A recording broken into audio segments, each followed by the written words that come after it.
All right, folks, welcome to the IWM broadcast. And this week, here on Sunday, we are running a special event here. We are bringing to you the Ryan Sandusky 4th Annual Gobble Gobble 500 here at Talladega. I'm Rick Souza here in the booth with John DeRudris and Noah Evans. Guys, this should be an amazing event. It's going to be a fun one, and I'm glad that we're able to call it. And I want to be us the first people to say Happy Thanksgiving here. But we have a spectacle. If you have not seen these guys out on track before, you are in for a treat. Whether you're watching this live, whether you're watching this on replay, maybe you put this in the background on Thanksgiving Day lunch or dinner, and you can catch some of the best super speedway racers on iRacing come out tonight. Rick, I'm stoked. Yeah, absolutely. So I think we've got a quick. So how I see this is happening, these drivers are going to be out there. They're going to run a qualifying lap. That will set the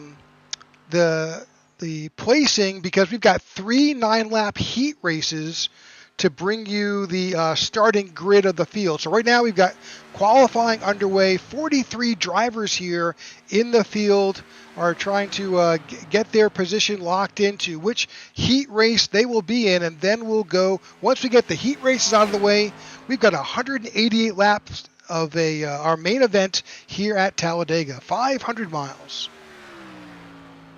Yeah, this is just like John said, a stacked field of guys here. 42 of the best super speedway money racers in the nation, really, coming to battle here at Talladega SuperSpeedway. And what better race to have on Thanksgiving week than at America's baddest racetrack at Talladega? And a lot of high names in here. You have the McCulloughs coming out here and racing here, from Kenneth, Christopher, and Joshua. The 3 brothers going out here and duking it out. You even have the Flying Aces guys coming out here to compete. So a lot of big names here. A lot of names you may recognize from YouTube, from Twitch, from iRacing broadcasts. All of these guys going to battle it out for a good cash prize here for the Gobble Gobble 500. Yeah, and this race is brought to you by a lot of great sponsors out here. You've got Flying Aces TV. It's really brought to you by our primary sponsor, which is JW Paints and Graphics. They're the headliner here, but again, also Flying Aces TV. You've got CCR, which is Chris Carter Racing, and then also here we had a special drawing, which is sponsored by JCB Excavating. Let me bring up that information for you to look at. And so let me make sure I get my information correct here. Let's bring this up. So this is the JCB No Bull 5. So they did a drawing. They took all the guys who are registered for today's event. They put it into this randomizer, and they drew 5 names: Tony W., Rob C., Rich E., Josh M., and Buster M. Those guys are now put in a pool. So if any of those drivers win the 500, they get another $100 bonus. And if none of the 5 win, $100 goes to the first driver who's not in a money spot. So we'll get more details later, but that's happening here as well as everything else. Number of drivers are still on track again for qualifying here in this first phase. Everything is about 1 lap, because really here at Talladega, your first lap is your fastest lap. Yeah, just about a minute to go here in qualifying before we move into these heat races. These heat races are going to set up the field for tonight's main event. I believe 188 laps, so just over 500 miles from the unusual 499 that usually is run here. We're running the full length 500 laps here at Talladega, and these guys are really going to have to bide their time. If you want to finish first you have to finish, and we know Talladega is infamous for its big one, but like we said, these guys are some of the best. That they're very comfortable racing 4 wide, 3 wide, whatever wide it may be. They've all know each other super well, so this is going to be a very exciting race tonight. Some of the best in the nation, but like we said, the big one, Talladega, we got to have to keep an eye out on that as the night goes on. And one thing I'm looking forward to is seeing, like you said, how quickly are they going to go 3 and 4 wide? And you may think, 4 wide, that's not great. No, it's actually preferred here. They love going 3 and 4 wide. So we may see that from the get-go. Absolutely. Also, we're joined here in the booth by Gabe Butler. Gabe, tried to grab you a bit before we go into these heat races. If you got a minute to talk with us. Yeah, of course. Give us a little bit of a background here for the Ryan Sandusky event. Well, a lot of us in here have known Donald for a long time, many years in super speedway racing. Great guy, and we all love him. And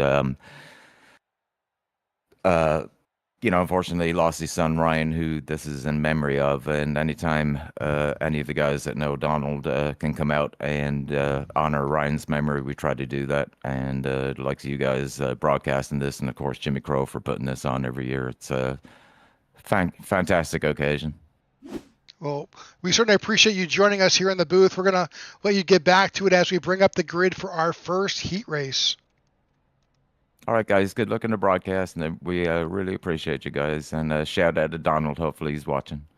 Well, and thank you so much for coming in. I know pulling you in just before is a little bit of a challenge, but certainly appreciate it and good luck.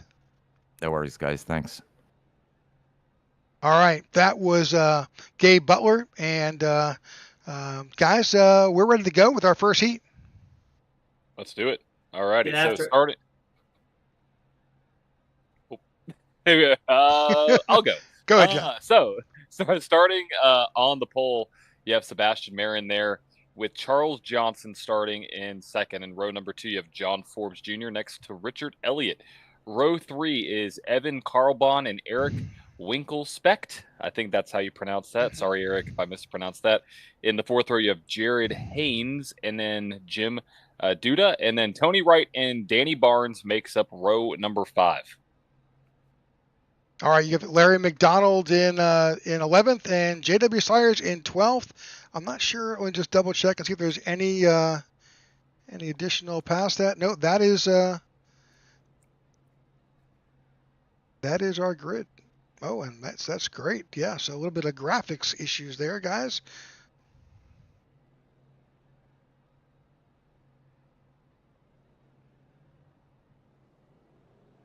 We are rolling.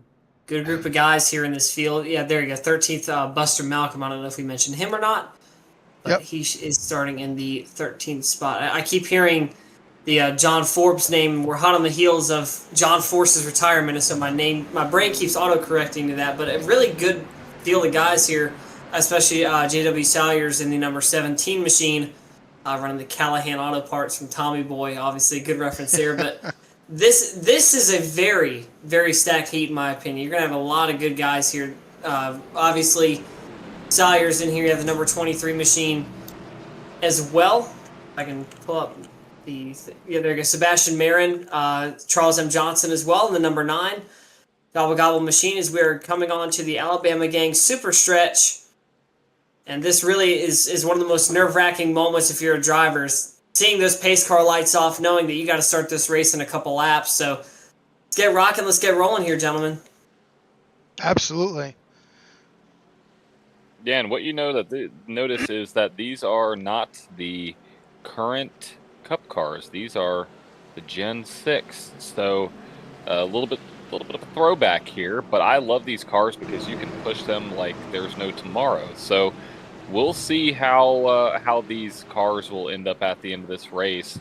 A lot of great paint schemes, though, like you were saying there. No, I mean, ton of great schemes. You got looks like a turkey machine on the outside. You have Bubba Wallace there. On the inside, there's like a Jeff Gordon type. I don't even know what even to call that. Wow, it's like yeah. It's got the rainbow, got the flames, got it all. You got a bright pink in the back. You got a Napa machine. Looks like Martin Truex Jr. there, I would believe that was being thrown back too. So a lot of different schemes here as a pace car makes its way down. All right, as we said, these are the Gen 6 cars. Whole lot more fun, in my opinion.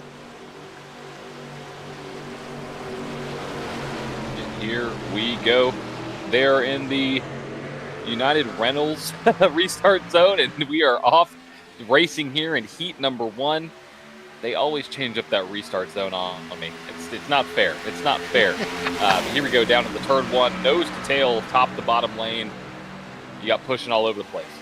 Yeah, we'll do our best to keep up with the car numbers. This is a hosted session, so they don't always work out exactly. Paint schemes and car numbers in our graphics may be a little bit challenging. We'll do our best to keep you up to date as to what those are. Whoa, a lot of big movements there. You see the number 24 machine of Eric Winkelspect goes all the way down to the bottom there, leading the outside line is the number 9 machine of Charles M. Johnson. We just talked about him a moment ago. Richard Elliott in the 02 machine on that outside line. Bottom line trying to get started, kind of die off a little bit to start this race, but that's Sebastian Marin right behind the number 24 machine. We'll see if this inside line can get a good run going here. Looks like they're trying to get it started.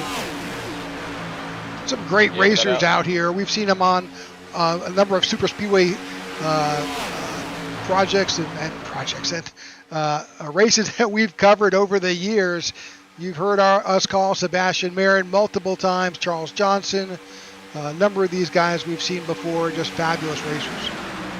Yeah, the inside line got a big shove there and kind of brought a couple of the outside guys to the bottom. Now we have 3 lanes, about 3-4 cars back as the inside line prevails. Yeah, 7 laps to go. Yeah, the 24 of Eric Winkelspect is out front. He's got some help. With it being broken up like it is with only 9 laps, things could go sour pretty quickly here. Yeah, kind of doing the mess around in the back of that field there. But Winkelspect, he sees exactly what he wants to see in front of him. He's got clean air, but he has a really good pusher behind him in Sebastian Marin. And one thing we heard on the driver chatter earlier, I believe it's either water temperature or oil temperature, but it was heating up pretty quickly for these guys, and they had to ease off the throttle just a little bit, but they are pushing these cars as of right now with every single ounce of throttle they can get.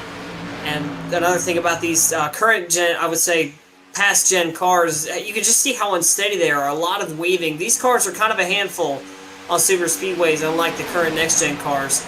So keep an eye out on these guys weaving in and out of these corners, and like we said, disaster can strike at any time, just one wrong move.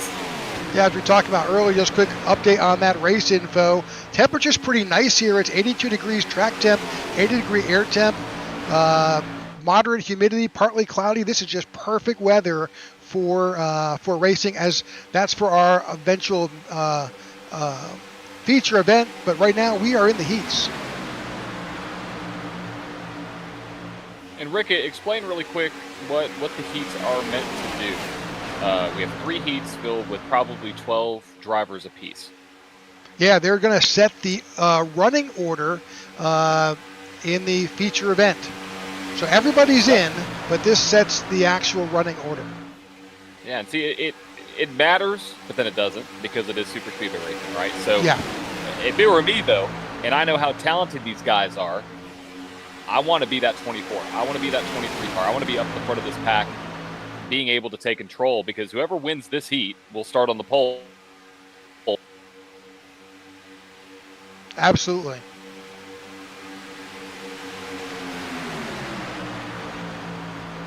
'24 of Eric Winkelspect still out front. Sebastian Marin right behind Charles Johnson. J.W. Sawyers has moved. He's gone up 8 positions. He started at the back of this heat race. He now finds himself in 4th. Yeah, what a run for Salyers there. He came all the way from the back of this field. Now, with his outside line shuffled up, he's going to find himself in the 2nd or 4th spot. And he's got to push. Oh, there he goes around 17 Salyers. Goes around.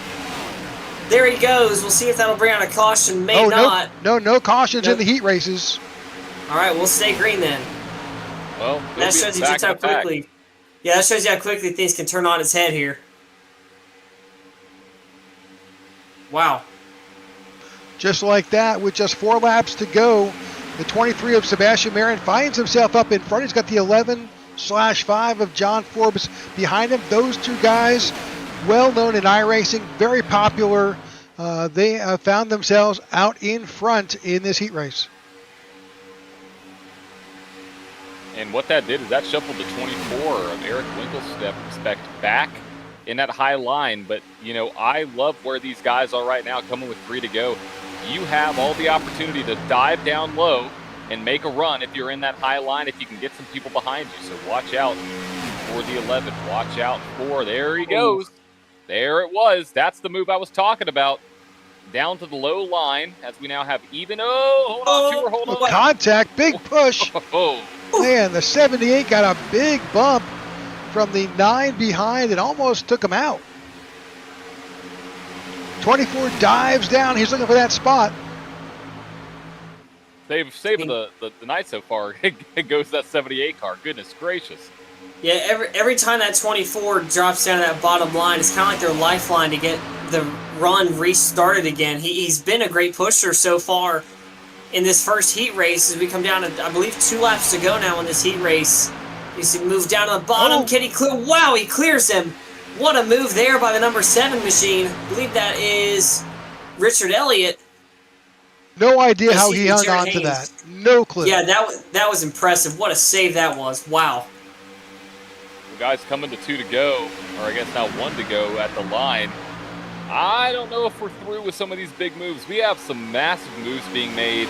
The runs are only going to get bigger, and it's going to be all take, no give. Coming out of turn 4 right now, going to be the white flag at the line. Again, no caution. If we see cars spinning, no caution will be thrown. And here we are, white flag. 1 lap to go in heat number 1. Who is going to bring it home and start on the pole as the car shoots the outside, I believe. That I couldn't tell the number. Jared Haynes, I believe. Yep. Oh, they go to block. That may not be too good. We may see some cars shuffling around here. Oh, we got pushing big time, guys. Down the Alabama Gang super stretch for one more time in heat number 1. Already some big moves happening down to the bottom. There goes the 21 machine. 20 right, that gets into the number 9. Cars collected. That's Charles Johnson going almost around. Puts the 02 machine into the wall. Now it's Marin and Forbes Jr. to the line. We'll see who's going to pull it out here. Forbes has a draft, but can he pull out in time? Looks like he won't get there. Sebastian Marin is going to win heat race number 1 as if he contacted the line. Big race at the line. Sebastian Marin in that 23 Toyota is going to be leading the field in today's feature, the Gobble Gobble 500. Great way to hold on. Great way to block. And give a little thanks to the broadcast. We wiggled the car right there. It's probably listening along. Well, salute to you, sir. Great job. Now we move on to heat number 2. All right, so we'll figure this out when the second heat race comes up. We'll get right on it. We appreciate all of you who have tuned in live today for the IWM broadcast of the Gobble Gobble 500, and we are about to get that second heat underway. Rick, I love how our photos were color coordinated in the blue. I think that's well, we got the memos, right? We got the memo. We did. All right, here we go. Heat number 2. About to get underway, and it's going to get even more chaotic because this is going to set, I believe, basically the second positions in this race. Alrighty, so on pole for heat number 2, Daniel Falkingham with Stephen Korosik to his outside, with Nathan Harper and Matthew Baker making up row number 2, and Vincent Guerrero and Kenneth McCullough Jr. in row number 3. Row number 4 is Landon Valecki. Row out to his outside of the number 8 spot is Christopher McCullough. Row number 5 is let's get that graphic back up. There we go. Row number 5 is Mark Person and Paul Witt. Row number 6, David Overstreet and Bob Fitzgerald. And the final row is Joey Masiewicz in the 13th spot in the number 64 machine. All right, that takes care of our entries for the heat race for number 2. As we're about to get this underway, David Falkingham will lead this group to the start-finish line and get this second race underway. Steve Korosek is right there to the outside. That's a familiar name for those who have followed the Dale Cup drivers. Nathan Harper, we're familiar with Nathan Harper. We've seen Nathan in multiple leagues that we've covered. We have. Yep. I believe he drives the 4 car. Yep. And again, we'll do our best to identify where we've got some conflicts with numbers. That's pretty typical here in these types of races.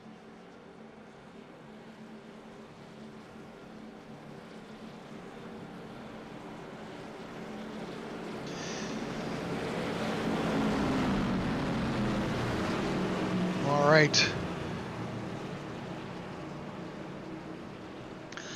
Man, these 9-lap shootouts are as crazy as what you would expect.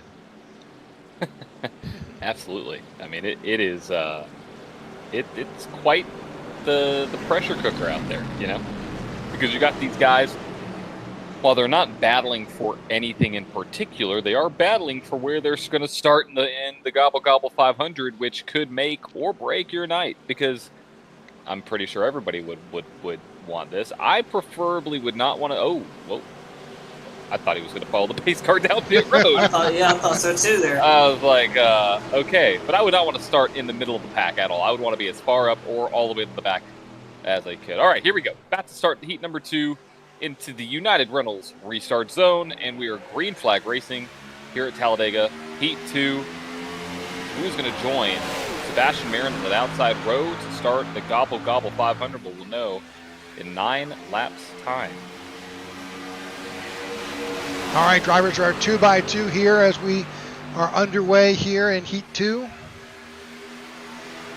Staying very organized.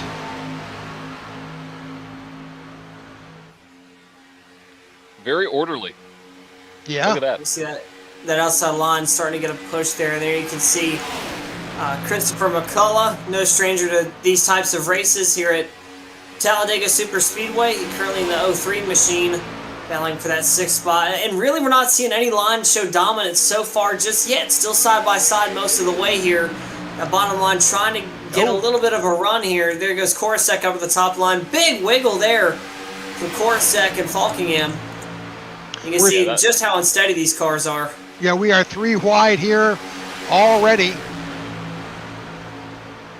Yeah, when you have a guy change lines like that, it shakes up the whole field. And that's one thing that I've noticed is, like you were saying there, Noah, it is going to be very unsettling for these cars. It's not like the Gen 7s. These cars are very unstable. Comparatively, especially if you get a bad push. Like right there, you see, that's one thing you got to be really careful of. Getting a little too far left or too far right, you might hook somebody. So right now, they are rocking and rolling that 39 out front. Going to lead another lap here. Yeah, they're just about as top as you can get. That's not a middle line. That is about just up. That's a Kyle Larson line right there, all the way up to the top of this racetrack here. And that's not really what Falkingham wants to have right now as he starts to pull out a little bit there. When you get out in front of a field like that, it gives everybody behind you a much bigger run. You can see the push come from Korosek there. And that kind of trickles down. That'll go through McCullough, Vielecki, Person, a couple of those guys on that top side line. And that really is where we're seeing the dominance there. But what a push from Matthew Baker on the bottom line. He's trying to make it work, and he goes all the way up, almost to the front here with Nathan Harper, and they do. Nathan Harper goes to the lead. Yeah, and 39 saw that. He's like, I'm going to try to side draft a little bit as, contact there. Yeah, we'll see that all day as these drivers are battling door to door here at Talladega. Oh, big move there. Steve Korosek down to the bottom lane, takes control of that low line, was like, you know what, I don't want to push anymore. I want to be pushed. We have 6 laps to go, and the pushes are getting pretty big on the outside. Oh, goodness gracious. Now, middle line starting to form a little bit. Yeah, if you have the opportunity, take it. There's only 6 laps to go here. You got to make a move. As you can see, the 03 is giving a big push to the 39. That's Kenneth McCullough Jr. there with the push on the 39 of Daniel Falkingham. You can see Korosek saw that inside line start getting that momentum. As soon as he saw it, he really just wanted to get down there, got in front of the 32 of Person, of Harper in that number 32 machine. Dallas Cowboys paint job. And that is going to open the door for Matthew Baker to try to move up into the top 5 here. And Landon Vielecki there on the outside line. He's one of our new peers in the top 5 as well. Yeah, as soon as we call out who's out in front, it's going to change. Steve Korosek now finds himself at the front. Big move on the outside line with the 27 with the 39 behind him. Yeah, he had. I mean, I would call that calculated, aggressive maneuvers. Cam. There we go. That's a new term. Okay, it was impressive. I mean, he went down to the low line, got the run, then went to the high line, and now has the lead. It was aggressive, but it was calculated. So, very nice moves from Steve Korsak. Yeah, you've seen this field kind of break up a little bit here. The outside line's got a lot of momentum. That inside line's kind of fallen back a little bit here as these drivers are trying to figure out where do they need to be. Where's the best place that I can be successful? And heck, they're still trying to figure it out.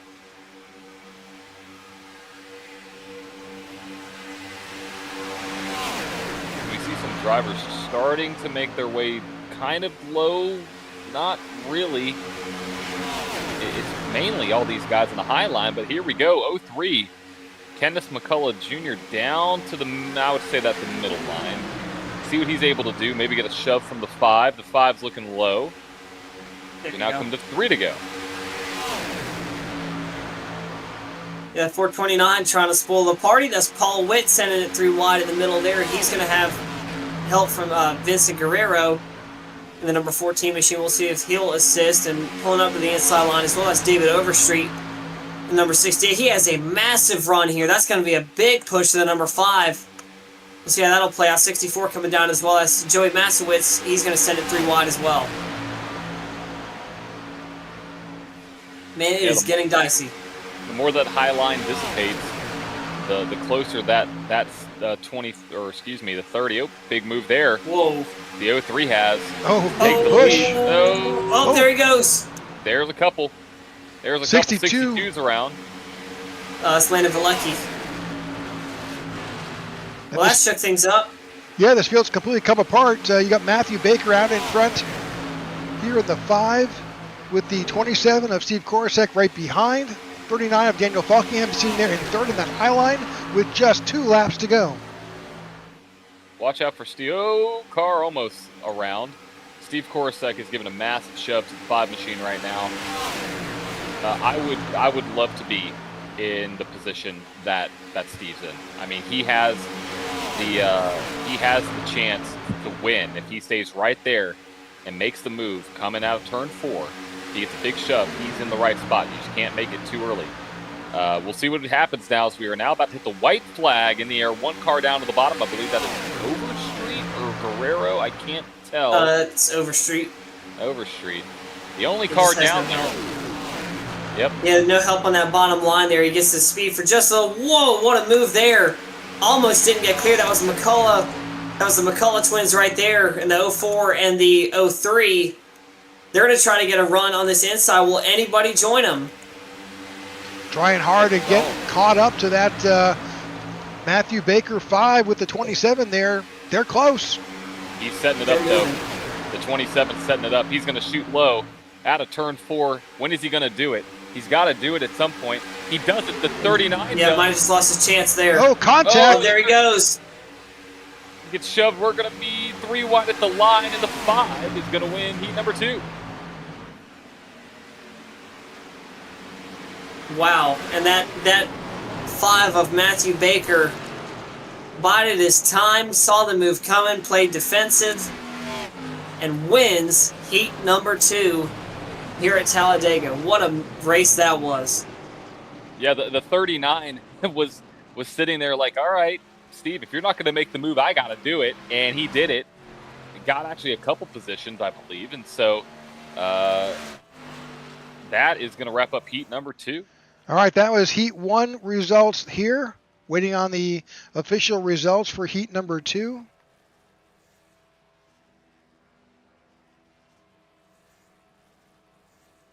Waiting on iRacing to populate, but we'll see how it goes.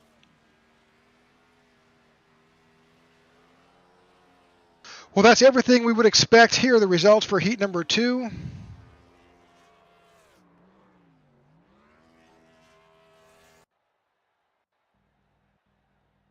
Can we get the results? There we go. There's results for heat number 2. Matthew Baker takes the win there with Joey Moskowitz behind. Vince Guerrero, Daniel Falkingham, and Steve Korsak. That's your top 5 in heat 2. But with that, we're ready to get heat 3 underway. All right. Go ahead and get your starting lineup. Getting ready to roll off for heat number 3, final heat of the day. Let's take you through your heat 3 starting lineup. Row number 1 is going to be Cody Nagels and Dean Wilkinson. And row number 2 is going to be Gabe Butler and Dylan C. Jones. Row number 3 is going to be Trevor Arswanath and James Waring, rounding out row number 3. Brian Rainville starting in row number 4 next to John Ward. Row number 5 is Hunter Hasting and Rick Javorka, excuse me, sorry, Rick. Yep. And Buddy Waters and Rob Connors making up row number 6, with Joshua McCullough. Did not put up a time, but that's okay. He'll be at the front of this thing by the end of it. It's a McCullough. You see McCullough and you're like, all right, it's like this is gonna be a crazy comparison. It's like the Earnhardts at Talladega. I feel like they're always there, right? I mean, it always seems to be up there in some way, shape, or form. Starting last, no big deal for the McCulloughs. So we'll see what they're able to do here. You know, rumor has it that the McCulloughs can see the air here at Talladega, so we'll see how that plays out as the night goes on. Explains a lot. It explains a lot. Well, this is our third and final heat race to get this field in order. We have 40 drivers here today competing in the Ryan Sandusky 4th Annual Gobble Gobble 500. That is brought to you by JW Paints and Graphics, as well as Flying Aces TV and Chris Carter Racing. We appreciate all of those sponsors, as well as JCB Excavators. Those guys are bringing to you that No Bull 5. There are 5 drivers who hopefully can find themselves for the win. If they do, another $100 winds up in their pocket.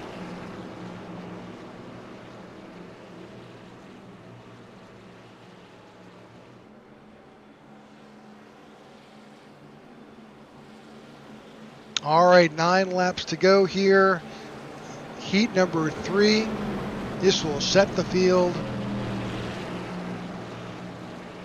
Cody Nagels out in front with Dean Wilkinson to the outside. These are names, guys, that we have called. We've been doing this for almost 5 years. We've called these guys names multiple times. Mm-hmm.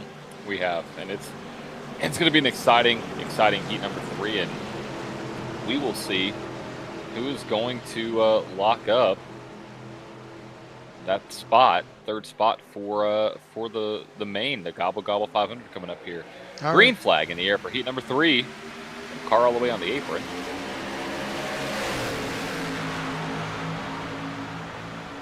All right, good start by these guys. I see the 0-1 drop down. One thing to keep an eye out on here, we do have 2 teammates in this heat right now. That is John Ward and James Waring, both of these guys for Flying Aces. We'll see if they'll be able to work together on this outside line here. So far, that's the one that's prevailing is Dean Wilkinson and Dylan Jones. Leading the charge on this outside line, leading the inside line is Cody Nagels, and a name that is no stranger to the IWM Broadcast Network. See the 88 of Gabe Butler right there behind Cody. Gabe was here in the booth in the pre-race talking about the significance of this memorial event.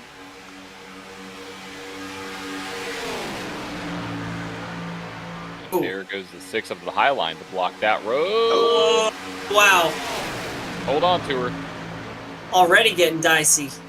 Yep, there goes the 88 up now. Oh boy, yeah, these guys are like, hey, y'all didn't make enough moves early on. We're going to be the ones to make the crazy moves on lap 2 of this heat. So, Gabe Butler John, now up front. yeah, you may have called it if you would direct your attention to the inside line. He's already found himself trying to get the lead of the line. It's Joshua McCullough in the 05. Telling you, it's there. I mean, it's there. Hold on. Oh, big move in the back. Big blocks being made. But yeah, there he is in that 05 second car on the low line. Now pushing Trevor Aspinall, I believe, to the lead. Yeah, here we're seeing we're seeing some really good move on that low line as these guys begin to maybe try to side draft a little bit here. Yeah, you can definitely side draft, especially in these cars, as we see a whoa, perfect example. Yeah, there you go. Down on the inside is the Flying Aces, boys. moment's notice, you can go from the front of this field to the middle and get really uncomfortable. Got a car for the high side. I believe that was 44. Is it? Hunter Hastings. Yep, I think you're right. We now come to 6 laps to go. And they are tight up front. Car on the apron. Oh yeah, look at the side draft. Look at the 88 just crowding the 13 down to the low line. 88 Gabe Butler out in front here, making it happen on that outside line. Got a pretty good push happening with Cody Nagels. Those guys have run before.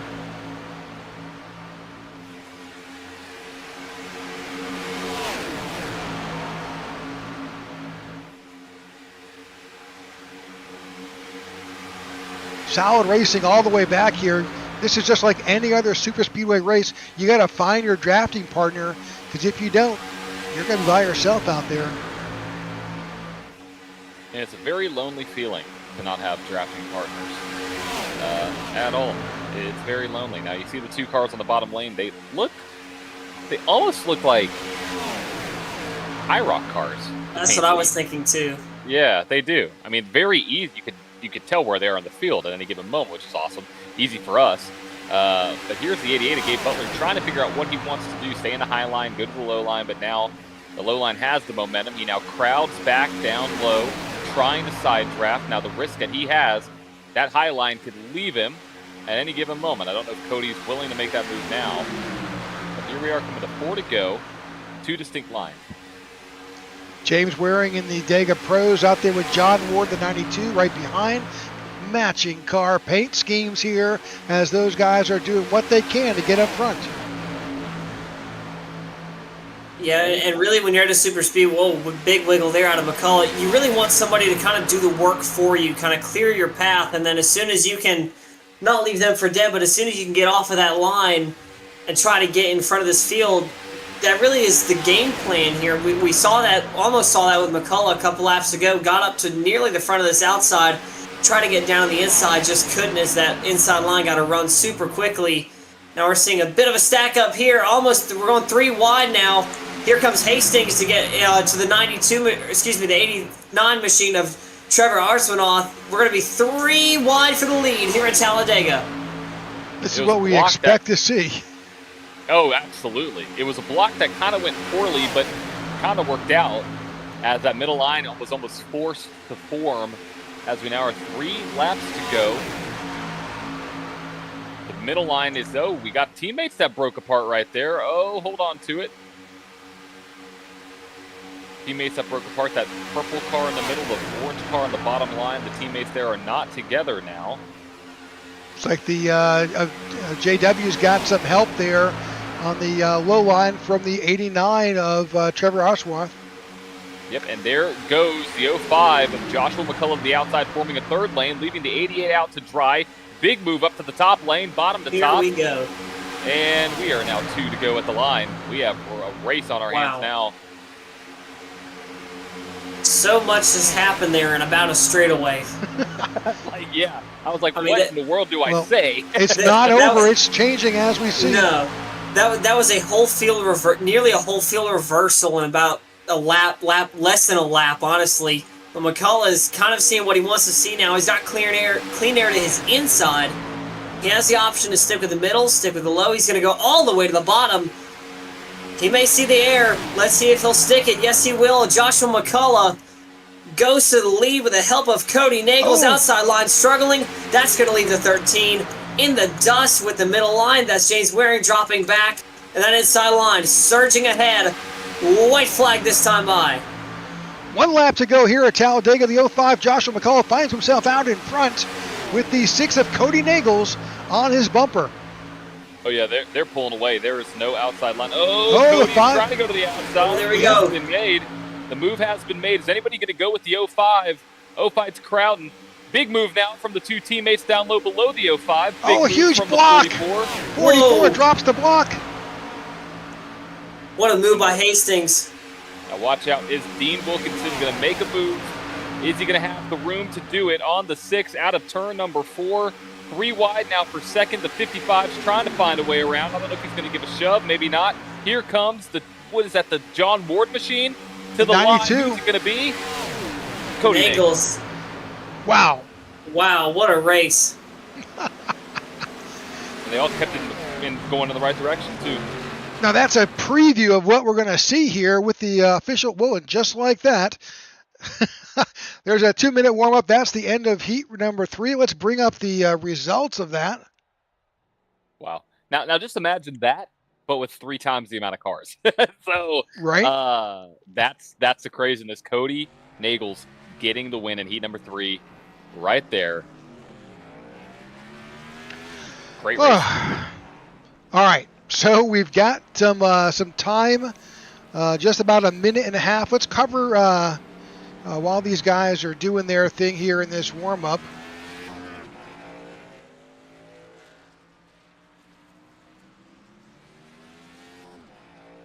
All right, let's talk about today's feature event.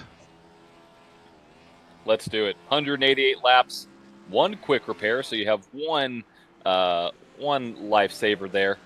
Pit road speed 55 miles an hour, 6 sets of tires, 1 on the car, 5 of the pits, 75% fuel, and 3 green-white checkered for the Ryan Sandusky Gobble Gobble 4th annual here, presented by JW Paints and Graphics, brought to you by the IWM Broadcast Network. And keys to the race, number 1, and we saw it that last heat, is teammates. You have to have your teammates. And Rick, you talked about how important they are. If you don't, you're going to be all left alone, and you don't want to be left alone on Thanksgiving. That's pretty sad.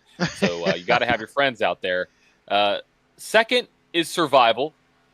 That's always a key at super speedways. You got to make it to the end, which is the third key, which is be there at the end. So making sure you can actually position yourself in a place where you can be in the right spot to execute and have the opportunity.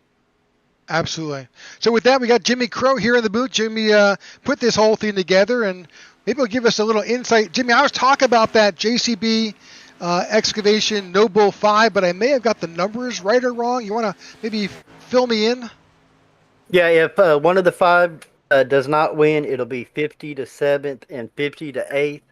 And how we ended up doing that was HDR. We started doing it where we'd spin a wheel and you'd be the password, and if you won the race, you got a bonus. Well, I got to thinking Dale Earnhardt Sr.'s last win at Talladega, they did the No Bull 5 back then, but it was senior and a fan. If one of the 5 won, the fan got $1 million, and so did the driver. So we decided to bring that to the 500, that bonus to the 500, just to add a little extra excitement to it. All right. Well, the field is gritting up. We've got 188 laps. Jimmy, thank you for coming in the booth and explaining that better for us. Good luck up there, and I'm sure we'll talk to you at the end. Yes, sir. I want to shout out Whitey Sharks, CCR, JW Paints and Graphics, JBC Excavation Inc., all the guys helping out, and James Waring for helping me with this, and IW and on the broadcast. Appreciate y'all doing all these events for me. Thank y'all. Thank you, Jimmy. All right, that's Jimmy Crow here. And now, guys, we've got a grid. Let's bring up that grid for tonight's event. Alrighty.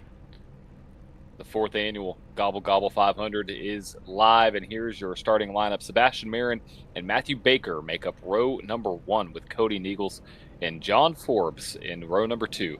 Joey Masowich and Dean Wilkinson in row number 3 with Jared Haynes and Vincent Guerrero in row number 4.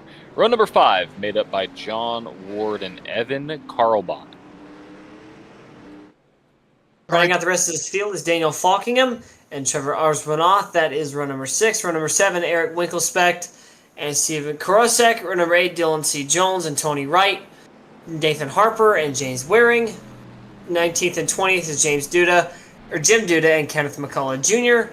21st is Joshua McCullough. 22nd, Charles M. Johnson. 23rd, Christopher McCullough. And 24th is Hunter Hastings. All right, sitting in 25th as part of row 13 is Larry McDonald with Paul Witt to the outside. Buddy Waters is in row 14 with Buster Malcolm, David Overstreet, and Rob Connors in row 15. Row 16 is Richard Elliott and Bob Fitzgerald. In row 17 is going to be Gabe Butler and Danny Barnes. And in the last row is Vernon My gosh, guys. Landon Velik and Rick Javorka. I'm sorry, there's two more. J.W. Sawyers is in 37th with Mark Pearson 38th, and Brian Rainville is in 39th. Well, that was fun.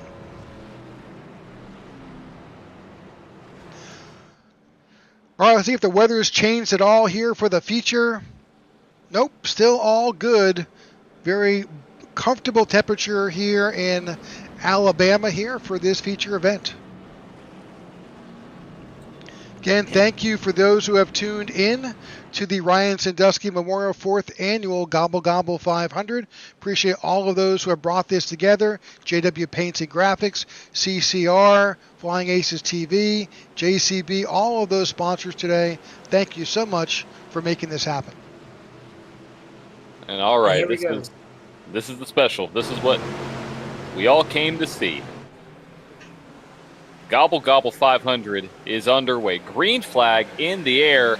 Look at all those cars in the field. And we are racing Talladega. Good old-fashioned 42-car field here at Talladega on the line tonight. And I was at a local dirt track this weekend, saw a sign there that says, "We paid for the last lap, not the first." If you want to finish first you have to finish, and we are already 3 wide racing here at Talladega down the back straightaway. Some people got the message. No, I'm kidding. I'm kidding. These guys, they are known for running in 3 wide packs almost the whole time, even 4 wide, I would say. So this is not anybody being overly aggressive. This is just how they race.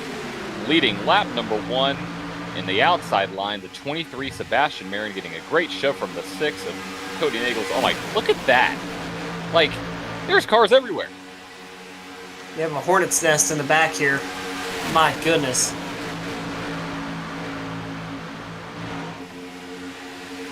Full field, 3 wide, all the way to the last positions here at Talladega. Oh. So it took them a lap. Yeah. They're already Just about a lap. Yep. Yeah. Anytime we call out who's leading, it's going to change in a blink of an eye. 55 of Dean Wilkerson finds himself already up at the front, but that outside line is making a move. It is. We got moves being made all over this track. Drivers going from top to bottom, bottom to top, middle to top, all over the place. Oh, big move. Oh, 23, big move. Sebastian Marin down low, brings the high side down to the middle line. Oh, wrecking already. 21 goes around. Big wreck. Oh, boy. This might be a big one. Oh, we got a car turned to the wall. Oh, my goodness. Well. Almost a big one. Wow. Big enough for a number of those guys, though. There's some guys with some major damage. David Overstreet, JW, James Waring crashed as well. That is one of the dangers of starting in the back. You have not a lot of places to go. Or middle of the back, really. We'll have to go back and see exactly what caused that wreck. Yep, number of On drivers lap 3. definitely got some damage here. Now, they do have a quick repair. We'll see how that goes. So you can go back and kind of figure out just what happened here under caution. Oh, man, is that a split to 4? Oh, Right there, that, I guess the 21 may have come across the nose of James Waring there. Unfortunately, that's where this all started, right there. Almost went from there, over. boy. Yeah, it did. And Now, the then- projection that 21 had is usually what we call suboptimal. So definitely not the way he wants to be facing. If you're looking at the wall, you got issues, but a huge impact there on the front end. Looks like a couple guys coming out of the pits now have used their fast repair. And when you use a fast repair that early, you start sweating a little bit. You look later on in the race, you have 184 laps to go now, and you have no fast repairs left. So any major damage you get early on could hinder the rest of your race. Number of notables involved. The 27 of Steve Korosek. He's got a meatball, as well as Paul Witt also in that 429 car. You've got David Overstreet in the 68. David's got damage there, as well as the James Waring machine, the 13's got some as well. We expect all those drivers, due to that damage, to find themselves on pit road to try and get that repairs made. Yep. Cashing in a quick repair on lap 4, probably not what they would want to do, because it changes your whole strategy, right? It changes the whole complexion of the rest of the race, because you have to drive. Typically, drivers will drive more conservative because they don't have that in their back pocket. So we'll see what that's going to do for some of these guys as we see drivers driving through other cars and making the rough pit road. Cody Nagels to the lead. All right, looks like most of those repairs are made. Get this field back out on track to get this race restarted.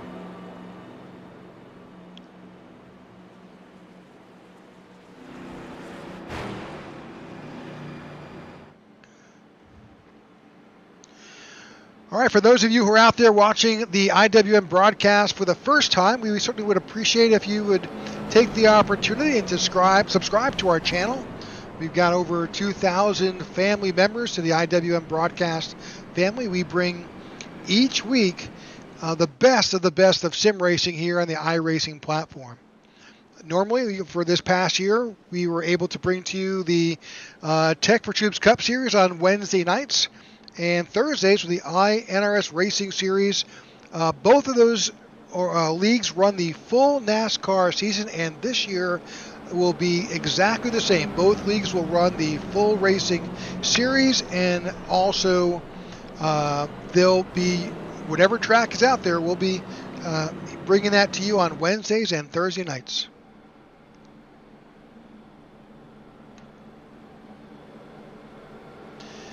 All right.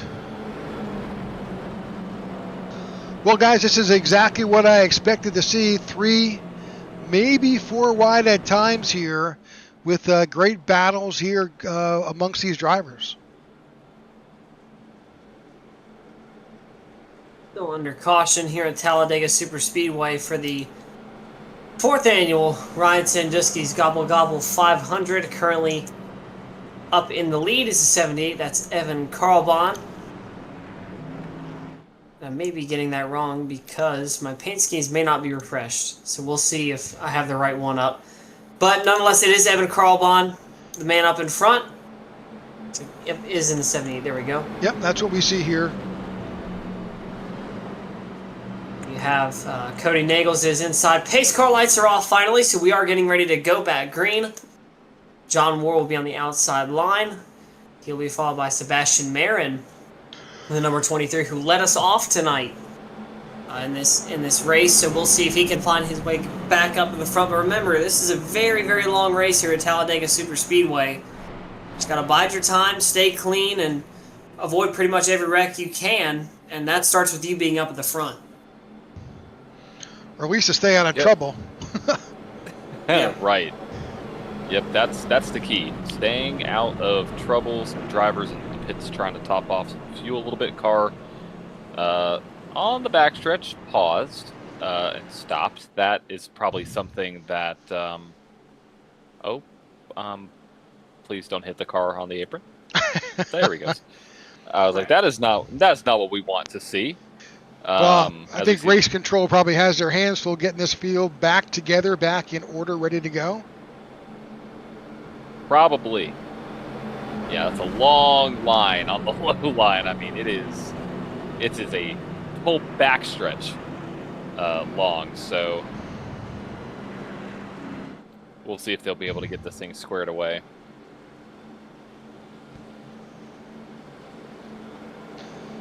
All right, again, Evan Carbone is going to be the in charge of this restart. He will have John Ward in the 92 to the outside. Behind Evan will be Cody Nagels in the 6, and his outside will be Sebastian Marin in the 23. Matthew Baker will be there in the 3rd row with Vincent Guerrero. That is the top 3 rows here as we begin to roll up to the start-finish. Here we go into the United Reynolds restart zone right about now, and we are green flag racing back here at Talladega. Great start for the inside line there of the 78. Gonna shift up to the top lane. Yep. As that long line on the low side is trying to work their way up to speed. Make our way to the backstretch. Solid restart up at the front. That 78 definitely takes up that, runs up that high line. And the high line worked all through the heat races, but I think there's some merit here to that inside line. As soon as you said that, Sebastian Marin, winner of heat number 1. Really down the inside line. Yeah, shoots down there. Well, that outside line died quick, too. You can see all the momentum somehow just died. And now it's going to start back up again. Look who's up in front, Sebastian Marin and Cody Nagels. Two guys, no stranger to being up front here so far tonight. They are 1-2 here at Dega. The 78 of Carlbahn going to try to make a party for 3 here as we are back double file at Dega. 6 went right from behind the 23 to saying, hey, I can lead that inside line. I'm gone down. Yeah, we got kind of the back of the field trying to sort themselves out here, so a few distinct packs being formed. Probably going to see that start to close in just a little bit as these laps start to tick off. But 8 laps into this 188 lap Gobble Gobble 500. About to approach lap number 9. Yeah, big little bit of a breakaway here with that first 5 cars on that inside line. That outside is going to get organized any moment here and probably will run them down. But you said it. You said it pretty obviously, John. There's 19 cars are in the this front pack. Oh, big. Whoa. Yeah. Whoa. What's going on here? What? 4 wide. We are bobbing and weaving 3 and 4 wide. What happened to the 6th? I mean, he just kind of kind of fell off a cliff there.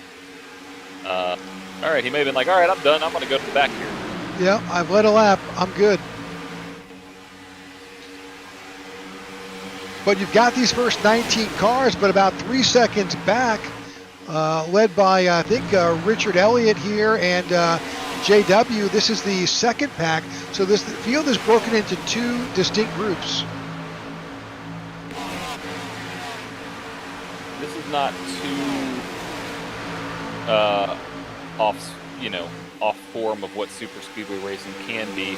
Sometimes you have multiple packs. Whoa, hold on. Sometimes you have multiple packs formed because of fuel strategy, because of a single file low line or high line. So we'll see what they're able to do. A back up to the front, 3 wide racing, 11's on the outside, 5's on the low line.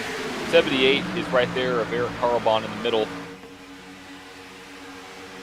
If you're back in this, you're in the lead pack. If you're in the back of it, you're really gambling. You're trying to figure out what's going to work best for me. As you can see, these drivers bobbing and weaving, low line, high line, chancing in the middle. They're doing anything they can to try and find some relevance here because you've got to stay up with this pack. If you lose it, the farther back you go, the more challenges you face. Yeah, you really would be banking on a caution to be able to bunch it back up or just pure raw pace. Which when you're this close together, it's hard to gain. 3 wide right now. The 78 is trying to get that outside line organized. If you're in the middle, you're kind of like, am I good here? Do I need to make a move? You're seeing a little bit of hesitancy on that middle line. But up at the front, Matthew Baker currently is shown in the lead. And look at the back. Hold on. Whoa. 78. Yeah, 78 went for almost a ride. And something that I've noticed that is very kind of off for tonight for this team especially. Contact. 92 Whoa. got a little bit of a bump from the 78. He saved it. Wow. that's a little bit of a bump to you, Rick. A little bit. That was a lot more. What a big bump is. Big bump.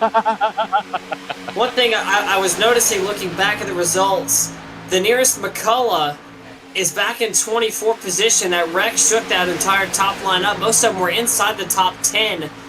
Now back 20 and below. So we're going to have a lot of fun tonight seeing the McCulloughs find their way back up front for this kind of race. This is their specialty, these kinds of races right here. So let's see if they can find their way back up to the front before the night's over. Speaking of specialty, guess who finds himself at the point? That's the 23 of Sebastian Marin and Cody Nagels. And Cody Nagels, yep. There's 92 going to the low side, trying to get the lead. He got a massive shove. I mean, that was, I can't believe he hung on to it.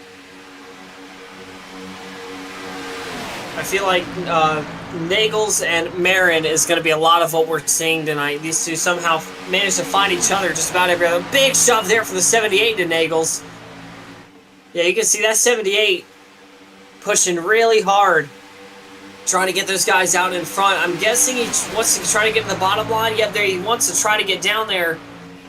Can he make it stick? No, good block there by Marin. Yeah, Marin holds that position. 6 moves back up front. Cody Nagels takes over the lead with the 23 and the 78. To the inside line, the 92 of John Ward is there. He's got some help. That low line's been actually very consistent, sticking together, doing a lot of good pushing.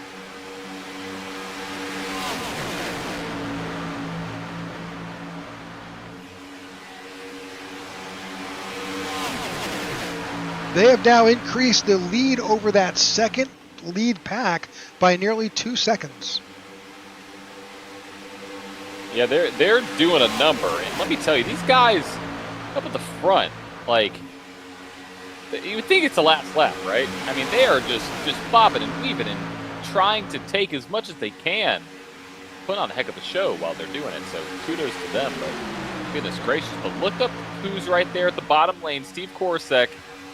A lot of the guys that were at front of the heats are now at the front of this race. Cody Nagels, Sebastian Marin, Steve Korosek, John Forbes.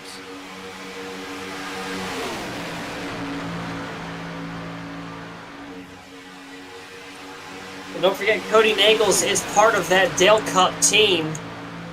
And teammate, number 23, Sebastian Marin. So teammates working together here at Talladega. The rest of that team is Sebastian Marin, Steve Korosek, Cody Nagels, and the 30 of Matthew Baker.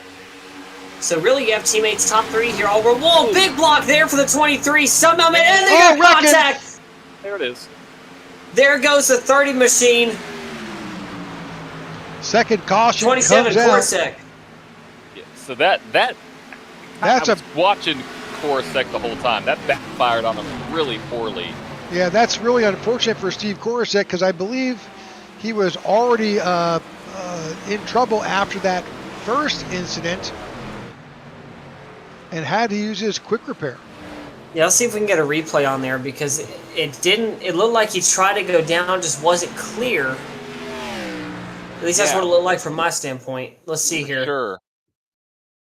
Just a little bit after this. Is this the first wreck? But yeah, I believe so. So not only has he been involved in the first caution,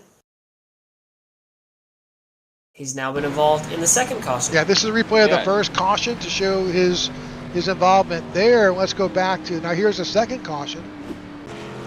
All right, let's take a look here. So you got the block there from the 23, and Cody's there, and the 11 saw the hole and went for it, and going for the same real estate there. Oh, right there. That, I think, was the hit that did it and sent him into the inside wall. Yeah, damage may not be too heavy on that rear, but that's definitely a couple minutes worth of damage right there. Yeah, unfortunate. No meatball flag on the 27, but certainly he's got some damage to deal with. Yeah, and before that, he tried. He almost, well, the 23 of Marin went down low, as we see the leaders on pit road. The 23 of Marin went down low, below Nagels, to try to take that lead. Got it done, but the 27 was going to follow him in, didn't, kind of faked him back out to go to the high side, and that's when everything just kind of turned south. So a really good move to try to stay on the high side, but ultimately backfired at the end of it, unfortunately. We'll see how long he's on pit road for, but here we got drivers taking some tires, taking some fuel. 17 laps in. Yeah, I'm seeing 4 tires, 2 tires, fuel. Not the greatest stop for the 23.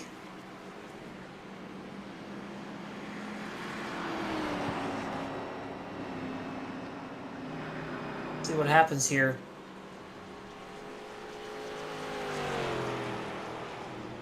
It's like a number of drivers just trying to get some repairs made, as well as they try to put their cars back together here. Not too bad.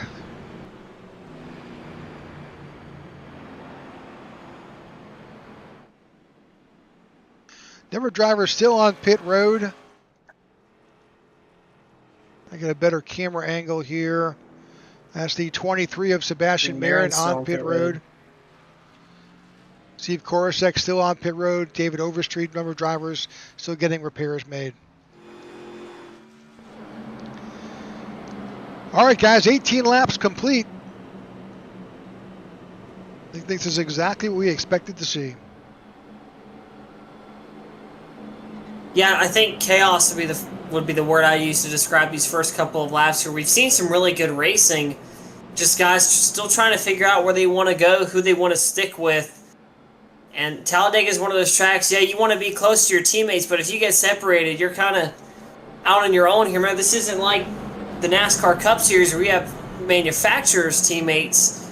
You really just have acquaintances out here and guys who you know, oh, this guy can help me out. So a lot more of a ruthless kind of land out here in iRacing. So keep an eye out on these guys as we get ready to go back green. Pit stops have been made. A couple guys coming back down pit road.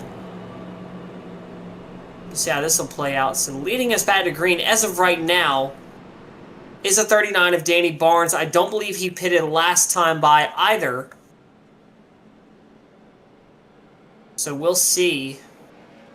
It's like Marin coming back onto pit road. Yeah, a number of drivers will drop back onto pit road, maybe top off their fuel. You just never know here in these races like this if you're going to go green flag, and burn through an entire fuel window or not. Yep, it's the great unknown. It truly is. Okay, we're just informed from race control that the 23 was giving an EOL. Also, I see a black flag for Landon Belke. Not sure exactly what caused that, but he'll have to serve that under green. Typically, in these stages, that winds up being either an unsafe pit entry or speeding on pit road.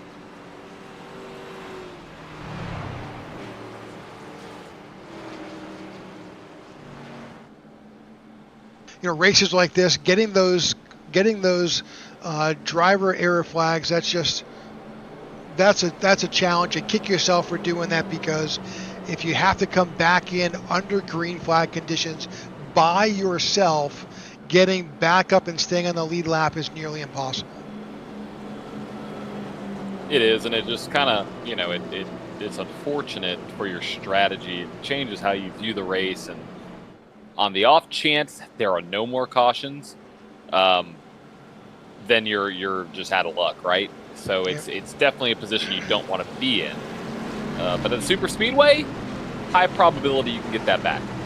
Yep. A couple drivers who are at the end of this. We've got a couple cars lapped down. That's Danny Barnes in the 39 and Buddy Waters in the 46, both showing at least one lap down.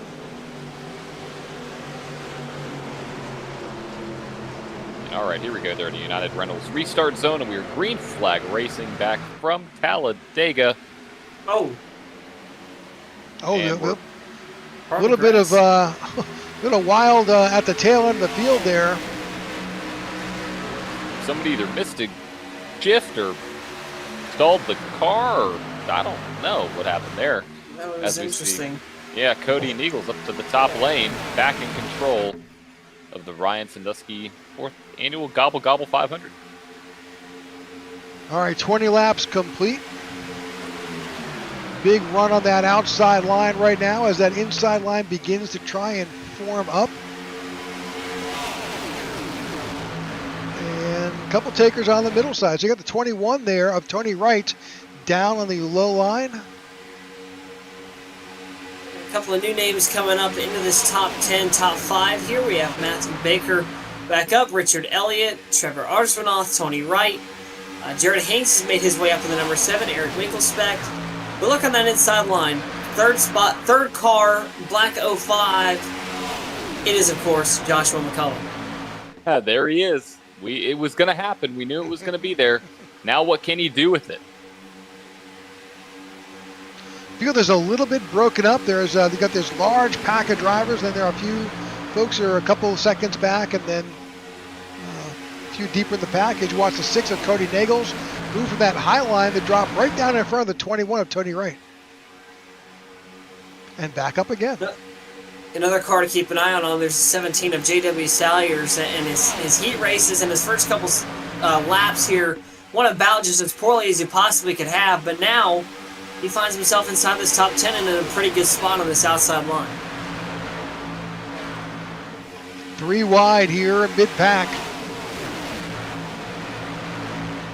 Yeah, that's where you got to be careful, depending on how the line moves and how you're shifting through the field, not like actual shifting, but how your car's handling. 3 wide in the middle of the pack, the air is doing a lot to your car.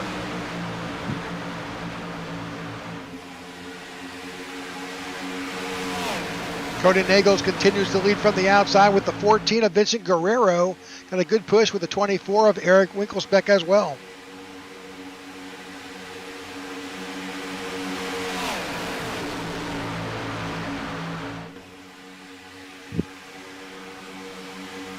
Solid move by Cody Nagels to kind of keep that lower line and take advantage of it. If he sees a run, these guys are going to take it. We are 3 wide deep. We go 8 cars, then 3 wide behind them.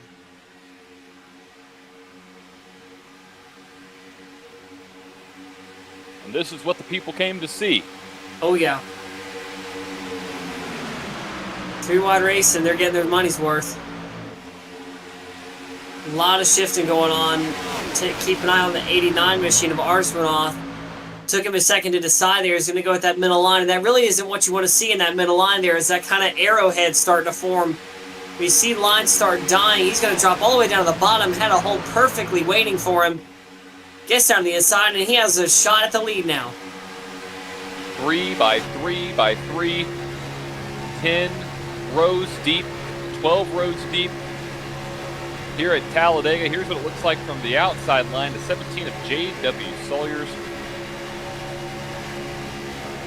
We've got a good run. You can see him making a big push there.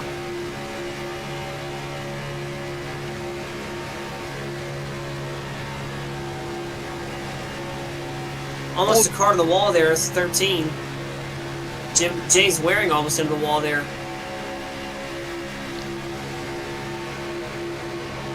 Not a lot of, you're sitting here in the driver's seat. You've got your rear view mirror up there showing you what's behind you, but you don't have a lot of vision here. This is, when you're in this tight and you're drafting and giving a push, you don't have a whole lot of options here.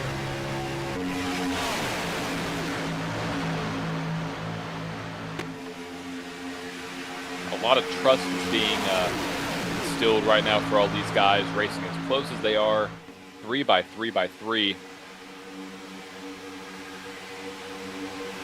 This is what we were talking about. They are not scared to race like this. That's very close there. 29 cars in this lead pack right now. Nearly the entire field bunched up together. And some big moves happening. If the 5 is now looking towards the middle line, he takes the middle line.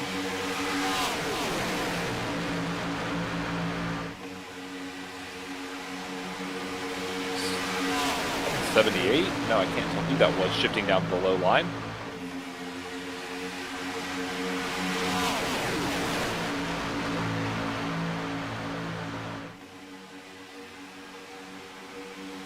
But Vincent Guerrero leading this field around on the high side. Yeah, car we haven't talked about a lot today.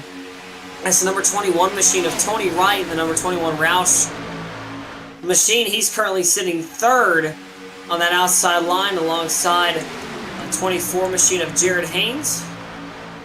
See what he can do. Keep rocking and rolling here. Excuse me, not Jared Haynes. That is Aaron Winkelspeck of the 24 machine. Jared Haynes is the number 7, leading that inside line there. Kind of door-to-door here with that bit of line. Contact. Oh, the front one goes around. There we go. Big wreck, big wreck. Oh, boy. That's it. This is the big one. There we go. Wow. And that may be it for a couple drivers. Salyers with heavy damage. Oh, hold on. Oh. Almost a marker. Oh, he did have a big hit in the back. 17 went around again, got clipped. Yeah, the right front on Salyers just toast a couple more drivers, still struggling to get back going. Wow. Caution number 3 here. A number of drivers with meatballs. That's Hayes, Wright, Baker, Winkelspeck, all with damage that they need to get repaired. You can see that 21 trying to crab walk it back. He's got a wrecked car, guys. Yeah, we need to go back and take a look because that was at the front of this field. Let's see what happened with Tony Wright.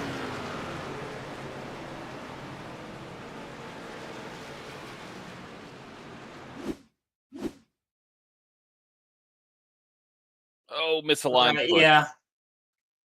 Just wasn't square on that push. Let's go back and see one more time. Yeah, you can see that's about the worst place you can possibly get a push. See it here. He's still trying to go high. Looks like there's a bit of a stack up there. Yeah, just... I mean, that's almost identical to the wreck he was in earlier. Yep. Wow. Big hit there for the 24. Salyers almost through it. Just caught a little bit of that contact there, spins him around.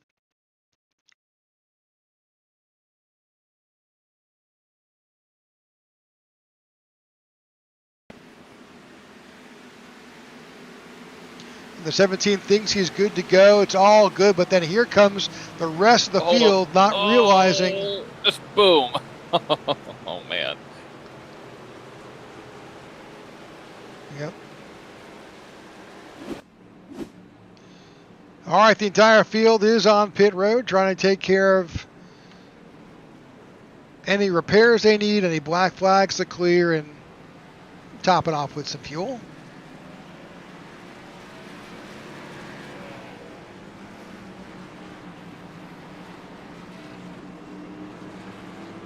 All right, 29 laps complete here at Talladega in the Ryan Sandusky's fourth annual Gobble Gobble 500.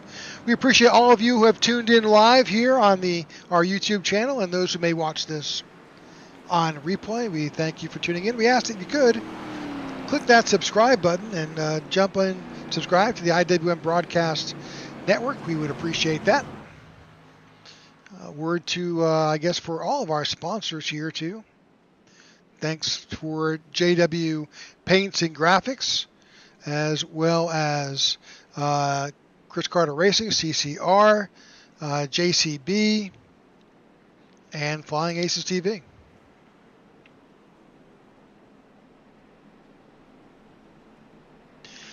All right, guys, this is exactly what I expected to see. Not the caution so much, but the 2 wide and 3 wide racing, the skills of some of these drivers, just makes for a great race. Yes, it does, and I'm excited to see, what the rest of this race is going to look like, because we've seen a few massive ones here, not massive, but fairly decently sized wrecks. What is that going to do to the feel of the field? Are we going to see the aggressiveness like we're going to see every time we've gone kind of 3 wide? We've seen some of the issues. So is it unstable? Is it the aero that's doing this? The moves are just massive, though. and they're only going to get even bigger. The pushes have been massive. I think it's going to keep on being some spectacular green flag racing, though. Absolutely. So a number of drivers will dip down onto pit road here when you're saying, wait, the lights are off on the pace car. Why are they back on pit road?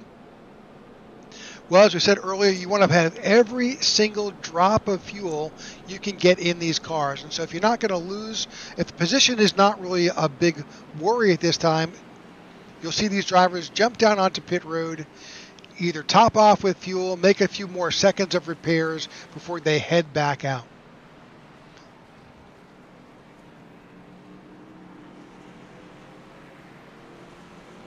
See the 55, that's the 9 right there, exiting out. So the 55 on, that's Dean Wilkinson on pit road. That was Charles Johnson in the 9. The 01 of Rob Connors as well. Back up front, Cody Nagels. Pretty familiar spot for him.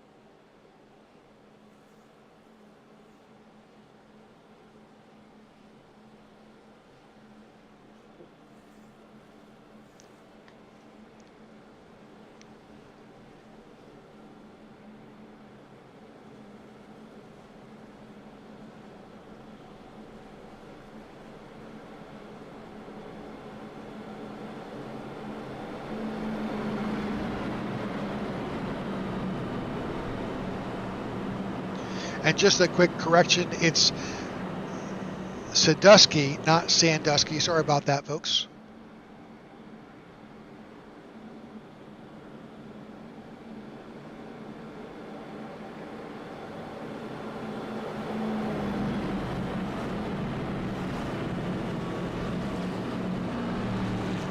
All right, here we go. Pace car is about to make its way back down to pit road. We are going to see this field back under green flag racing conditions, led by the 6 of Cody Nagels there on the bottom side here, the Ryan Sadusky 4th Gobble Gobble 5.0 car up in the very high lane. Not sure what happened there. A green flag back in the air here at Talladega. Good jump there for Cody Nagels. He's going to be leading us back out to green. He's leading Trevor Arsman off. Vincent Guerrero and Richard Elliott in the O2 machine. And look who's in there. Engine number 05. It's Joshua McCullough. Has found himself in prime position now in the 4th place spot on this high side line.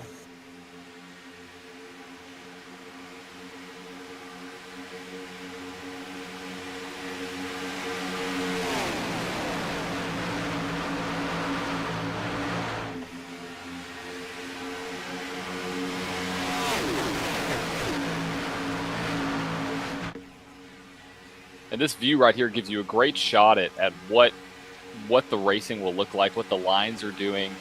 As we see one car, the 62, now in the middle line there, all the way about 10 cars back. Big move for Cody Nagels down to the low line, blocking the run there. Oh, hold on. Oh. Did he save it? He saved 23, it. Sebastian He Mary. did. He's on the apron. How did we not wreck? Wow. Well, folks, nobody is safe. Yeah. Nobody is safe. That's just experience on this track to know what you can and cannot do, and what you can't get away with.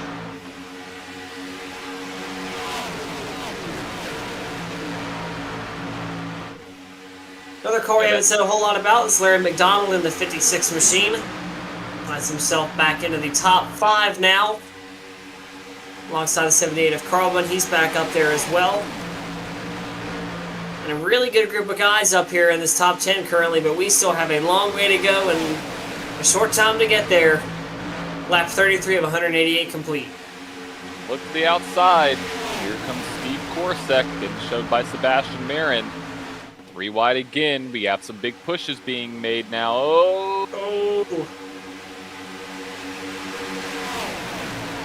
Oh, wow, big contact from McCullough. That was a moment right there for him and Paul Witt. Yeah, they're just full sending out there at this point. It's just full send. Just go. they're not even thinking about anything else. I mean, these are massive moves, massive pushes as the car slides up in front of Steve Korosek. Still out front. The 89.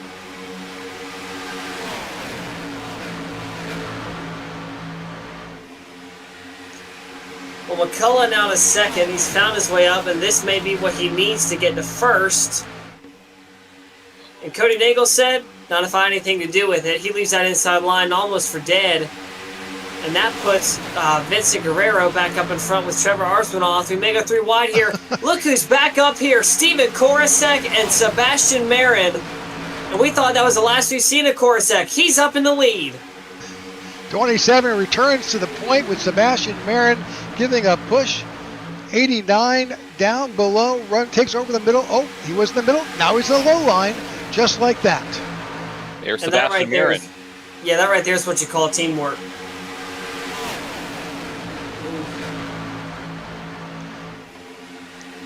Oh, door. Door. James Waring, a little bit of door action there. He survived. I just saw the whole field just flash before their own eyes, even my eyes. Like that was oh goodness. I mean, I'm glad it was a square bump. That could have been ugly. No harm, no foul done there. But back to the front, Steve Korosek now. Some outside lines starting to dissipate a little bit. Cody Nagels, still these Sebastian Marin and Cody Nagels are just always in front of these fields.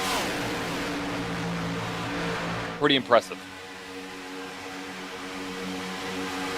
What I'm noticing too is when the top line driver makes the shift to the low line, the guys behind them don't really know what to do, so they kind of just shift down with them. Sometimes they don't, and it just kind of causes some chaos there as we see the top line reform back up.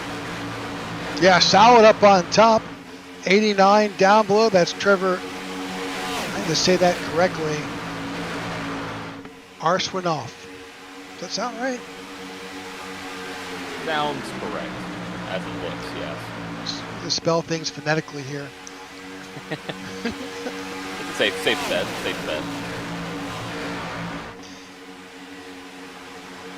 Some good teammate work we're seeing right now. I believe this entire top 3 here we're looking at is Korosek, Marin, Nagels. All 3 of them are teammates. So you have teammates leading this top 3 here. And man, what a run it's been for these guys. A couple of notables here. Let's bring up the current tower here, but let's bring up the games. That's always interesting. Now, Steve Korosek, he qualified in 14th. He's now up at the point. Look at Landon Veliky. He is now up 31 positions and finds himself in 5th. Amazing drive. That just proves that it doesn't matter where you start. It matters where you finish. You have Gabe Butler up 20 plus spots as well. So, Cody going to the outside line. Going to take that run from the teammate there. That's just pure experience. Yeah, just constantly fanning out here. You can see that gap will shrink back down by the time we get back to the front straightaway. So interesting action going on in the back there. Going back up front here, it's still Nagels leading this outside. Teammates top 3, so they're all kind of back together now. We'll see if that'll work in their favor. Almost into the wall goes Nagels. But what a run it's been for Landon Veliky in the 62 machine there, like you said, up 31 spots. All right, majority of the pack is up here up front. A little bit, unfortunately, the 17 car is, that's J.W. Sayers. He is back here running by himself. And you can see right there, that field is a-coming. J.W.'s got no help.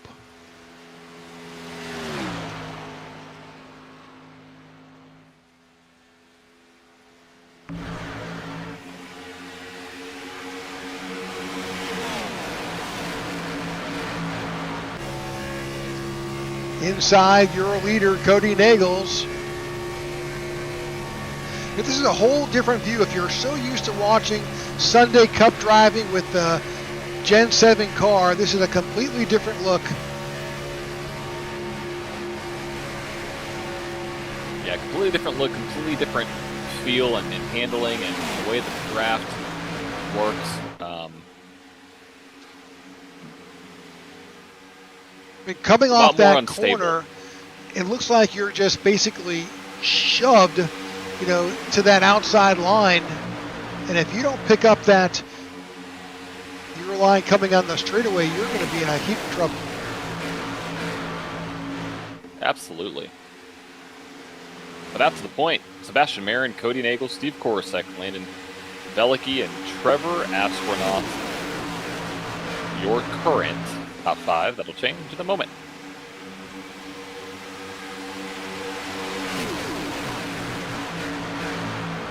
We're changing top 5 here. A lot of really good cars leading this outside line, and that seems to be where most everything kind of begins, and that bottom line is where it ends here. A guy we've seen up front a couple times. We interviewed him early on in today's race. That's Gabe Butler. He's the number 88 Guinness machine. Trying to make a run up front here, sitting in the 5th spot. At the lap car of J.W. Salyers coming up. We heard him communicate on the radio just a couple moments ago. When these lead cars eventually get to him. Everybody seems to be kind of calming down just a little bit. It seems like the 2 distinct lines have been formed. No massive moves to switching lanes. So we'll see if this continues, but the field's kind of gone down in intensity. Now we have the lap car here. This is always going to be fun. Where is the lap car going to go? I imagine he said he's going to stay low. Yep. This lap car going to stay low, so we're going to pinch this line back off, and we should be good here. Now, you heard it there just a moment ago, folks. So if everything starts to go bad within these next 2 laps here, John DeRugers was the one that said it seems to have calmed down. So we'll see if it'll continue. We'll see if it'll continue to stay that way. Last time we said that, we had a big one. So we'll see if this will continue. But it is all Dale Cup Racing up in front. 3 of their 4 drivers currently leading this field.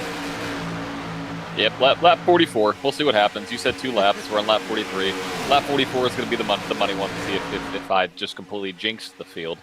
As we see a car on the wall, I swear. Oh, man. Here we go. We got the low line still being pushed there. Oh, maybe some middle action now being formed, and there's the moves. Okay, I spoke too soon, and we're starting to see more moves. Cody Nagel's down to the low line, back up to the high line.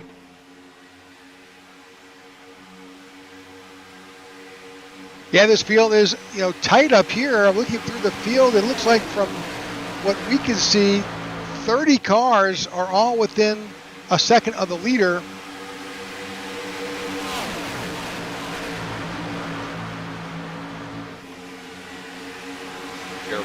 Got some 3 wide action mid on back. As we see another lap car entering the frame.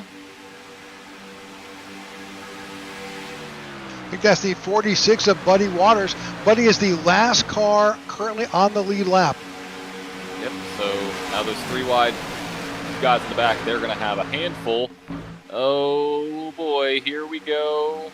It's Kenneth McCullough, or I think it might have been Joseph, or Joshua rather. Yeah, they're peeling off. He's trying to blend, always a challenge. Okay, made it to lap 45. Okay, we're good. We're in the clear. We are in the clear. Goodness gracious. Back up front. We haven't done a fuel calculation, John.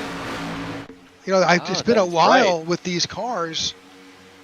I just don't know what their mileage is. At 100% fuel, I'm assuming it's the same fuel cell.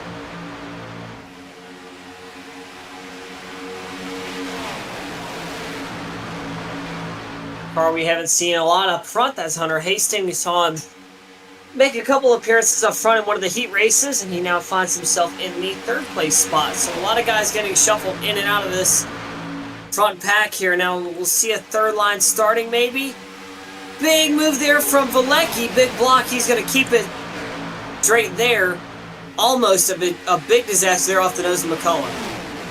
So going by going back in our records, I think we've got about 35 laps per tank of fuel. It's at 100% fuel. So, of course, that depends. If you're out front, you're burning more fuel. If you're not, you're burning less. But that puts us looking somewhere about lap 60 for green flag stops if we make it there. Oh, and we're... we saved it. Yes, we did. Oh, my gosh. The 23. I bow down there we go. No, we're good. Still wrecking. We're still good. Wrecking and we're still staying green. We're still unbelievable. Holy cow. The 23 is a master. I don't no clue how he saved that car. I speechless. Just absolutely That's speechless. unbelievable. Part of the wall there. 14 of Vincent Grimm. We're getting everything we paid for right here in Talladega. I would say let's go to a replay, but we don't know what's about to happen. But at some point, we got to go back and look at lap 46 of the line. Holy cow, that was amazing driving there. I'll write that down. Yeah, go back and look at that under flag caution. that. Lap 46. Well, saved a big one right there. Sebastian Marin, save of the day. Period. Nobody else can top it. That was just immaculate. Going back to the fuel calculation, that would make it about. What, 28? Is that right? 27 laps? Well, I think I had it at 36, depending on whether you're a fuel saving or not. But basically, they pitted last on lap 28. So. Got it. If you just figure 35, that puts us at lap 63. Again, if we survive to lap 63, holy cow. We're starting to see some guys make their way to the low line. I mean, that I think was a little bit of a heat check the field. That's like, okay, let's back her down just a little bit. I don't think there's. Yeah, I haven't seen. Correct me if I'm wrong. I haven't seen any backing down. In fact, wow, I'm speechless. Well, yeah, no, I will take that back. Every time they look orderly, it just all gets. Clobbered back together as we see guys now shoot the middle, trying to have a middle line form. More guys going to the middle. That is the 46. That is the 6. Just when you think it's all fine, it all gets shuffled back as we see more cars now making their way to the middle line.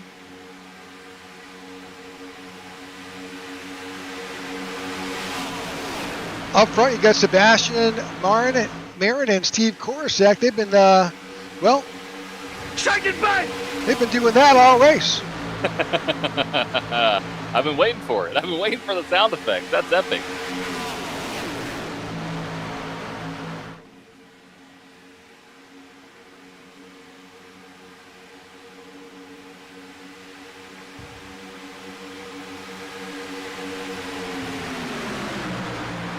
I think we're getting a lot of shaking and baking here. There's a big push there gone wrong for Cody Nagels. He gets shuffled to the outside off the bumper of Evan Karlbahn. And outside line still rolling. And I think that ultimately is where we're going to see the winner of this race come from, is this outside line. I think it has the momentum. It has the pushers. If the pushers stay there, then yes, it will. We will see a winner come from there, I think. But if there are no good pushers on the outside, well, I think at that point it really is up to the mercy of whoever it is on any of these other lines. But we're going to see I have no doubt, a fantastic finish here at Talladega. Absolutely. I agree. I think it's going to come from the top lane. I think it's going to come from the third car back. I think you have to get a good, or maybe second. If kind of going off of what we saw in heat number 2, if Steve Korosek could have had that move before the 39, he could have won the race, because if you get one guy behind you pushing, you can win the race. Now, the question is that guy going to go with you? If he doesn't, then you're all out of luck. But I think, will come from the high line. I agree. I'm going to go with the second car in line to make that move just like that. That's exactly what I was talking about. No, and the 6th, right back in front. So we'll see how that race plays out. The 6 trying to block everybody. He's making that car as wide as he can as Team Dale Cup continues to dominate here. Yeah, they are trying to manage both lines, and they are doing it flawlessly. Trying to be as smooth as they can. Now, Landon Bilecki, I think, might lead this lap, which means he has gained 33-plus positions. Wow. Oh, contact! Oh my. Bilecki got a little bit of a bump from the 5. One thing I do want to point out here before this goes wrong, if it does, top 5 minus Bilecki, all Dale Cup teammates. So that shows you the teamwork these guys have been putting in today. Yeah, Dale Cup has 8 drivers currently in this event. Thank you for our YouTube viewers providing some additional information. Unfortunately, a couple of them didn't register on the telemetry, so I will be adding those.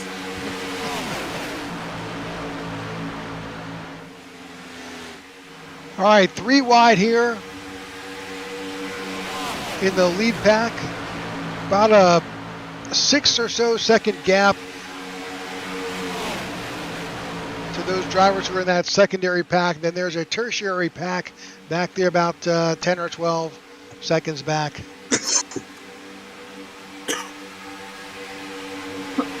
All right, the 6 of Cody Nagel's out in front. He's got a push by the 5 of Matthew Baker. Down below. Oh, the 27 of Steve Korosek is there as these drivers are about to run up on another car. I'm trying to figure out exactly which driver that is. It could be Bob Fitzgerald. It is. Bob is on the last, I think he's the last driver on the lead lap. Yep, going to go to the high side here. We do have some 3 wide racing a little bit back on there. That's 4 wide right behind him. 5 wide does not work. This somehow, you know what? It worked somehow. We're still not through it yet. We'll see 4 wide down the back straightaway. We'll see if we can get through it. Looks like we will. We're not done yet. We're still 4 wide. He caught the side draft, and it's pulling him along. Hold on to her. Therefore, there's still 4. Still 4. Still 4. It's the longest we've had 4 wide today. Like, how can I get out of this, guys? Please. They still 4 wide. Okay. They're still 4 wide, holding on to it. Now it's settled down. Okay. Oh, he's like 44. Carlos, that's a 44. Hunter Hastings almost lost it there. He saved it. Wow. Yeah, these cars are loose today for sure. He's still loose. He backed out of it a bit, kind of put him back straight, but for a while there, here's dirt tracking around that on that corner. Back up front, Matthew Baker out in front with some big help by John Ward in the 92. And just like that, he changes lines.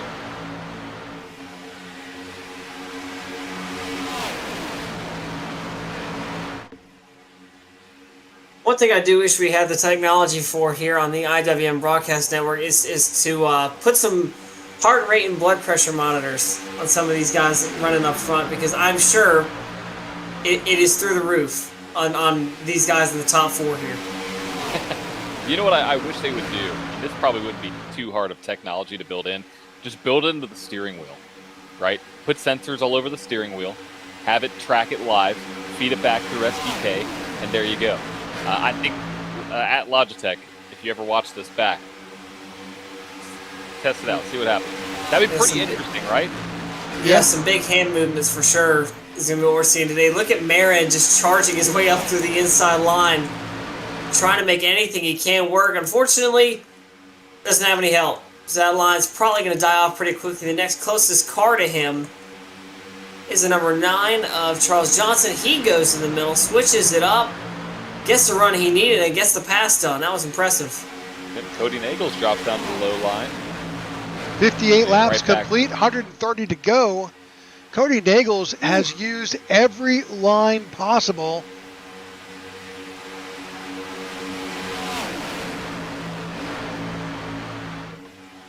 And here comes the flying ace of John Ward in the number 92. Sitting in the second spot. Oh! There we go. That's the 62 machine. Landon Valecki going around. McCullough through the grass. Caution is out. Put it out. Put it out. Caution flag is out here at Talladega, I believe the 4th time today. That is our fourth caution go caution. around. Yeah. And it didn't look like too big of one either. I think that's a plus. Is that who's involved? Josh McCullough? Let's go back and look. Yeah, he went through the grass there. He did a little bit of lawn mowing. All right, let's see what happened here. It looks like it starts up there with Valecki. Let's go up farther up. Let's take a look. Yeah, his spidey sense is already tingling. He can see it. Yeah, it looks like it starts there. All right, let's take a look. Oh, my. Backed it up a little bit here. Let's all right. see the 429 to the inside. Trying to move down. Still going, still going. Just not clear, unfortunately. That's a 62. That could have gone a lot worse. I think that was best case scenario because I don't think anybody came out with super heavy damage besides maybe the 7. But he didn't look like he hit too hard either. Well, the 62 is definitely showing a meatball, so he's got some repairs to make. Yeah, I wonder where. I don't see any toe down. Yeah, you can see back there in the rear end of that car not looking too hot. Oh, that may have been where it's from. He's not finished getting ping-ponged around. All right, so actually this probably works out pretty well for these drivers. Lap 60, I think they're probably only a handful of laps away from needing fuel anyway, so a timely stop here at Talladega.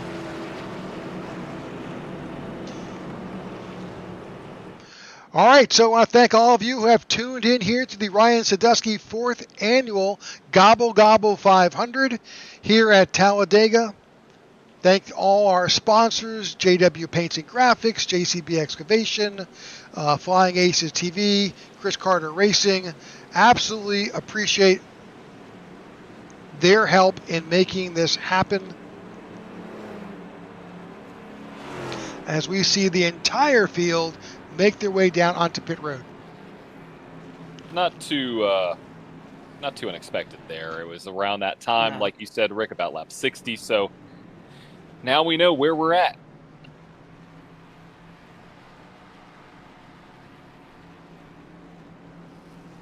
Most of these drivers are just taking fuel. Fuel drivers will take some tires.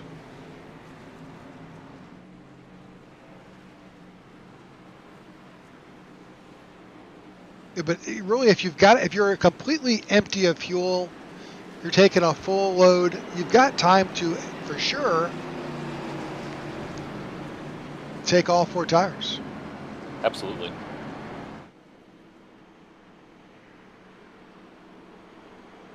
It's interesting, you can tell just the difference in the length of the pit stop versus the current next-gen car. It's a few extra seconds to get 4 tires on this Gen 6 car.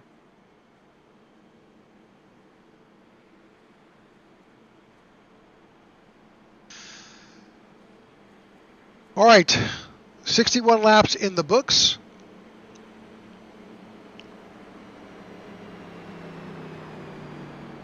Cody Nagels will take his Cody Nagels will take his position up at the front. What were you saying, Noah? I was saying, you said about lap 60-something, and we're not even done with half the action yet. I mean, we still have plenty more moments like that left to go. Yeah, great run of racing there. Just some great action. 2, 3, 4. My gosh, were we 5 wide at one point? Yeah, crazy. Yeah, absolutely wild. We have, just almost near a third of the race complete here. I want to thank everybody for tuning in to today's Ryan Sandusky 4th Gobble Gobble 500. Brought to you by CCR, brought to you by JW Paints. And hit that subscribe button so you don't miss any more action here on the IWM Broadcast Network. We got racing coming up in the 2026 season, starting up in February, I believe. So I want to stay tuned for that. Week after the Super Bowl, right? I believe so. Number of drivers making their way down the pit road for a top-off. Sebastian Marin, Dean Wilkinson, Rob Connors.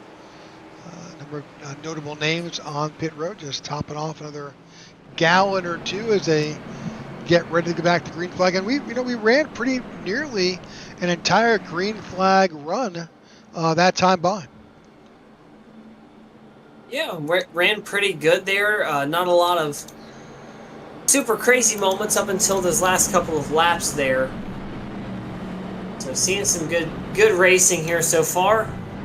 Keeping everything rocking and rolling, and we'll see if we can go have another good green flag run this time by. Top 10 remained relatively unchanged. Don't see a whole lot of new faces in here. However, there is a McCullough back up in here. Kenneth McCullough Jr. in the 03 makes his top 10 appearance for the first time today. Another Christopher McCullough in the 04. Looking a little bit farther back in this field, trying to find the 05. Back in 20th. 20th. So McCullough's sprinkled through this field. We have one sitting in the 5th place spot here. We'll see how this will play out.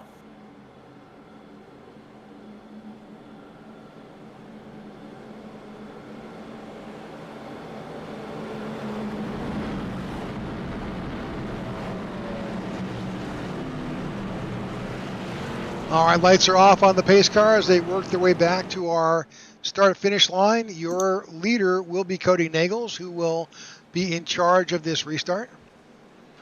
Cody is taking the inside line this time.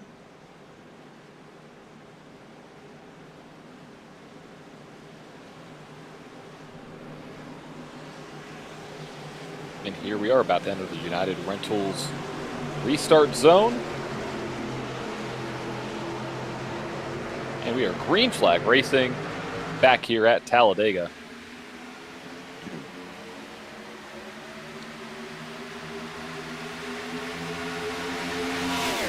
Exactly a third of the way through the race.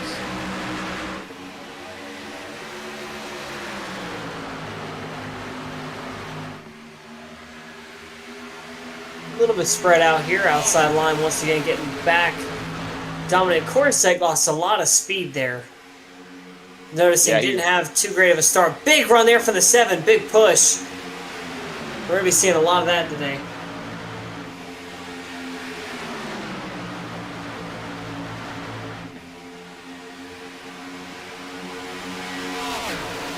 Yeah, really big pushes all throughout the field. This is 6. Cody Nagels leading down. We got 3 wide now starting in the back.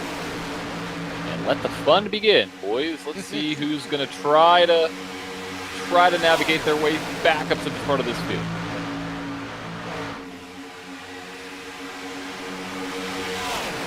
A couple drivers out front on that low line need a little bit of help. They need those folks behind them to catch up because that middle lane is a foreman. Oh, there we go. Some gaps filled in there.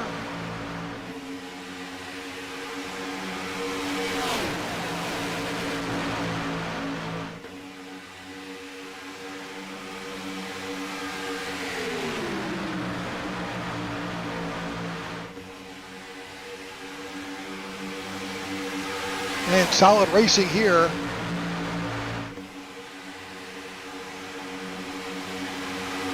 It's hard. Am I a spectator? Am I a broadcaster? I'm kind of a little bit of both right now. Yeah, I'm just staying quiet watching the Masters at work here. A lot of stuff going on. Richard Elliott trying to lead this inside line with Butler. There's a lot happening. Yeah, there's so much happening. It's like we're probably all watching 3 different things. being here in the broadcast booth and then y'all watching on the channel, you're probably watching 5, 6, 7. I mean, so many different things you can pay attention to when you have 3 lines of cars here at Talladega.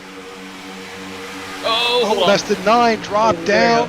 That's Charles Johnson, dropped down to that low line. Now that high line has kind of moved down to the middle, kind of stalling out that run. Leaves the 62 up high. That is Landon Bellicky. He's back up. We saw him involved in that incident. Well, guess where he is? He's back up to the front. Yeah, with some cars dropping off to the apron. Just falling No back. way we already have cars out of fuel. No, I don't think. We're 4 wide. I think they bailed out. I mean, at some point, you're sitting there, you're 4 wide. You have an opportunity to bail out and just pick up the field at the end. That's the smart decision. Yeah, but it gives you the most options, right? You can, if there's something bad that happens in front of you, you can go down low. You can maybe not want to slam on the brakes. That sometimes doesn't end too well. But you have all the opportunity to move where you need to go if something goes south. See another car now back to the low line, I believe. Is that? That's the 32 of Nathan Harper. Yeah, 32.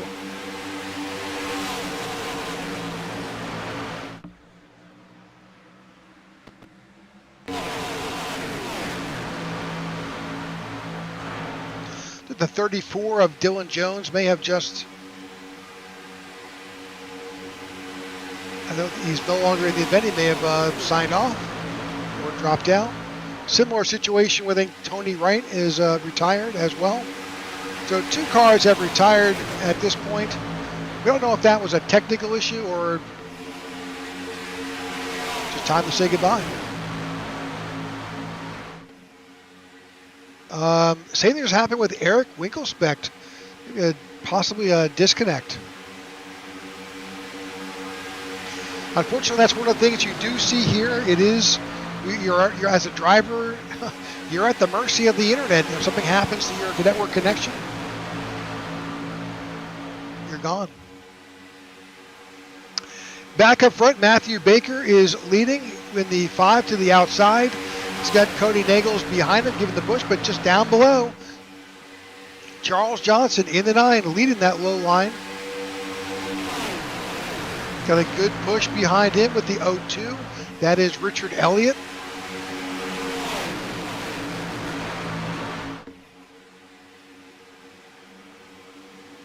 Oh! Cars to the inside. Shot down low. Not sure who that was. It's going to take him a little bit to He rejoin. saved it. That's a 23 of Sebastian Merritt, wow. who also was low. Caught on the inside there, blocking off Marin. Yeah, these guys are rolling now. Oh, right there. Waring goes around. Contact. Oh, wow. I don't think He this hard into the wall. Caution has not come out. Yeah, I don't think this will be one. I think that's pretty much, this wreck's pretty much through. Nathan Harper involved. James Waring involved. As long as they can keep their cars going in the right direction. They do have some meatballs up. I saw the JCB excavation, and I was like, oh, is that a caution? Yep. Nathan Harper. He is wrecked. Slow on the track. Yeah, he's got some damage. He's got to try to limp it around, I guess. As long as he doesn't stop. Oh, that might throw it. That might throw the caution. Nope. Oh, no. Okay. Seen it. We're good. Rick Javorka also has damage here. He is trying to make his way back. You can see the damage in that 52. But he is definitely under power, unfortunately, for that 52. Back up front, business as usual. Matthew Baker, Nagels, Johnson, Ward up front. Business as usual, and they are 3 wide racing, which is what we love to see. Amen.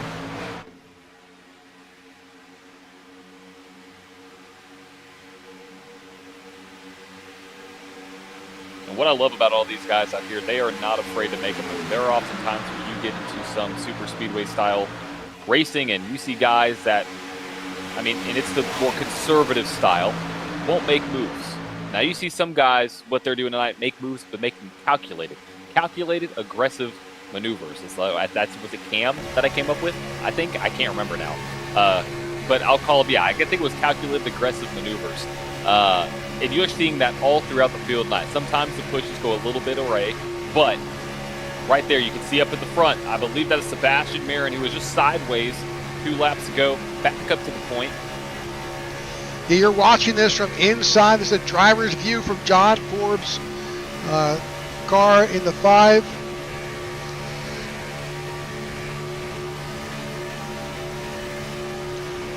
He is running right now in the middle lane. It looks pretty clear. You see the action in front of him, but oh no, it's not like that at all. He's going to figure out just where that outside line is, who's in front of him. That's the 62 that's just dropped in front. That is Landon Delicky, who he runs right up on. You probably heard the phrase before, don't push the pusher. Well, that's exactly what these guys are trying to figure out. Do I need to give that guy a tap in front? Is he actually pushing somebody? With that view, with that limited visibility, sometimes you just can't tell. Yeah, no, I mean it's so tough in super speedway racing. It's almost an instinct. Yeah. And you have to almost look through the car. You have to judge what the guys in front of the car that's in front of you are doing. And we see a lot of times where, and this happens to everybody, you get checked up in a wreck because you don't see the car in front of the car in front of you slowing down, and it just all goes away. Oh, we got 4 wide now through the start-finish line here. I think they're going to be able to clear that up. It's Gabe Butler in the middle there with the 62 behind.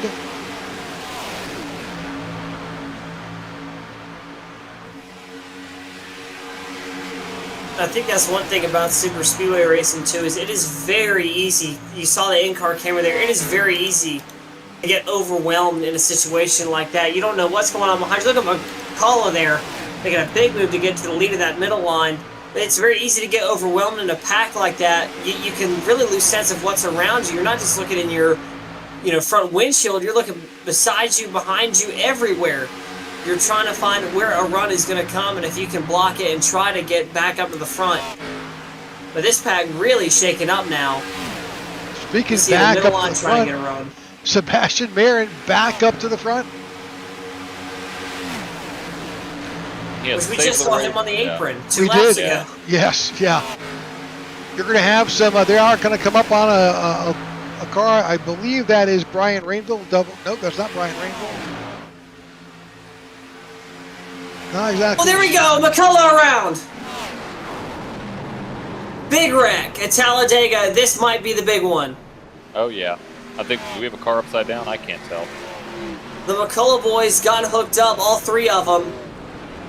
And a bad push for Marin. And it all goes wrong. Caution flag out for the 5th time today at Talladega. Well, we're going to go back and take a peek at that. Our eyes are off looking at that lap down car they're about to run up on top of.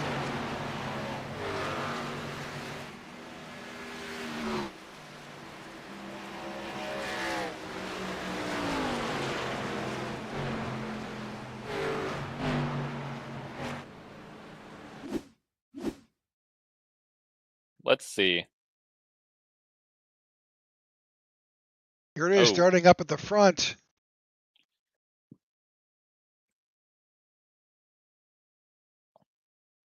Sebastian Marin involved there. I want to say, I need to go back a tad, because that is the entire front pack. Bad push, maybe? Or, oh, the 03. Was the 03 that went a little bit too far right? Did he get a push from the 04?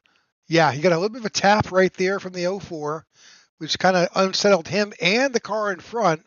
Car in front saved it, but he wound up the 04 in the left rear of the 23, who also then hooked the everybody's 05. hooking everybody. Yeah. Yeah. Hooking. Nowhere to go. Nowhere to go. But that is the big one. I mean, a lot of cars involved in this one, right in the entrance of the corner. Just nowhere to go when you have all 3 lanes blocked. And one thing that iRacing's done is the smoke. I think I don't know if they've added it. It just looked like a lot more smoke in that wreck. It's hard to see, but that's a big one here. Just a little bit under halfway through this race. Got 112 laps to go here at Talladega, and a lot of these guys may be out of quick repairs. Oh, I think that's they may be. Yeah, I think we're about there. Yeah, we may see a few guys staying in the pits to try and get some repairs made. That one quick repair was a gift, but unfortunately, it doesn't keep on giving.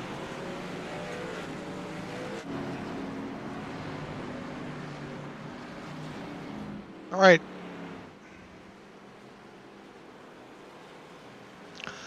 Caution flies here, lap 76, our 5th caution of the race so far, as we're rapidly approaching the halfway point.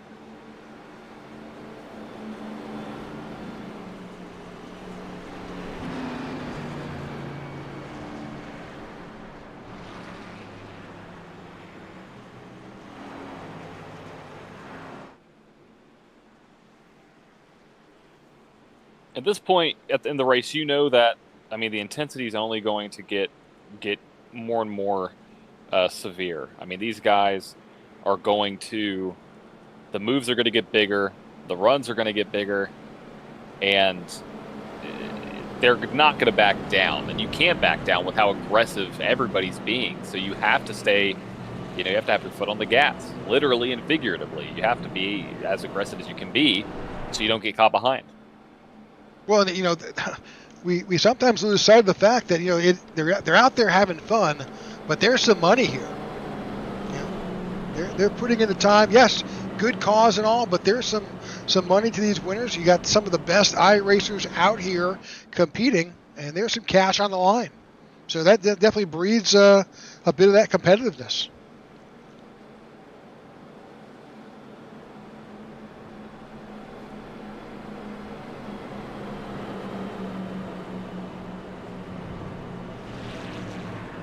So it's like the driver who will be in charge of this restart will be the 89 of Trevor Asworth. Asworth? I don't know. Help me out. I say Asworth, but I say that too. Trevor Asworth. All right. If someone is familiar with Trevor who can send me a pronunciation key, I'd be happy to pronounce his name correctly.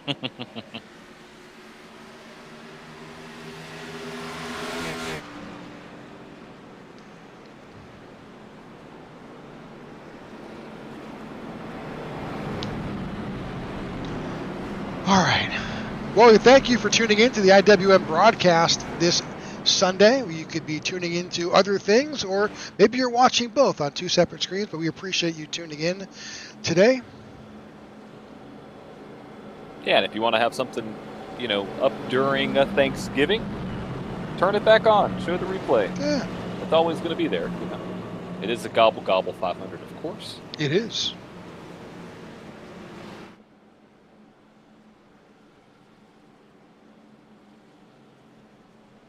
Yeah, I'm very curious to see how the aggressiveness is going to be going forward. I don't think it's going to let up at all. No, absolutely not.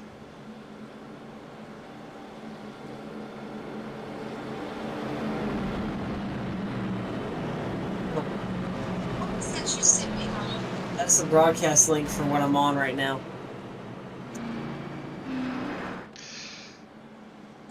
All right, here we go. Lights are off on top of the pace car.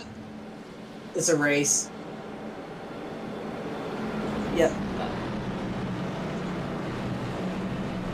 All right. Cody All right, Nagels to the outside.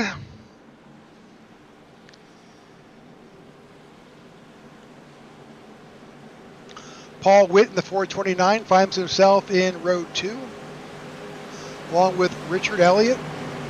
John Forbes in row 3 with Matthew Baker. Be an interesting restart. Not a lot of heavy hitters. Back up at the front like we saw earlier. And we are back green through the United Rentals restart zone here at Talladega.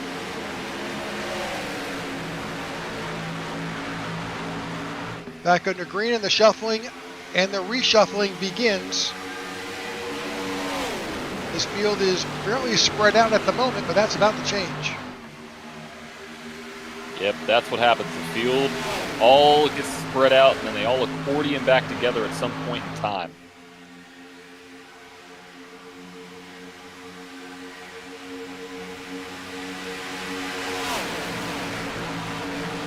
Currently 32 cars still on the lead lap here at Talladega.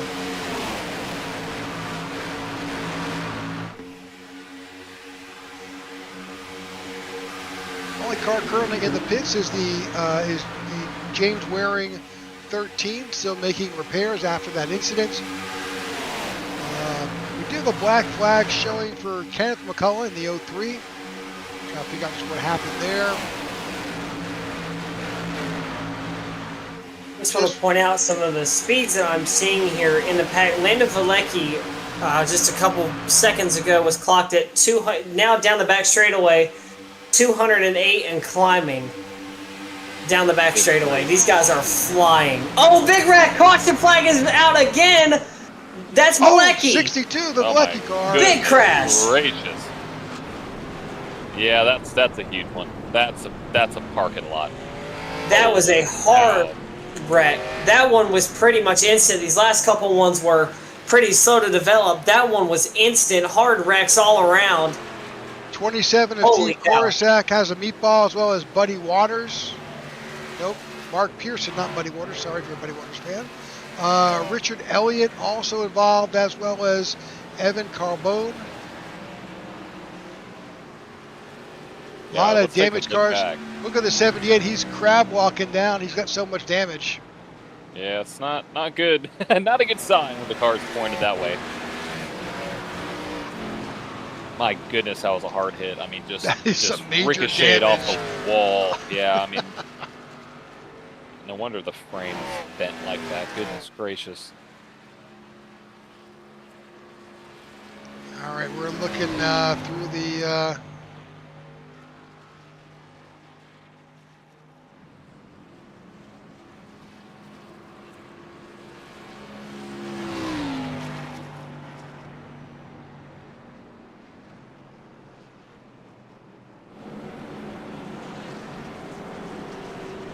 There it is. See if we can figure out just what happened here. Come back. This is the 78 of Carbone. Happens just in front of him at the 02. Yep, let's back that up just a little bit here. See the 88 of Gabe Butler involved as well.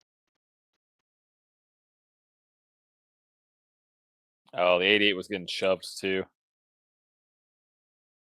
Yeah, he was getting pushed by the 62, unfortunately. Let's see here. There was one car that hit the wall. I mean, I've never seen somebody hit a wall in iRacing that hard. Yeah, the 78 right there. Yeah, that was a hard hit. It just kept happening. Just nowhere to go. I mean, like the track's blocked. You just, yeah. I mean, look at that. I think Lightning McQueen himself would have had trouble getting through that one. I mean, that was one of the most. Look at the car on pit road. Yeah, I mean, he's crab walking. I mean, heck, we got everything. Pretty much went wrong in that wreck. The whole track was blocked. I mean, there was really nowhere to go. Well, it's like the 78 saved his quick repair because he's back to normal. Good call. Thank goodness. All right, sixth caution of the night. Lap 82. Just about 100 laps left here at Talladega. About a third of the field involved. We'll see how this shakes back up.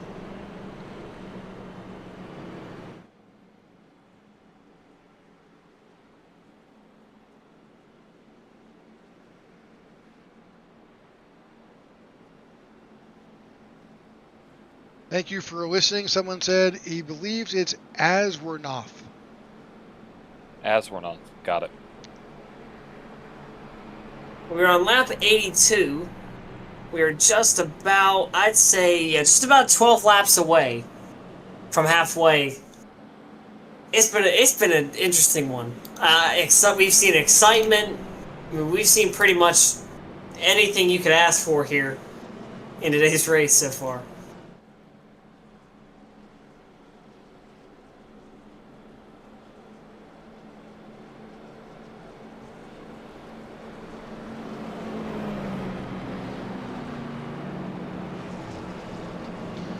All right.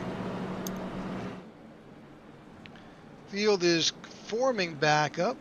Got some time as a few drivers will peel off as expected to make their way down on pit road and top off with fuel. We're seeing the 32 on pit road. See the 14, 23.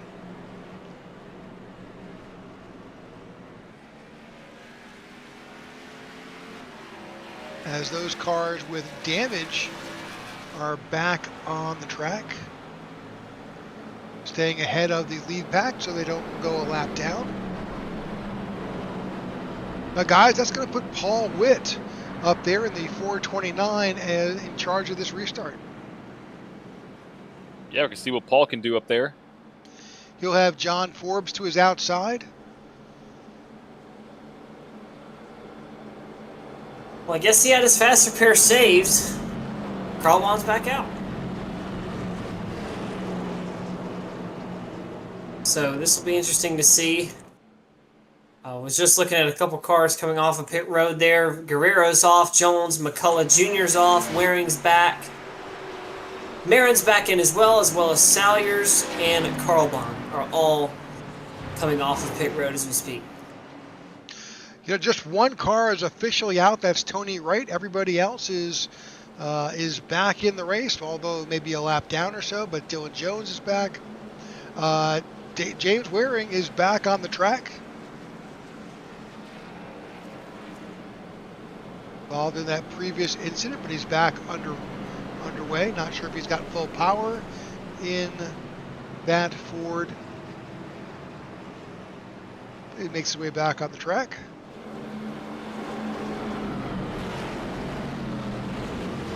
Well, back up front, the lights are off on the pace car. That means one thing, that next time by, these drivers will take the green flag on this restart.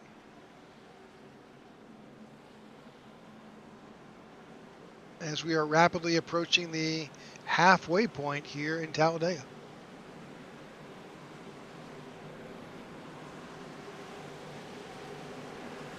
Right, here we go. They're about to enter the Geico restart zone, and oh, look who it is! Look who it is! Look who showed up! Digger is back there. He's out there. There he is. There he is, waving. Well, he doesn't have a flag in his hand, but he's out there having a good time. Green flag back in the air here. All right, got to put him away. Don't want the cars. All righty, 429 out to the front with the 89 right there behind him.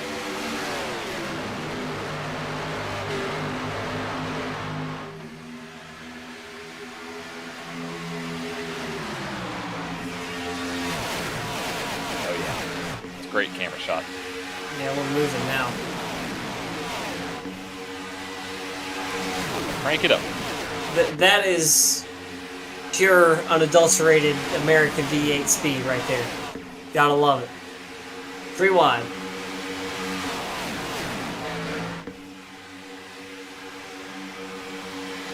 .429 shows us the way. He's out there. He's got a bit of help from the 89 right behind him.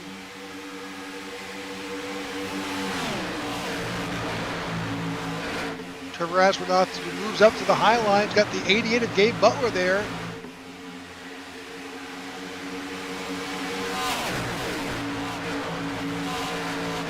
As his field just kind of spreads out a bit. Oh, hold on to her, 56. The 429 of Paul Witt slides back.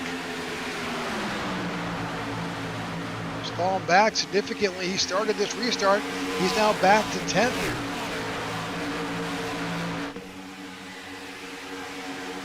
Yeah, and that's the ebbs and flows of super speedway racing. You'll go to the front, go to the back, go to the middle, go to the front.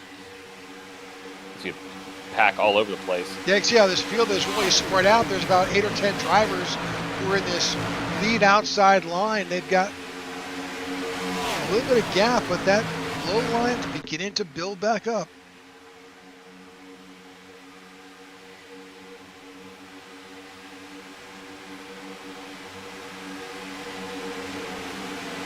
See right there, that's 7.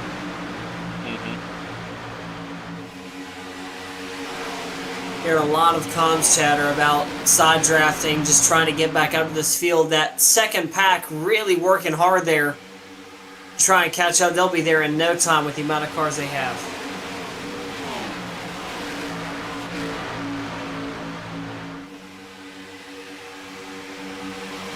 Looking back through the field, see Charles Johnson there at the 9. He's got a lot of cars around him as these guys are, a lot of movement going on.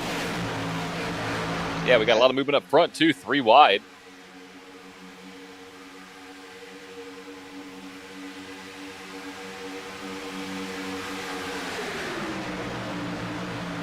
Aswinoff, Butler, Nichols, Wilkerson makes his way back up. And David Overstreet, who started nearly at the back of the pack, he started 29th, now up to 5th.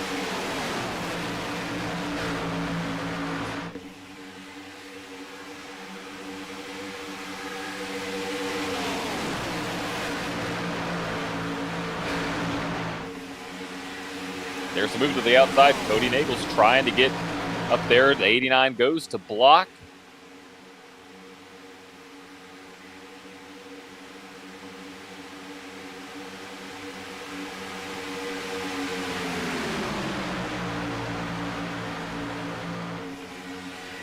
I think everybody up there is watching that 6 car. What's he going to do?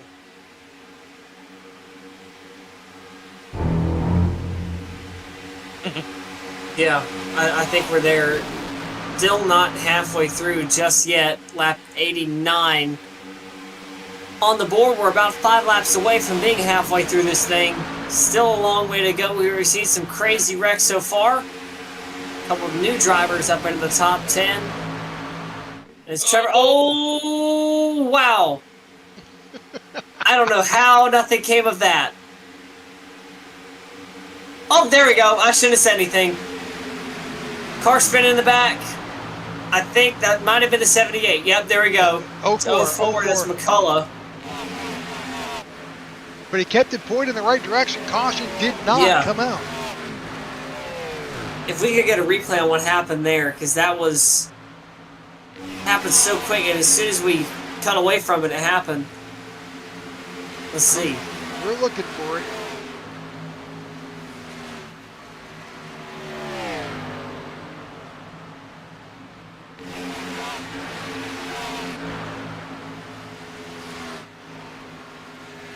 He's going to be all the way at the back of this field.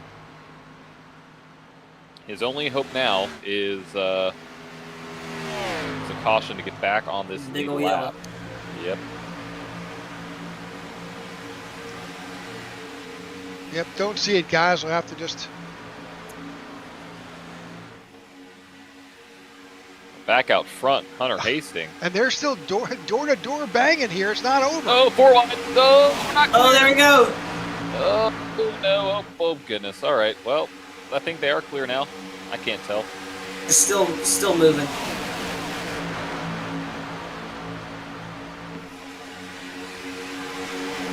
Yeah, this is one unsteady group of race cars right here. I mean, it just looks really unstable. Oh, wow, just door he's into the wall. Yeah.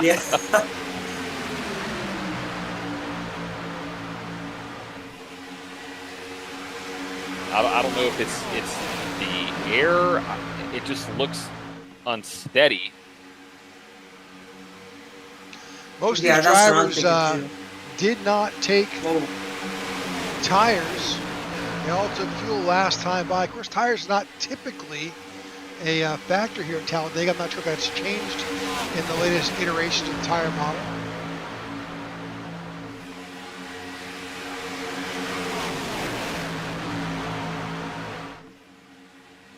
Gosh, there's so much movement. I don't know how nothing's happened to these past 10 laps here.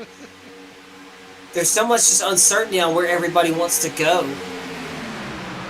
One thing is certain: is the 6th. He's just controlling the race. Yeah, he's just back up there again. Yeah, 92 as well up there, trying to make a difference here.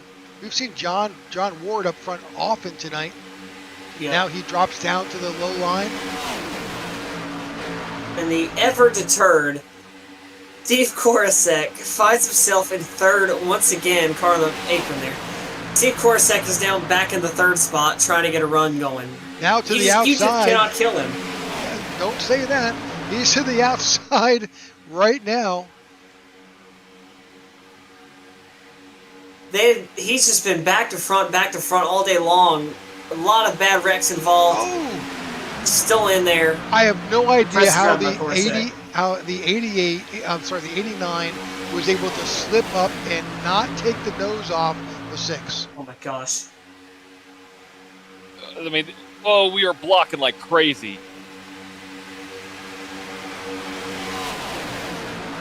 Yeah, we got aggressive moves from front, back, left to right, top, middle, low. I mean, everywhere you go. At the stripe, this is the halfway point. We're just halfway done with this event, and they're racing like it's the last lap. Yep, we can cue the Bon Jovi. We're halfway there. We are more than definitely living on a prayer right now.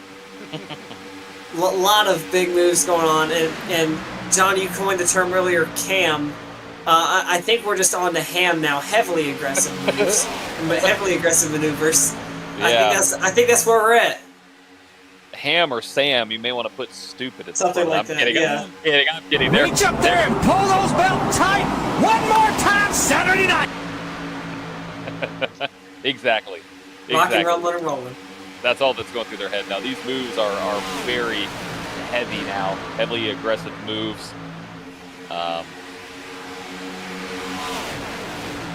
You see guys just taking every chance they can get to go to the front. You see Steve Korosek drop to the low line again.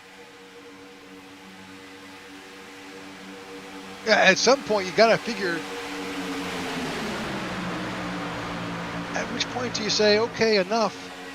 But no, there's no give, there's no all take right now.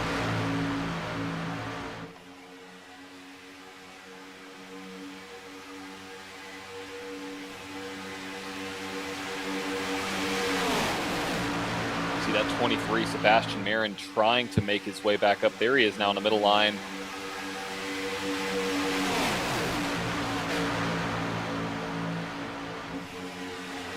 Oh, wrecking! There we go. Oh. That is huge. Caution is out. Put it out. Wow. It's like David Overstreet involved here in the 68. He has got some major damage on that 68. Yep, that car is bent. Charles Johnson also involved.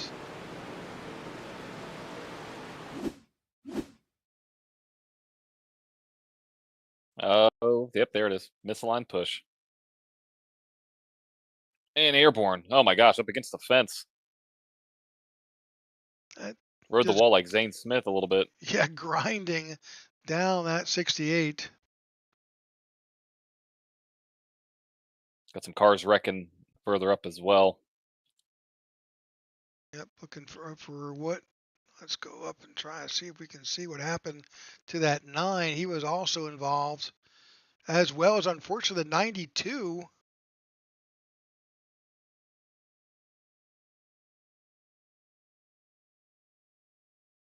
The 68 and the 44 to the outside. The 92 goes around, comes down in front of the 9, unfortunately. See the roof flaps deploy, the hood flaps, and he's pointing in the wrong direction.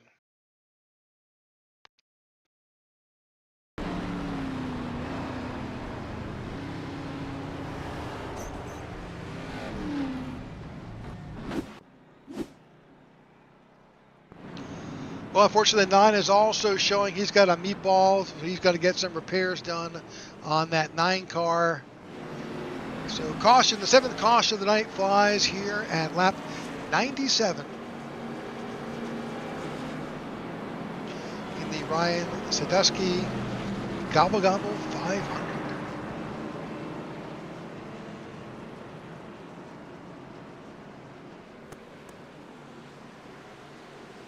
And here comes the field, guys.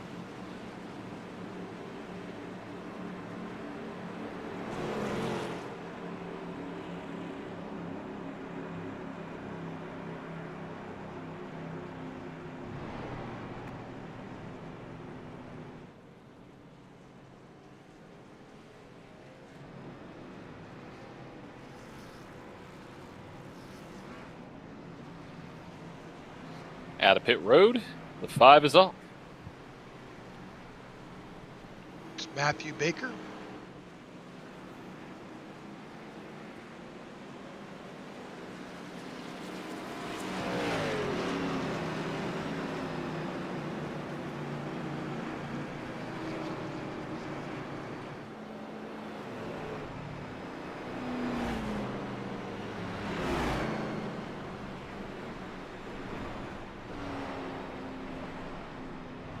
A lot of cars with damage on pit road.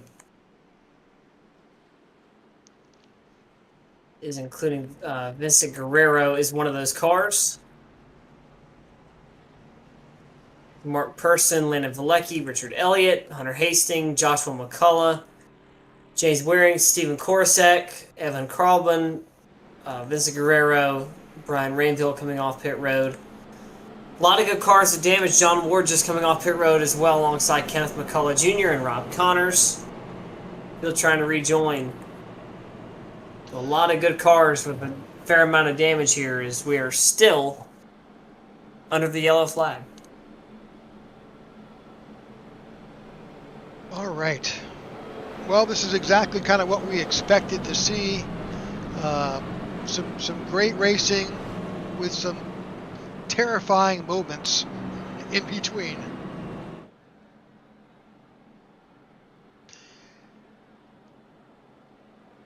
"98 laps complete. Currently here, Matthew Baker is out in front and will be in charge of this restart. But I guess, guys, we're beginning to see some attrition here. Just a little bit. Yeah. I think we are, and Just I think a that's touch. yeah. It's a long race, right? And it's a long way around here under caution as well. As you can, if you got minor damage, you can probably do that by coming in and not really losing much.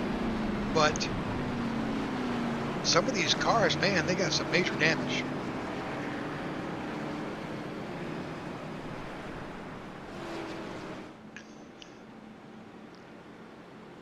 All right, recap. We're just past the halfway mark. We're beginning to see kind of like the same names, right? We've seen Matthew Baker up there, Cody Nagels. They started Sebastian Marin.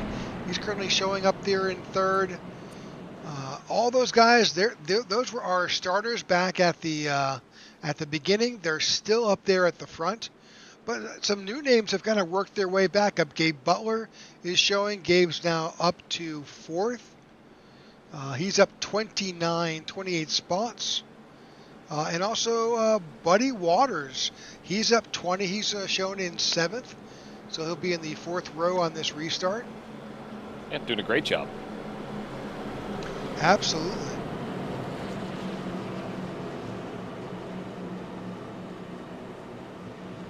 Looks like the entire field has taken this opportunity to come down on pit road. We have, from what I can tell right now, we have 35 drivers still on the lead lap. Bob Fitzgerald is there at the tail end. You know what that tells me? 35 potential winners. Yep. I think anybody can get it done. I really do. I mean, there's Oh, yeah. obviously some names up at the front, the Nagels, the Marins, the Butlers. But you have anybody can really win it, especially with what the racing has been like so far. It's been one of those days, I think, where it really has been shown that anybody can win. All right, green flag flies again. Matthew Baker leads this field with Cody Nagels to the outside. And guess who's right there? The 23 of Sebastian Marin.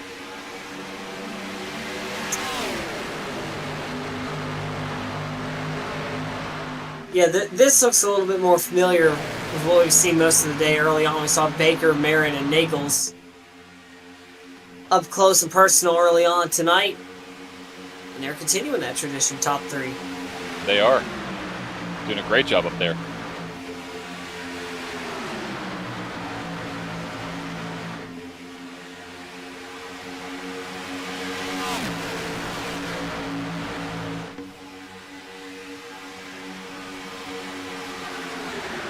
Solid push by the 23 and the 5. Oh, big move by 89. That's Trevor Ashworth dropping right there. Trevor's doing an amazing job with some of those moves. He's also been one of the drivers that's been up front with the majority of the event so far now. Just surpassed 100 laps complete here at Talladega. Another big move from Trevor up to the high side. You just saw a complete swap. You had the 6 was up top. He moved down. The 89 took his spot. He moved up, and now they swapped it again. Now they're both down. Big push, big push on the low line.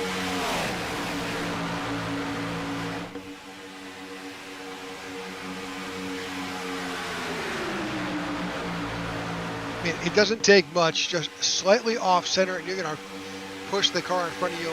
Just, wow.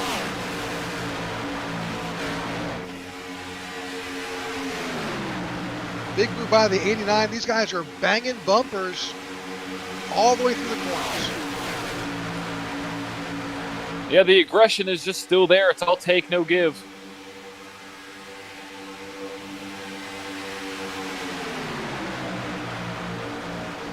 And there's Sebastian Marin down to the low lane, going to take the lead.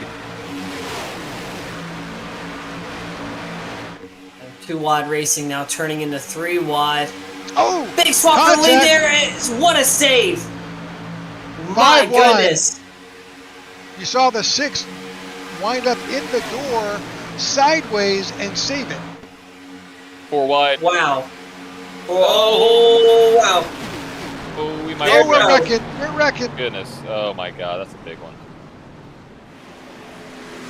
Yep, that's the big one. Oh yeah. That is definitely the big one. That's everybody. It's a parking lot. Parking lot, turn 2. Parking lot, turn 2. Clean up on aisle 2, I guess I can say. Look at all the meatball flags showing up. That's like 4 or 5 right there. 6, Goodness 7, gracious. 8 drivers with meatball flags. Damages to their race cars. Brad walking. That 5 has got some serious frame damage.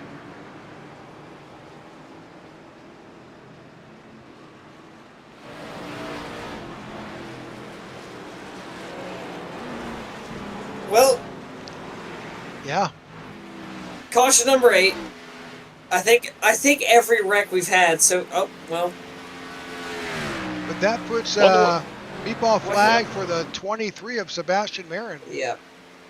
I think that every wreck we've had today has been some sort of a big one. This has been unreal, and this is going to change things up a lot if this takes a lot of the leaders out.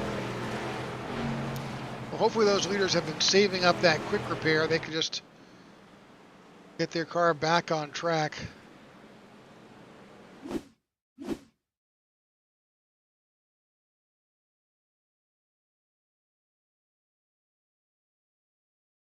Let's take another look here, just trying to get a slightly different angle.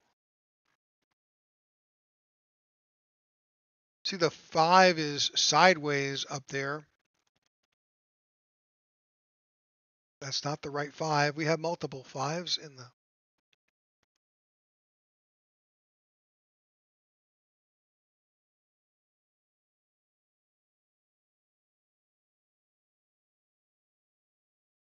And there's what collected all your leaders.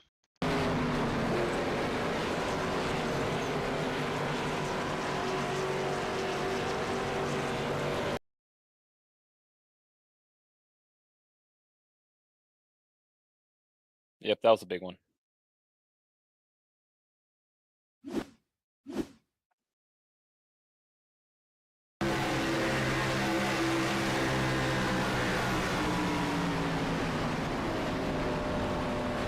Good job avoiding it. Look at that. Yeah, that is Richard Elliott. He has Spidey sense. Yeah.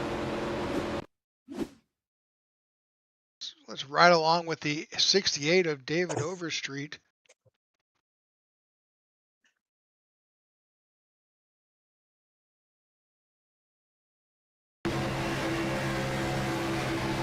Yeah, man, he can't even see what's going on. I mean, that peak down at the bottom was all he got, view-wise. Almost got through it. Well, I think so far what we're seeing is a outstanding demonstration of Murphy's Law, which is, if it can go wrong, it will go wrong.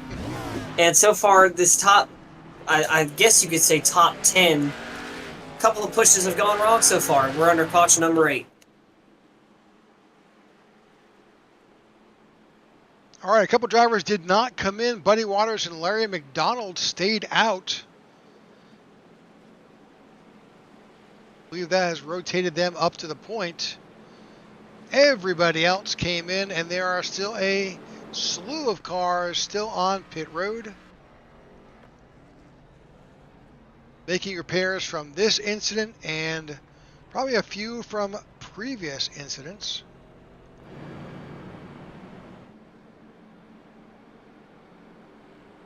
But right now, my count's got about 12 cars still on pit road making repairs.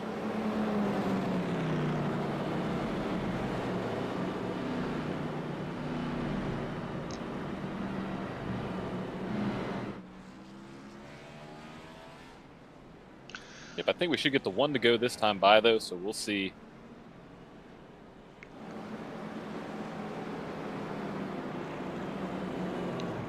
What that looks like. Yep. Putting a few new names up at the point with Buddy Waters and Larry McDonald.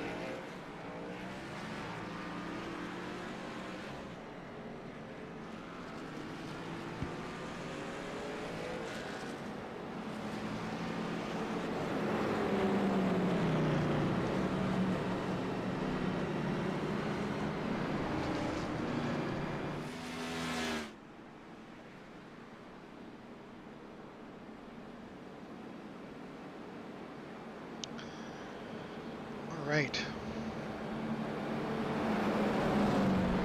82 laps to go here tonight. Or I guess today.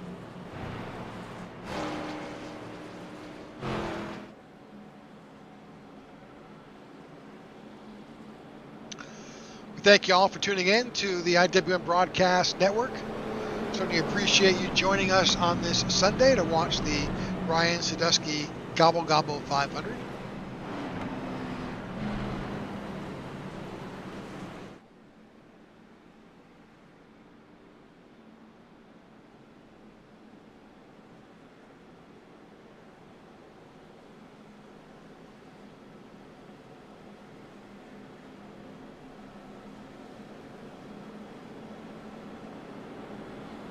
We see some drivers who were topping off on fuel there.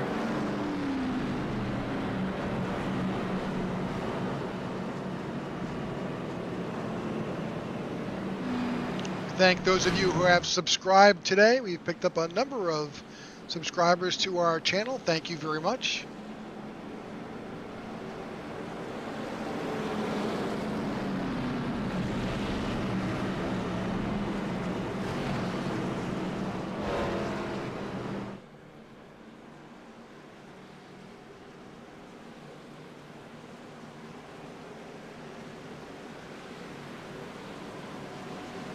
All right, a couple of Toyotas out in front here, John. Yeah, it's not a rarity, but two names that we haven't seen start off the field. So we'll see what they're able to do here. About to be into the United Rentals restart zone. Green flag back in the air.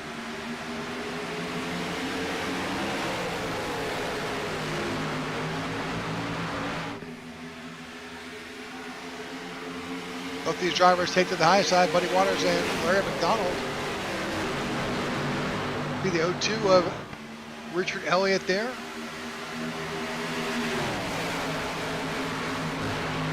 And just like that, it's all different.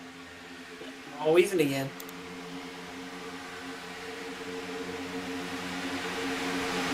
See the 46 chasing that purple car. I can't see the number on it.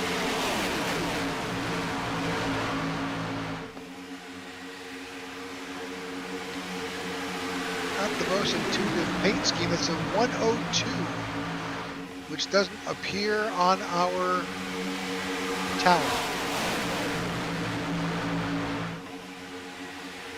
Unfortunately, triple number paint schemes aren't all that common anymore.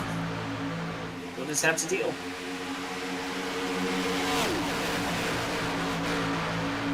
Car is bailed out to the inside there.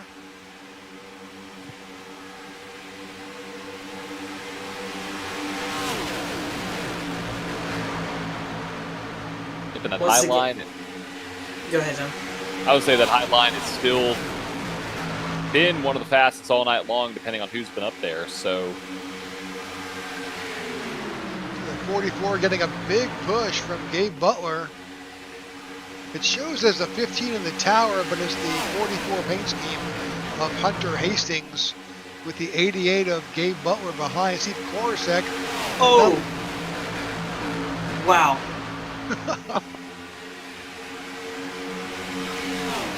another Yeah, massive Hastings save. is not wanting to let that. Yeah, Hastings is not wanting to let that lead go.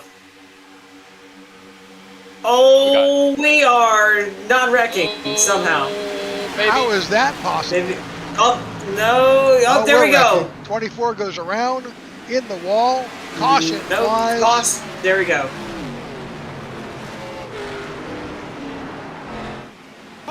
Caution is out.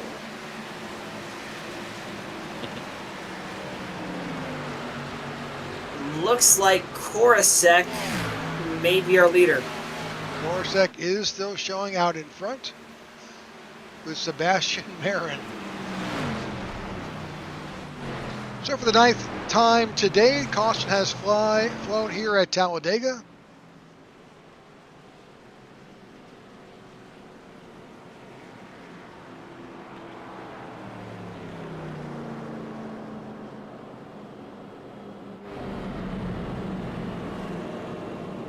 As this field waits for the pace car to catch up. I got to hand it to the 23 of Sebastian Marin. He had an EOL at one point today, and it's come back and currently sitting in 2. Yeah, you can never count them out. Never count them out here at super speedways.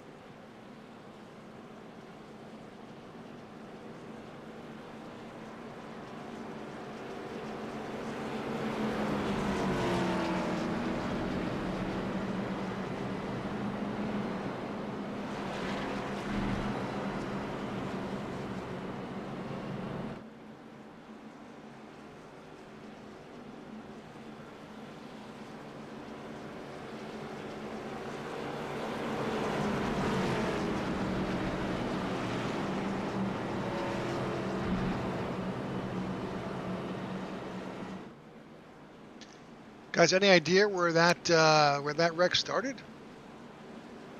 I think it may have started with the 24 getting loose, but there was so much happening in the back there in the middle of that pack. I think everybody just kind of got jumbled up, lost focus for a second. I believe it may have started with the 88th of Baker. Let's see here. Yeah, it was around the 24. Yeah. What Oh, in the world? Right. Oh. The 46 just drove up right into him. Well, I mean, let's see here. Is there a gap? Do you think you can make it?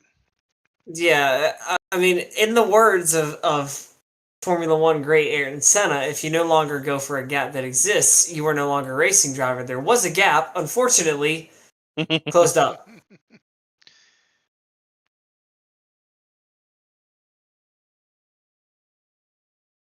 Oh, over street right there. Oh, yeah.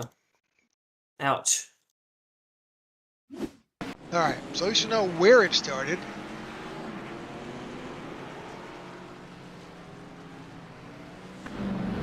Now, interesting, I think that puts the, we'll have to see how this all shakes out, but is the 14 now at the front? That'd be Guerrero now showing at the front. I believe so.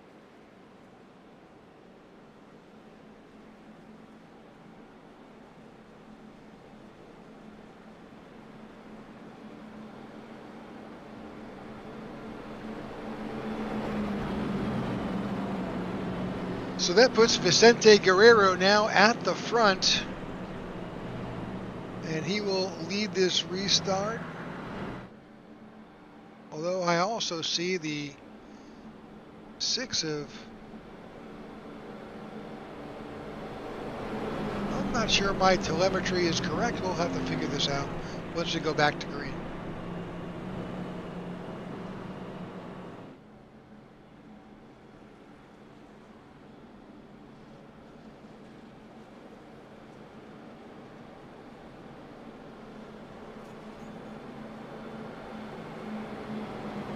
So I show Cody Nagels up there, but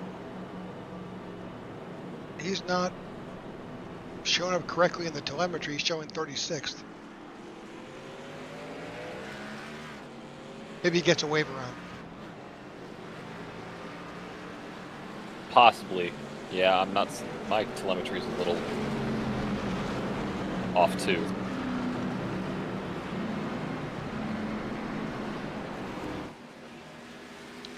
Well, with the amount of passes, lead changes, and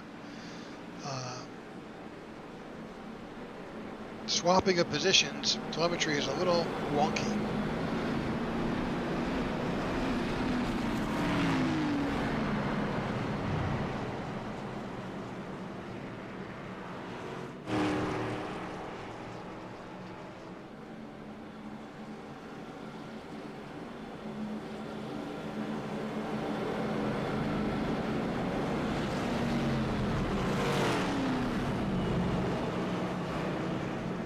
At this point in the race, you know, the conversation of fuel starts to creep in, because if they can go about 35 laps, that's 70.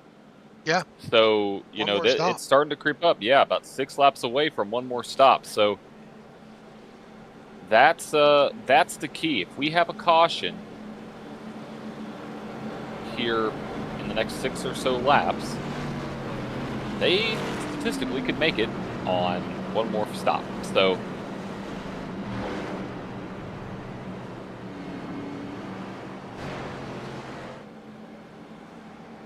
all right, 9th caution of the day.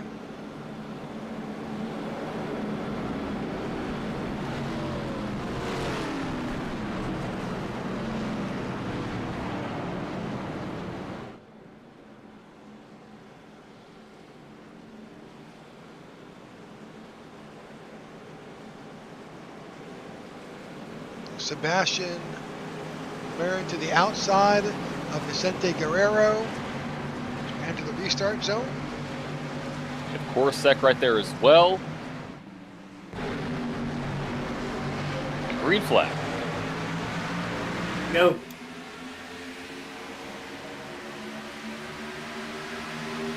Big push by the 23, who's got a lot of help from the 44 as well.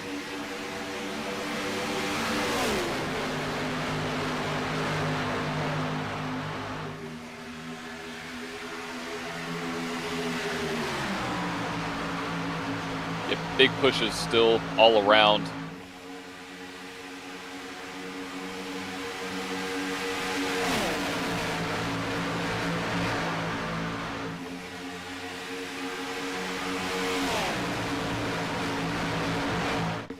And there goes the 27th Coruscant to the low side. Oh, hold on.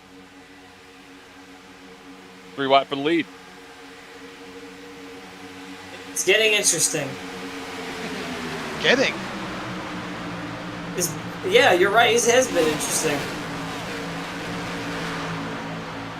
Sebastian Marin's got a big push by John Forbes to the outside in the 11.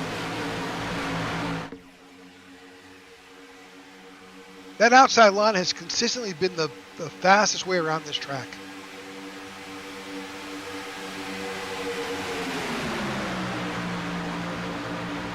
Three wide at the front. 62 of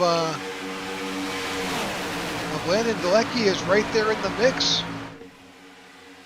Thought he was out of this for a while there, but no, there he is, back in the fray.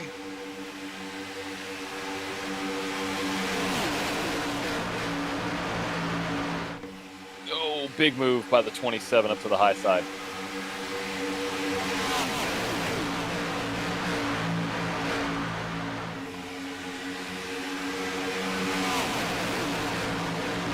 Just over 70 laps remain in today's event.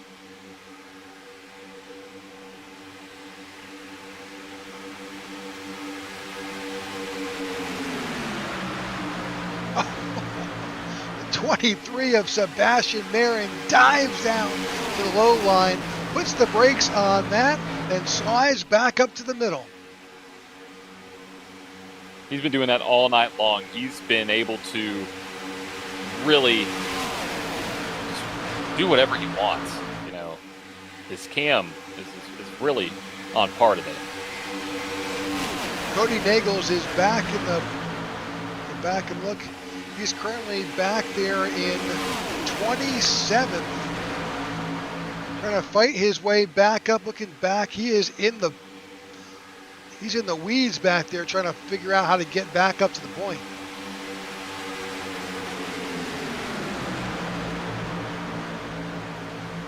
And the racing in the back is not any less racy than the front. They're 3 and 4 wide.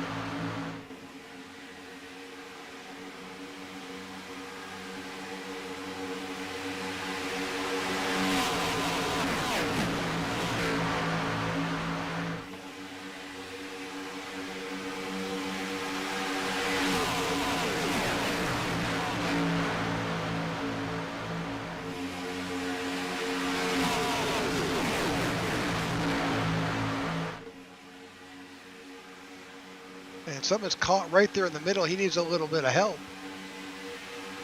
Yeah, the middle lane's not really been. That's Cody Nagels. Cody Nagels has picked up 6 spots since he jumped up to the middle. He's been lurking these last couple of laps. He's been involved in a couple of wrecks, but if anyone can find their way back up to the front, I think it's going to be him. And now he's got a couple helpers in front of him too. Yeah. Not more than a couple. He's got the whole outside line that's basically dissipated to the middle. Yeah, I think this is the densest I've seen this pack all day. Oh, watch the front. Ay. Christopher McCullough out in front in that 04. He's got help from Sebastian Marin behind him. And the 27 of who? Steve Gorsek back right there in the fray. And there's that pink car right there in the middle.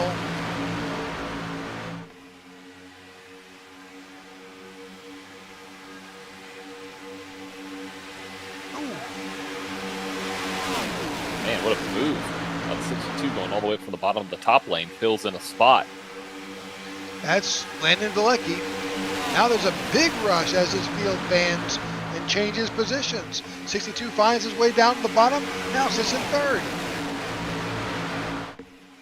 What I'm noticing is that on a corner, before the corner entry, drivers will just shoot down from the top lane, go to the bottom to get the position because they have such a big run. I mean, we've seen that at Atlanta, I guess Echo Park, but we're seeing it a lot more here at Talladega tonight than I would expect.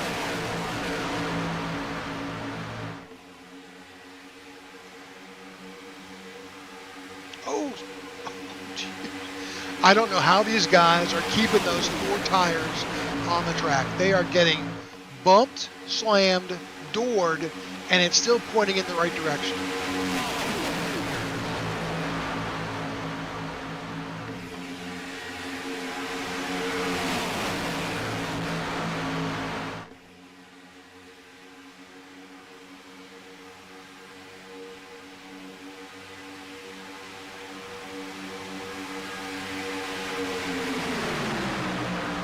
So also been corrected. Landon better Belicky.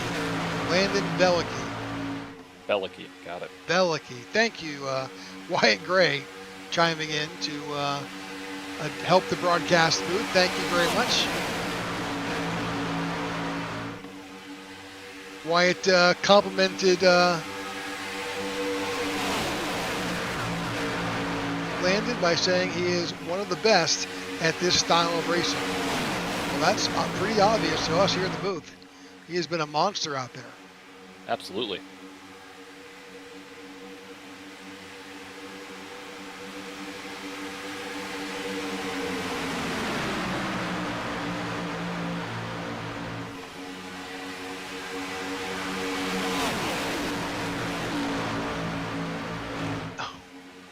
Oh, 4 wide. Yeah, just when you thought the door was open, it gets slammed shut by the 44.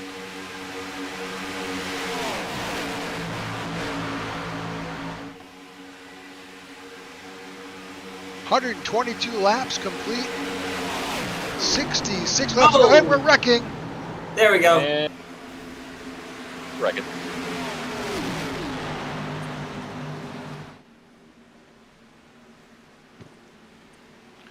Richard Elliott involved, Brian Rainville. Number of drivers off the track. We're trying to get back and see just.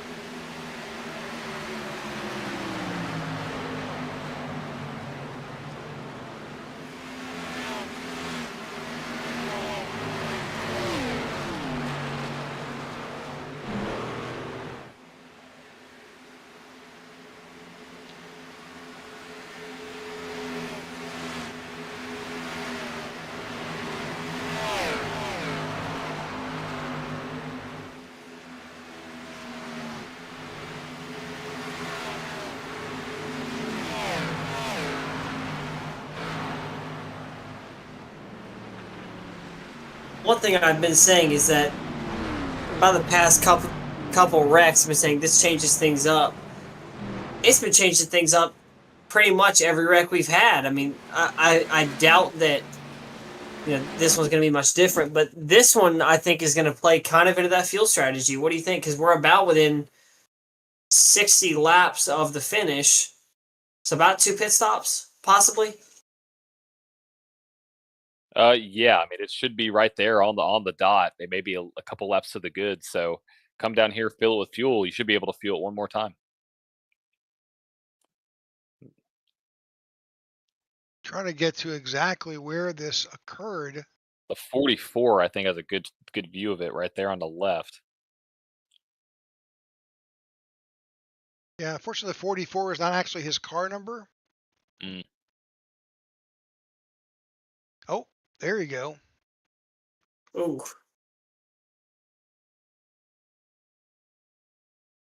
That's the 02 of Elliott.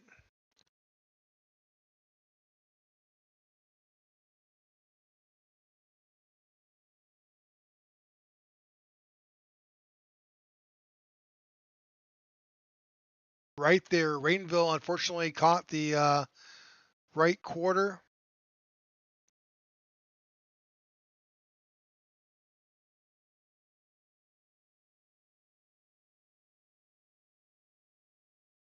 At 34, all in white with no sponsor. I'm going to date myself.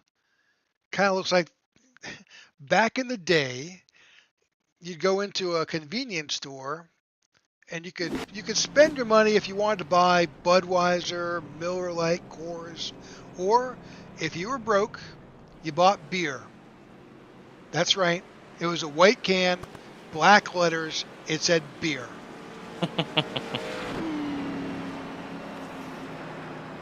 How much cheaper was it?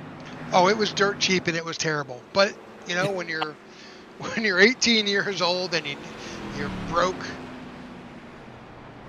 it was perfect. Do what you got to do. That's right.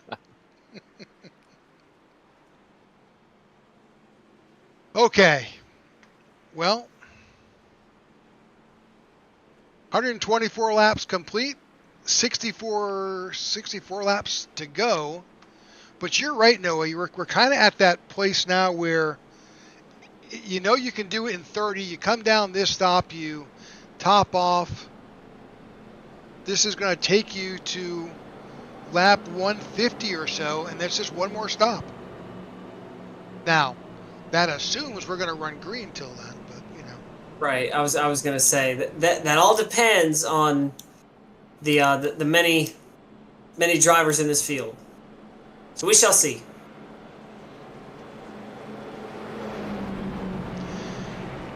Good time to get up, give a big stretch. You've been sitting here in the broadcast booth. Yeah, go grab something out of the fridge.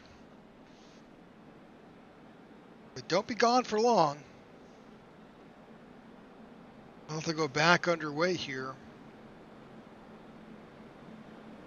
Now, most of these drivers came in at lap 123, so they're all back to full fuel. The lights will go off on the pace car this time by, and we'll get this back underway.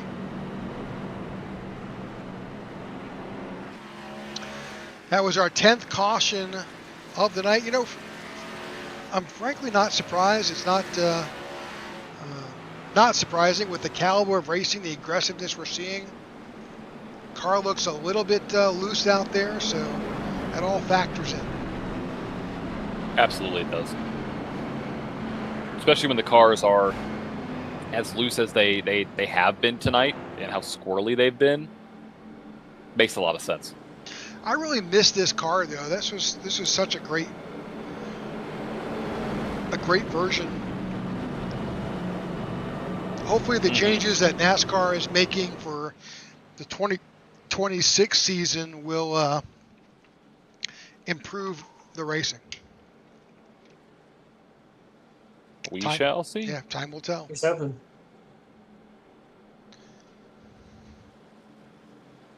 Well, another big shout out to all of our sponsors today: JW Paints and Graphics, Chris Carter Racing, Flying Aces TV, as well as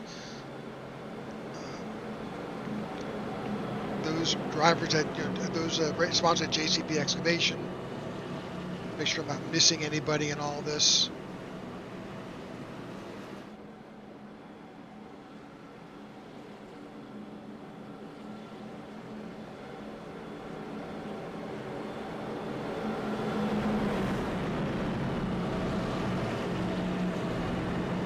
It's also High Gear Racing, a sponsor as well. So thank you all who helped to bring this together here for the Ryan Sadusky Gobble Gobble 500. John, I'm thinking we've covered this race at one point in the past, but very proud to be able to bring the IWM broadcast team to cover it this year. We have, yeah, I think we have covered it last year or 2 years ago. All right, here we go. Gorsek with Joshua McCullough on the outside. Green flag back in the air. Oh, a bit of a we're stacking up. Yeah, a number of drivers Already have to aggressive. bail. Yeah.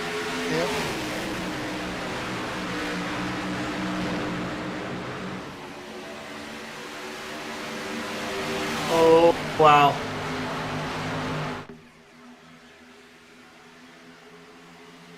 Oh, sideways. Take a look at Larry McDonald. Very aggressive pushing up front.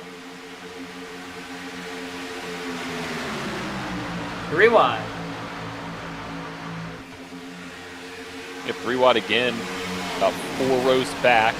See if they can get any momentum going now. Gabe Butler to the outside. Oh, a lot of contact there.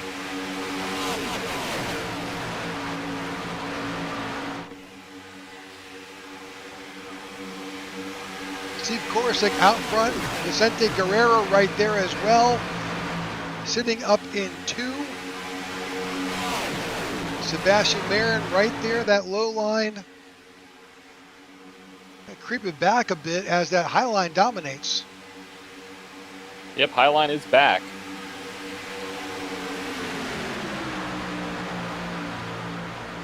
And just like that, everything changes. They are just so aggressive. I mean, it is just full send the whole time.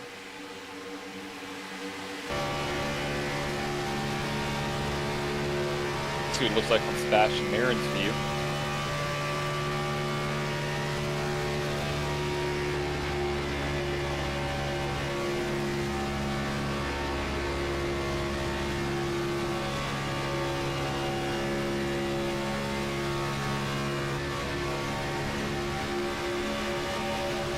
There's that big bump right there.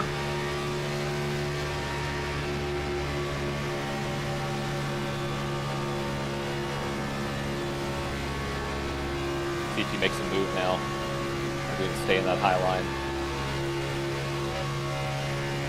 A lot of big push on that high line, and we've talked about pushing a lot today, and one of the places you don't really want to give a shove to somebody is anywhere in this trioval or anywhere in these turns here. Really the wrong place to do it. You do that, somebody's going to get sideways. That's two First time teammates all up night. front. Yeah, that's two teammates up front. See that high line start to get a little bit more single file, which is somewhat rare. We haven't really seen that at all. So is this fuel saving? I don't know. Seeing some 2010s, late 2010s NASCAR Super Speedway style racing here with a 550 package. Thankfully, that's not what this is. So, 207 miles an hour here for a lot of these guys, but they are flying. That inside line, a huge load of momentum there. No contact. Oh. Go on board with John Forbes. Want to see how fast he's going. Let's take a quick look inside. We can bring up his dashboard.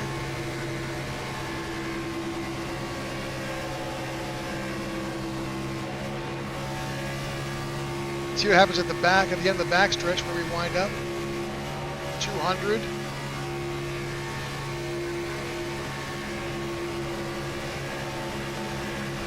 Big shoves, big moves.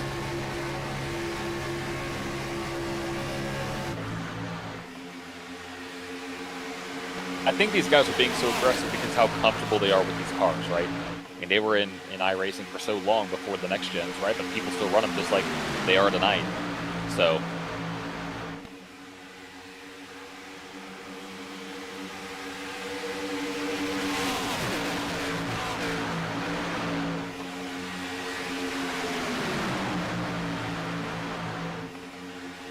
oh, hold on to it. Oh, wow. Held it together. Oh, wow. A lot of big movements there.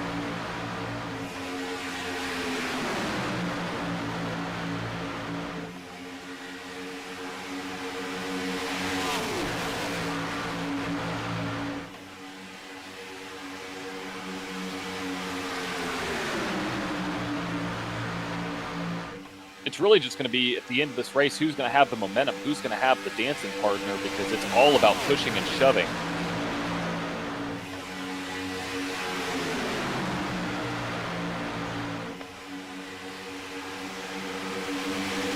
Oh, 89's down low.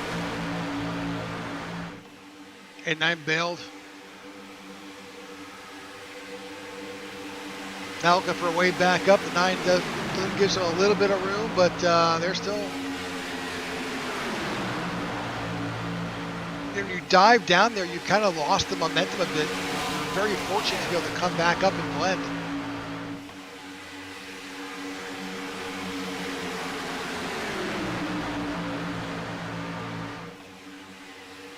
You can see it's still getting dicey here. We just have about, I'd say 50 laps to go here. And they're still racing like it's lap 188. I think that's the mentality a lot of these guys have. It's Talladega. It's flat out constantly. You have to be aggressive every single lap here. Otherwise, you're just going to be stuck in the back and not going anywhere. Exactly. Fastest lap of the day was put up by Jared Haynes back there in 18th, 19th, believe it or not. Wow. A 46.81. 3x3x3 up in front of this field. This is where things are going to start to get a little dicey.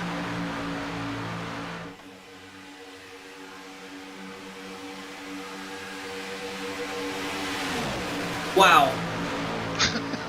That was close. I'm speechless. Cannot figure out how he put a car in there.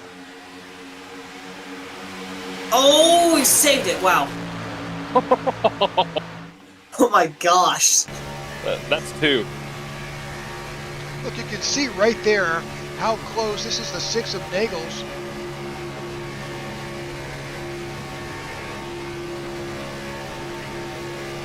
Say, a caution flag's out.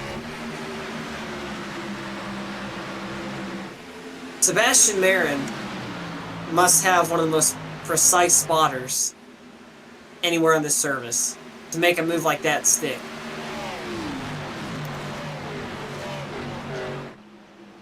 Unbelievable. Let's see what happened here. So Buster Malcolm is that car that we couldn't identify. That's the 102. And he may have been involved in that. Also, Bob Fitzgerald. Let's see what happened with Bob Fitzgerald here.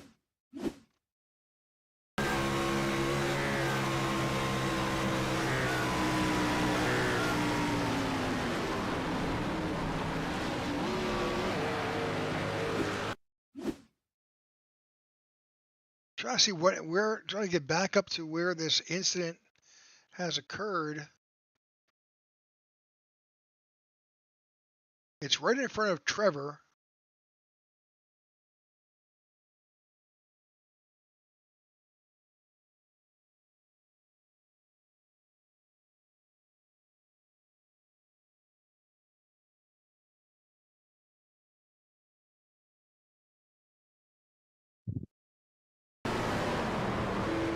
I don't know how the 63 survived that.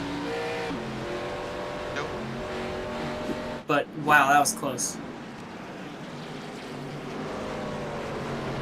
All right, so lap 135. Expect to see probably everybody on pit road. Christopher McCullough does have a meatball in the 04.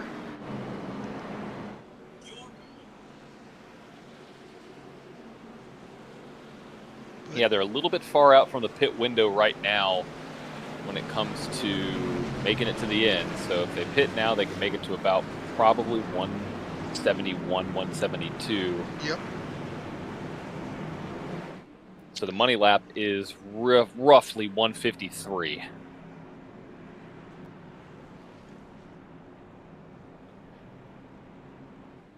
Number of drivers stayed out. I'm not sure if they were a lap down or not. That's Joshua McCullough and John Forbes.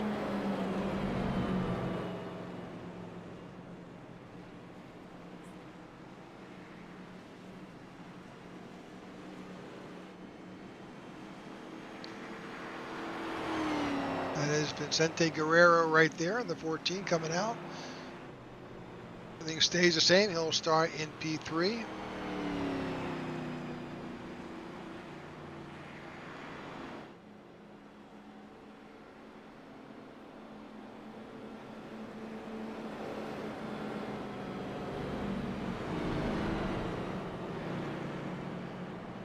Once we get back to green flag racing, we'll get you an update as to how many cars are on the lead lap.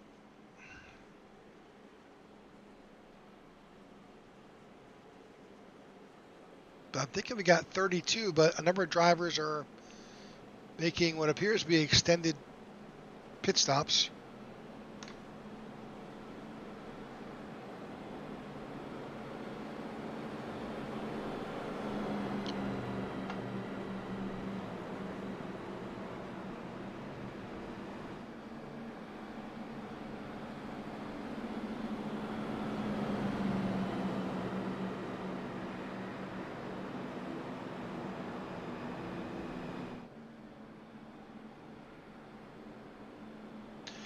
All right. Appreciate all of you who have stayed with us this whole time here today on Sunday for the Ryan Sadusky Gobble Gobble 500. 136 laps complete, just about 50 to go till we crown a champion here.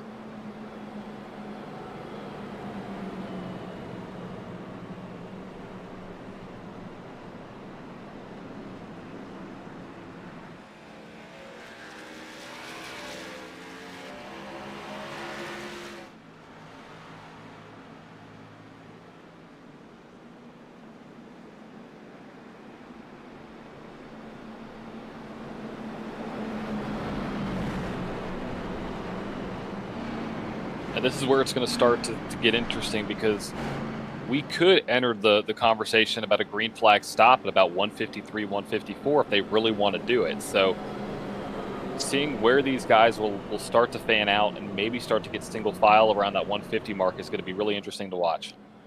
Yeah, with the way that these cautions have flown, though, they're just about every 12 laps. Just about. So the odds potentially are in your favor just to ride it out. Yeah. I mean, you could gamble, but I'm not sure we're going to make it to lap 150 without a caution. I mean, it'd be great if we could. We've already had a pretty good green flag run earlier, but really this is the time. A number of these drivers who have already been involved in an incident and maybe burned their quick repair, they don't have a lot to give.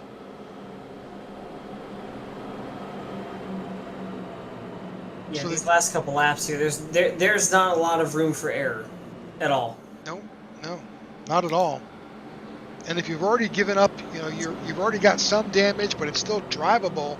That doesn't mean the next time you get banged or bumped, it's going to continue. You could wind up with a meatball. Absolutely, you could. And you have the quick repair discussion, which probably all these guys are out of them by now. Yeah, even the best drivers we've seen up front have had to use it. Not all of them, but it'd be great if we had a way to look at that, but we don't. Alrighty, here we go. Pace cars down. We're about to enter the United Rentals restart zone. And we are back to green flag racing here at Talladega.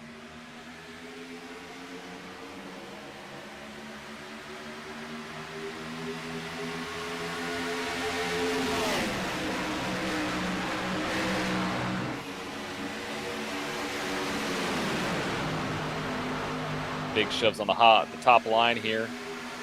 Might see a third line start to form. Yep, there it is. 23. Sebastian Marin's at the top side.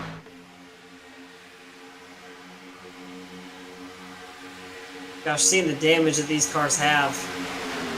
All the rubber painted on the side. Whoever brings this race home, their car is definitely going to have a story to tell. Absolutely. Whoa, big jump to the top line.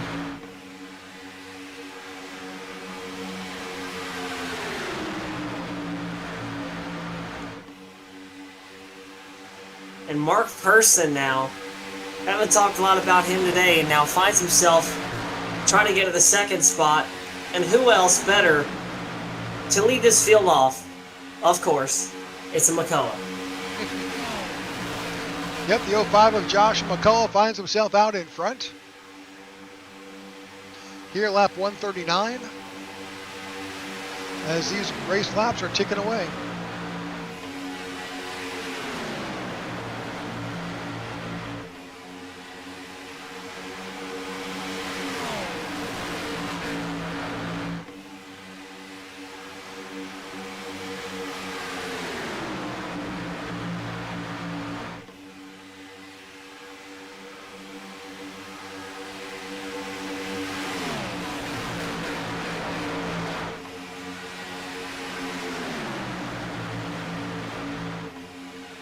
At the point, McCullough, one of the guys that I talked about previously, doing a fantastic job up at the front.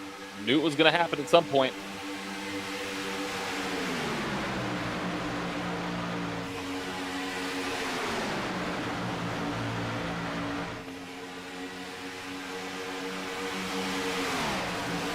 For one of the first times today, that low line starting to prevail just a little bit, as the order up at the top line is not really there. Brings us to 47 laps to go.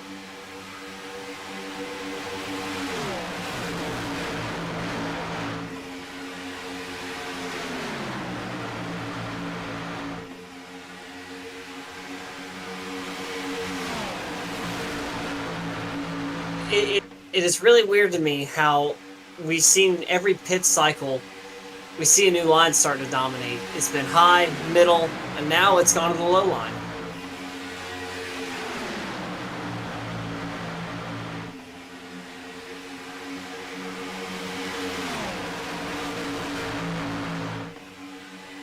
Solid racing here. The 6, Cody Nagel, finds his way back up. How he does it, I have no idea, but there he is. Him and Sebastian Marin doing a great job.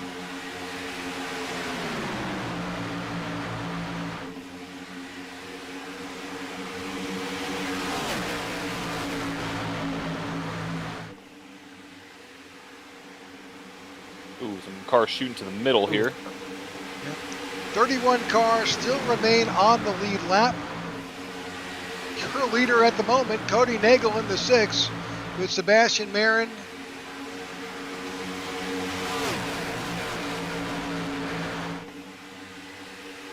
'89 dives down, and then the 23 drops there to block it.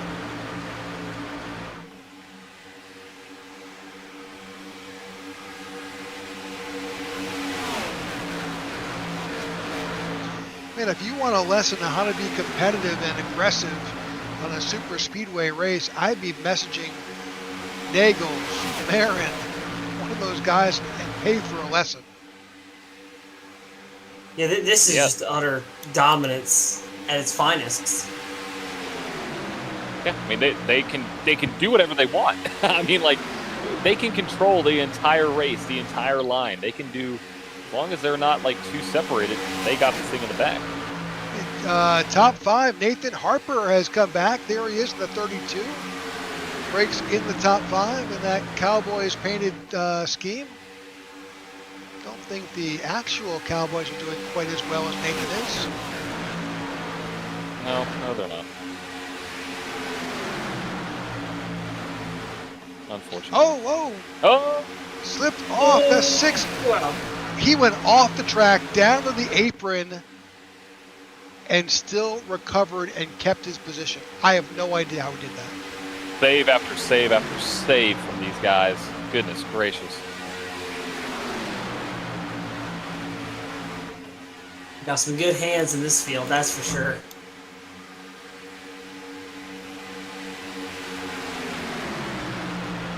Rewind again, folks.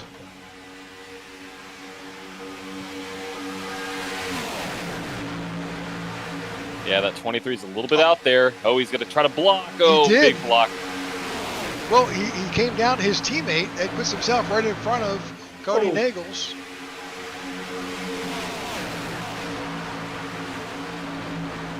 Well, I don't know how he does it, but landed Velicki back up here. As well as Evan Carlin. Name's back up to the front of this field. Trying to make a splash. Yeah, this is, I think, the most unsteady I've seen this field so far today. I mean, it feels like a ticking time bomb at this point. I'm just double checking, but I don't believe. Oh, I could be wrong. I'm wrong. So just to recap, you got Daniel Falkingham, Dylan Jones, Evan Carbone, Cody Nagels, Lennon Velicki, Nathan Harper, Sebastian Marin, also known as Seabass, and Steve Korsak. That's all part of Dale Cup, and those guys have been phenomenal today.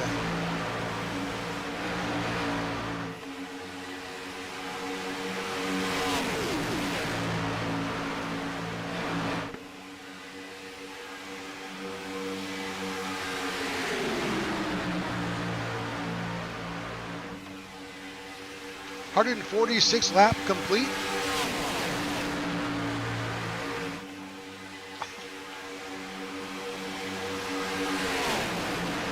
This field has kind of begun to distance itself. This pack of about 19 cars are spreading themselves about 3 seconds ahead of the next group. That group is led by Eric Winkelspeck. And then in front of them, Rick Javorka is back there with the guys who are at the tail end of this field. JW is right there in the 17. Good recovery for JW. But here's where it is. Nathan Harper up at the front, top 3 in the 32. Leading that low line. They're about to come up on a lap car. This is going to get interesting. Yes, it is. How are they going to navigate it? Is the question. Well, if they stay too wide, it won't be so bad. It looks like that's the 14th of Vicente Guerrero. He is the last car on the lead lap. Fortunate he was having a good day earlier. Well, that is sportsmanship right there, guys. Yeah. 14 said, you know what? I'm not going to make myself a factor. Oh, contact!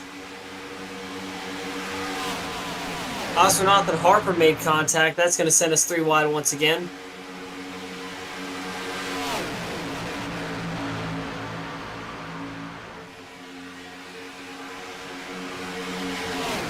Oh!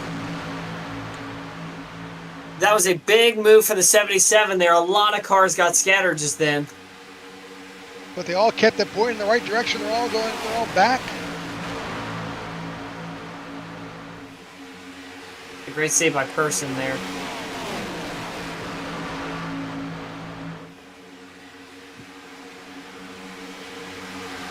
The saves tonight have been just unreal. Absolutely unreal. Oh, 100%. Up front, the 05 of McCullough with Gabe Butler in the 88 sitting in second, with Jared Haynes sitting in third. Good breakaway, these 3 guys. Lap 150, just 38 laps to go.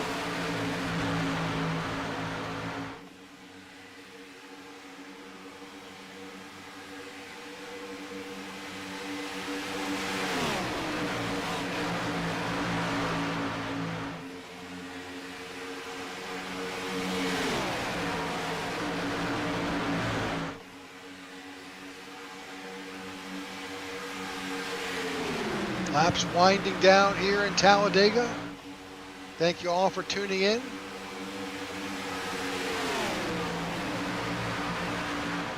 But now it's going to get a little interesting.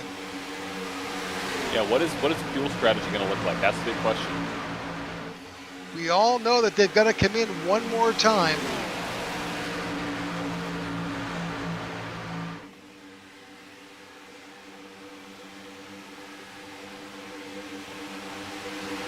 In this field, if you see the graphic in the upper right-hand corner, it kind of shows just how broken apart the field is. This is the most separation we've seen amongst these groups of drivers for the entire race. And it's coming down to some of the best in the business right now. You have McCullough up front. Yeah, that outside line moving is Trevor Arsbanoff, Steven Korosek. Korosek down to the inside line. He's going to take Nagels with him. You can see the fire come out of the side of that 27 there, lifted off just a little bit.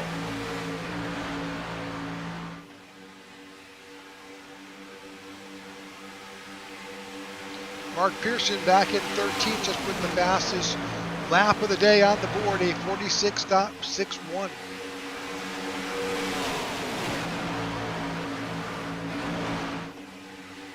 Starting to get a little more interesting. Lap 152 on the board, 188 laps. As the distance of tonight's race, you can see those hands working. Everybody wanting a shot tonight. This is, I think, so far, now it is the most stable that this field has been, I think. I think a lot of smart moves now are being made, and everybody knows they're coming down to the end. They got to save their cars. Just saw the 32 of Nathan Harper drop down to the inside. Got a huge slam in the back by the 27 of Steve Korosek, bumping him up. But to the outside, 89's got a big push from the 39 of Daniel Falkingham.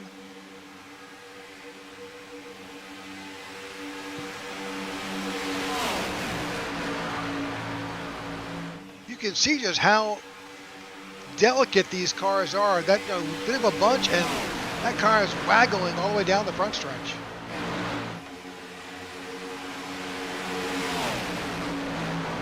Yeah, I've seen a couple guys come home crab walking today down pit road, and a lot of these guys now know that You got to keep it clean. You want to finish first, you got to finish. Big jump there.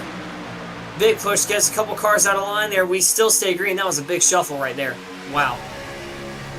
This is the inside of the 27 of Steve Korosek. You can see the visibility. Looking at that Mustang in front of him, it's just, there's nothing there. Between the size of that spoiler, there's just limited visibility.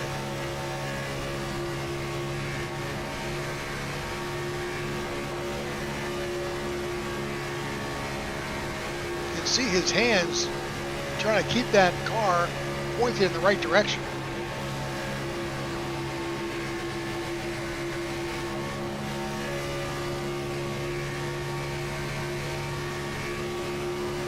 He's coming up hard,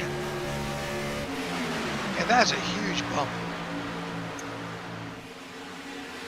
Yeah, the drafting has really started to amp up these last couple of laps here.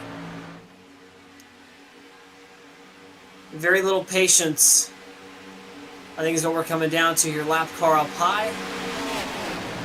We'll go by, got a car out there 3 wide. He's going to have to make a choice pretty soon whether he decides to stick with it. And we stay green.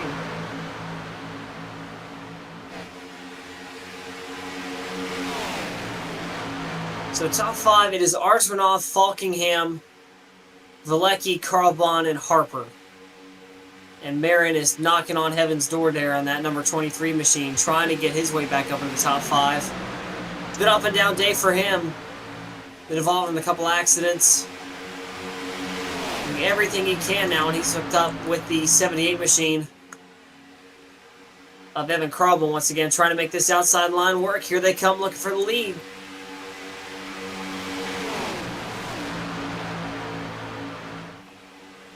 Oh! How the 39 saved it. That's Daniel Falkingham. He got completely doored. Wow. He kept it together and is still sitting right now in 5th. I don't know how that was not a wreck.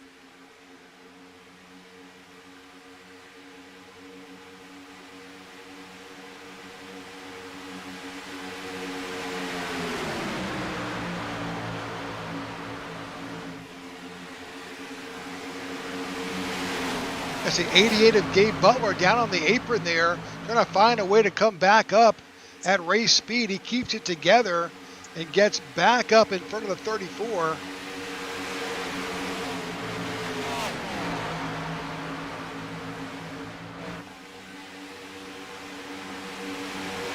But that cost the 88 significant number of spots.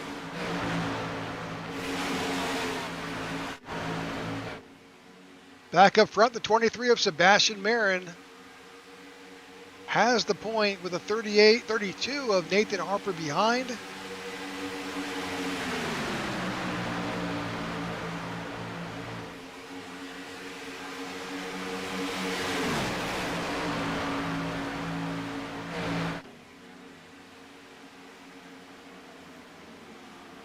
Cars coming to pit road. This is going to be hectic. All on pit road, locking it up. Big lockup. Black flag, looks like speeding on the Steve Korosek, the 27 car. He's got a penalty. He's going to have to probably serve that in the pits. That will impact him for certain. That's not what the 27 needed at this point. Heck of a day, though, for Korosek. Really unfortunate there. Feels like everybody just taking fuel. I think most people can pass on tires right now.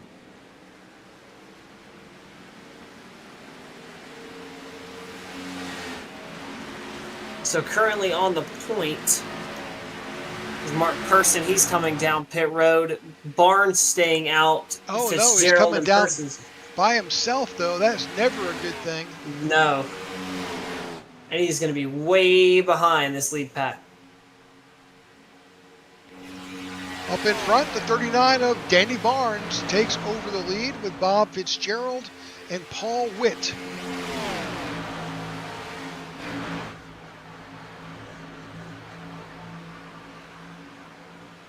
I think the 5 that's there is actually a lap down in that front pack of 3 cars.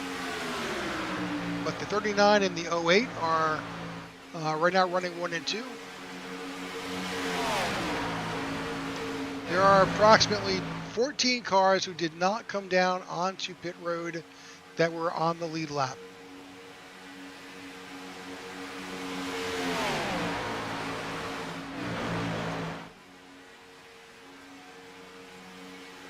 That cost Steve Korosek a lap. He is now a lap down. That was a 40-second penalty for speeding into pit road. Wow.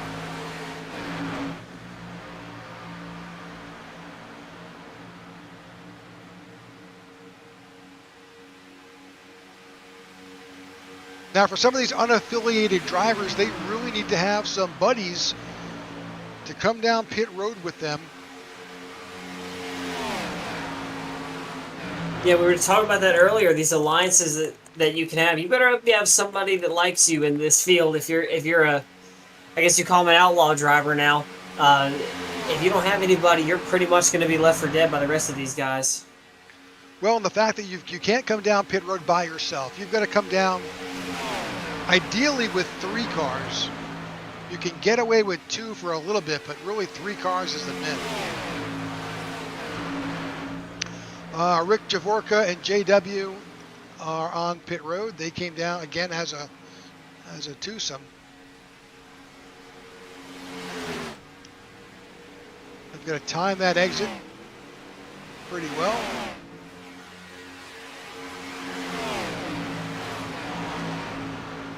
But what we do know is that everybody needs to come down. Here is Danny Barnes and Bob Fitzgerald coming down, and they've got some help. That's good for them. Good group of guys right there trying to get down pit road. Everybody came down, no penalties. Watch that 55 of Dean Wilkinson. I'm sure this is going to be a fuel-only stop. So judging by our math here, who is going to take over the lead? Larry McDonald. It's what we show right now with telemetry-wise. But Larry's going to need a pit stop. That's the 50. I think that's the paint scheme is a 55. I think he's actually in the telemetry as an 80.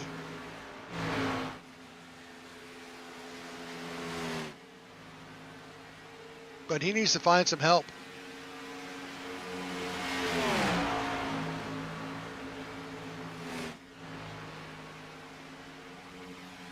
The top 8 cars have not been on pit road as of yet. Wow. With just 25 laps to go, they're due. Now, John, we've talked about this before, guys. You know, you sometimes don't want to be the first guy, but you know, maybe there's a strategic advantage there. What I definitely know is you don't want to be the last guy.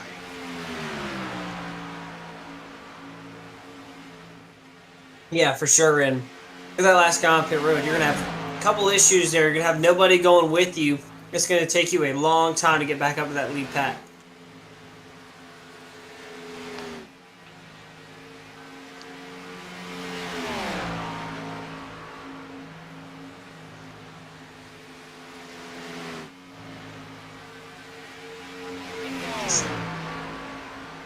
All right, 24 laps to go here. Larry McDonald out in front, but he is that group is shrinking. Now we're down to just those 8 drivers who have not come down onto pit road.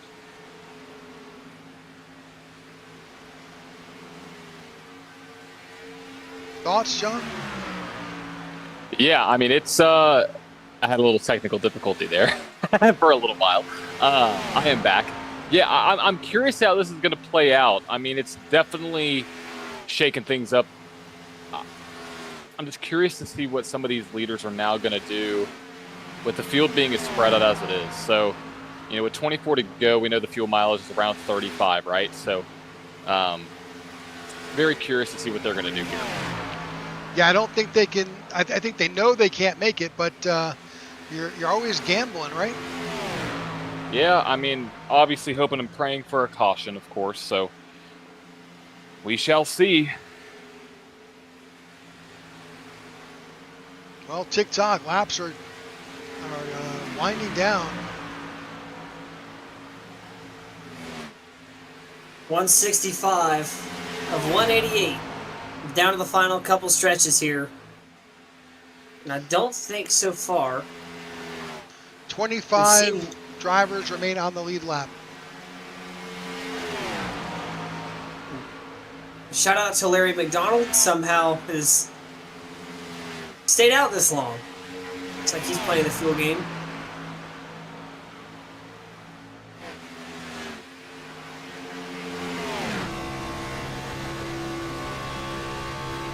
On board with the leader, Larry McDonald, looking at his RPMs. Not like he's saving it. He's right there. Giving a pretty good bump to that 5 car in front of him. Yeah, I mean, you have top 7 that haven't come down pit road, so very, very curious to see where this field's going to end up.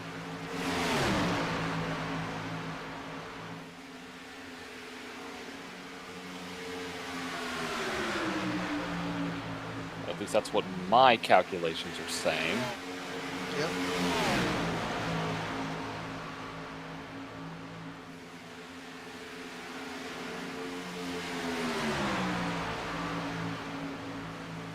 Trying to identify the car in front. I think it says that's Matthew Baker. Matthew Baker is the last car on the lead lap. So the leader is pushing the last car.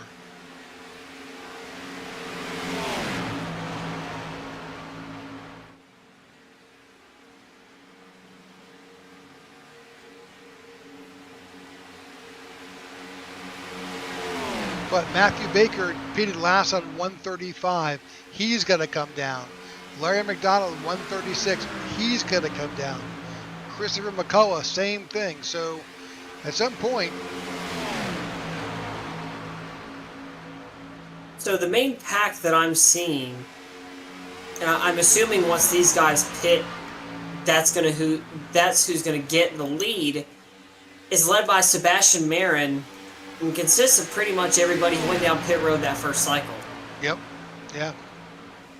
And so far, they've been single file the whole time. No one's been trying to pass or anything, so they're just trying to buy their time.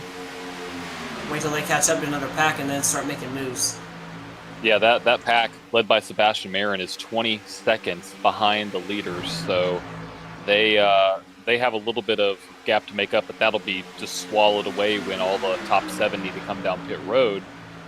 And they're just hoping and praying for a caution. Now with 18 to go, or 19 to go, we are right at the point where they are about to hit lap 34, 35 on the fuel run.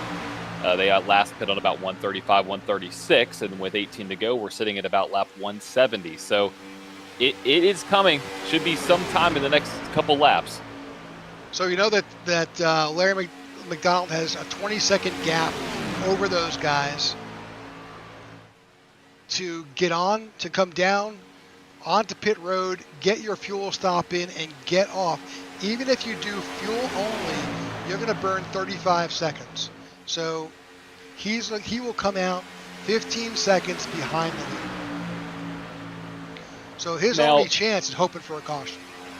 And that's the thing. If you have a caution that flies early, you're kind of still not on the wrong side of it, but you're still going to be behind the guys that came down, more recently, unless they don't think they can make it. Now, if a caution comes out on the back end, let's say you pit, and then all the guys that came down before you don't come down, then you're still at the back. So, you're kind of hoping and praying.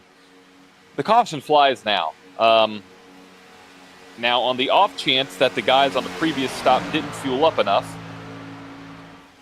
you want to maximize that time lost, which is, you said 35 seconds on and off pit road. Probably tack on another 5 to 10, I would say, so about 15 to 20 seconds. Yeah, but it's a no-win situation, because at this point, with the way that we have done green flag stops, that completely spreads the pack over the entire track, which greatly reduces the chance of a caution coming out. So those factors now are playing into this, and unfortunately these guys who have chosen to stay out, they're watching their fuel pressure gauges they're about to scream at them saying, you need to get your butt back in your pit. And here they go.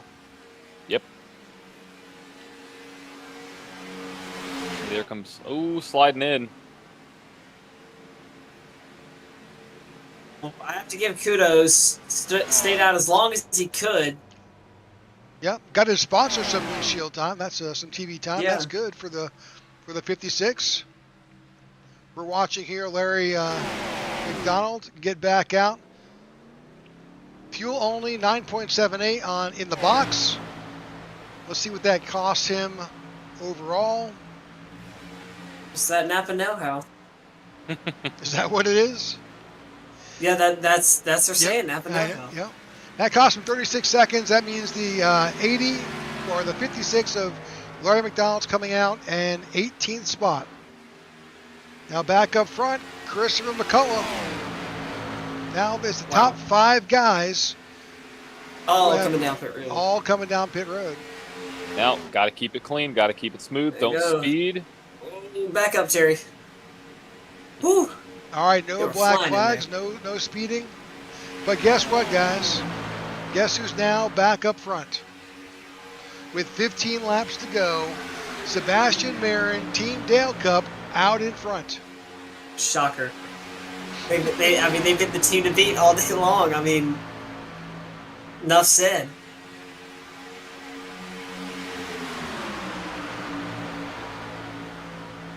He's quicker than DoorDash. Yeah, pretty much.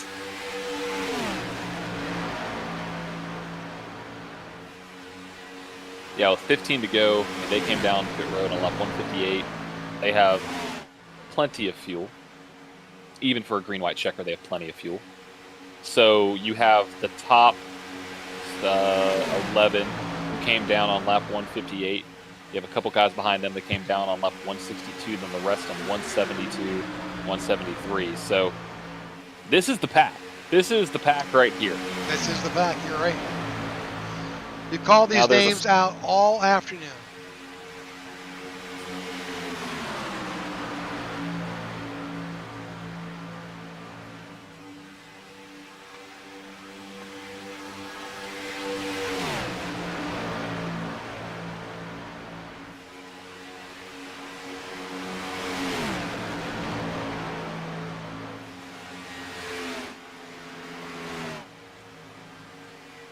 Now with this pack right here, they have roughly about 11 cars in this pack. Excuse me, 9 cars in this pack.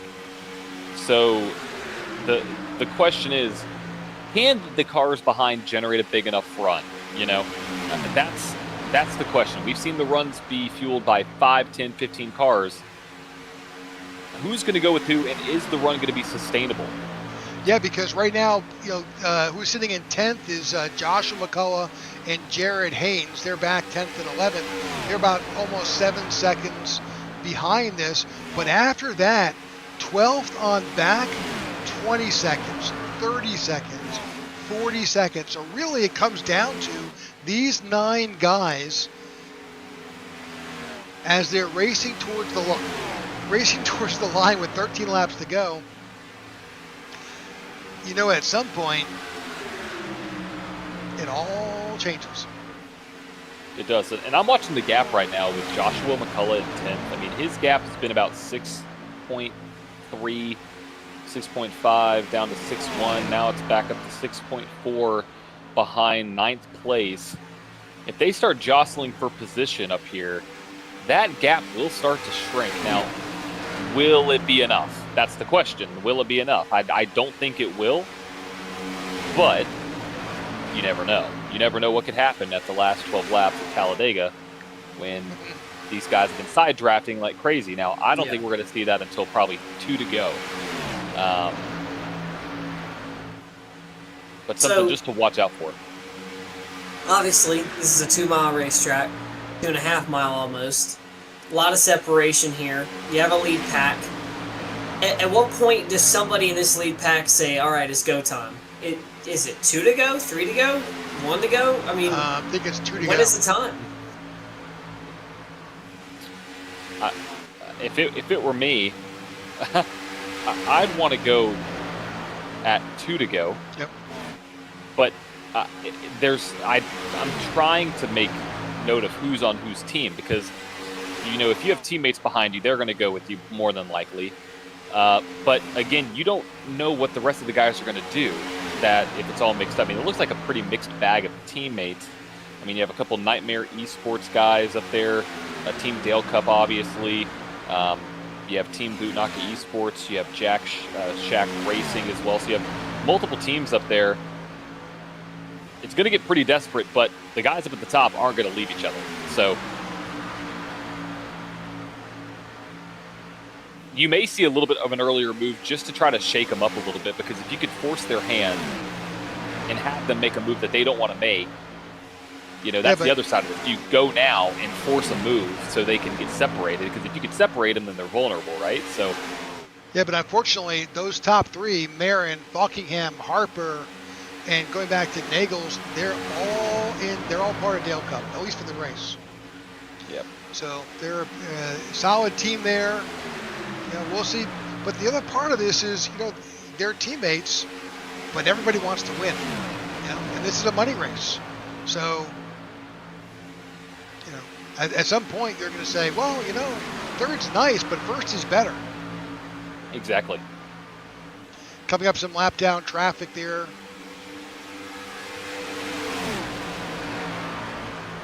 With Rick Javorka and JW Salyers. Yep, that's correct.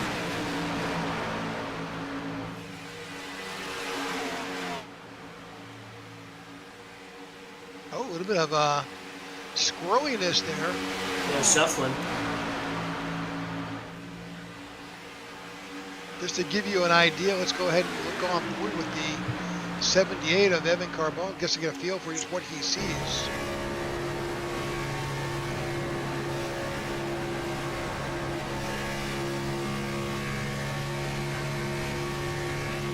He's behind the 32 of Nathan Harper there, and currently in fourth.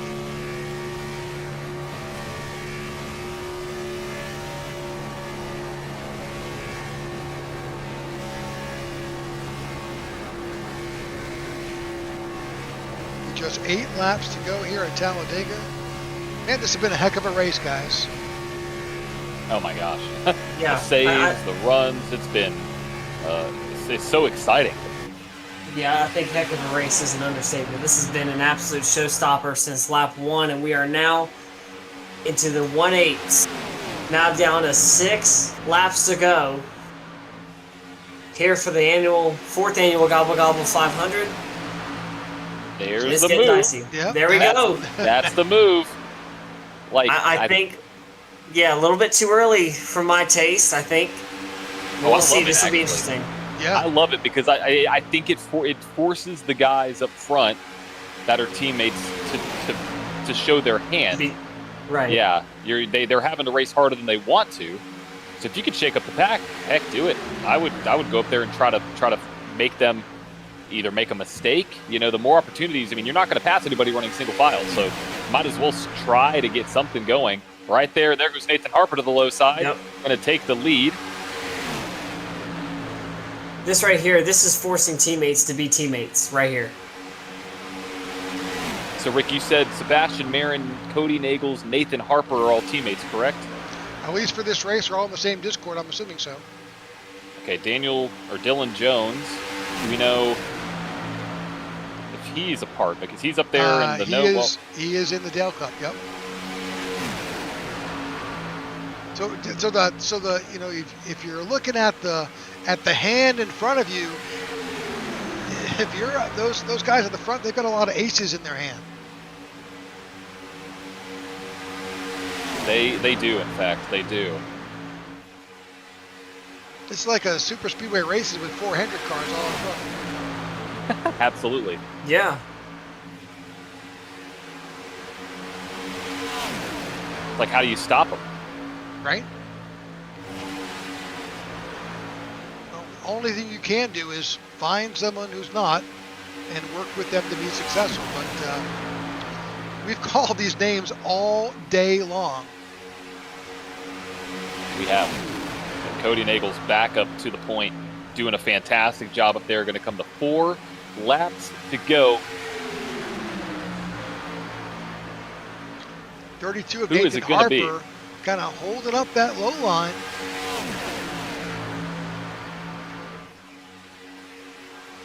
Oh, wow. 23 Oh, of that was Sebastian insane. Marin dropped down from the high line, takes over the block. He went for it. Yeah, that was a full send. I think if I was, I don't care if you're my teammate or not, if I was Nathan Harper, I'd remember that one. Be like, all right, you got one up on me, now it's my turn. Goodness gracious. 4 laps to go, winding down here at Talladega in the Gobble Gobble 500. Sebastian Marin out in front, Nathan Harper in second, Cody Nagels in third. There goes, I think that is Landon down to the low line. Oh, Sebastian wants it. Seabass wants to win here, you can tell. There's Nathan Harper back to the top lane. Big shove.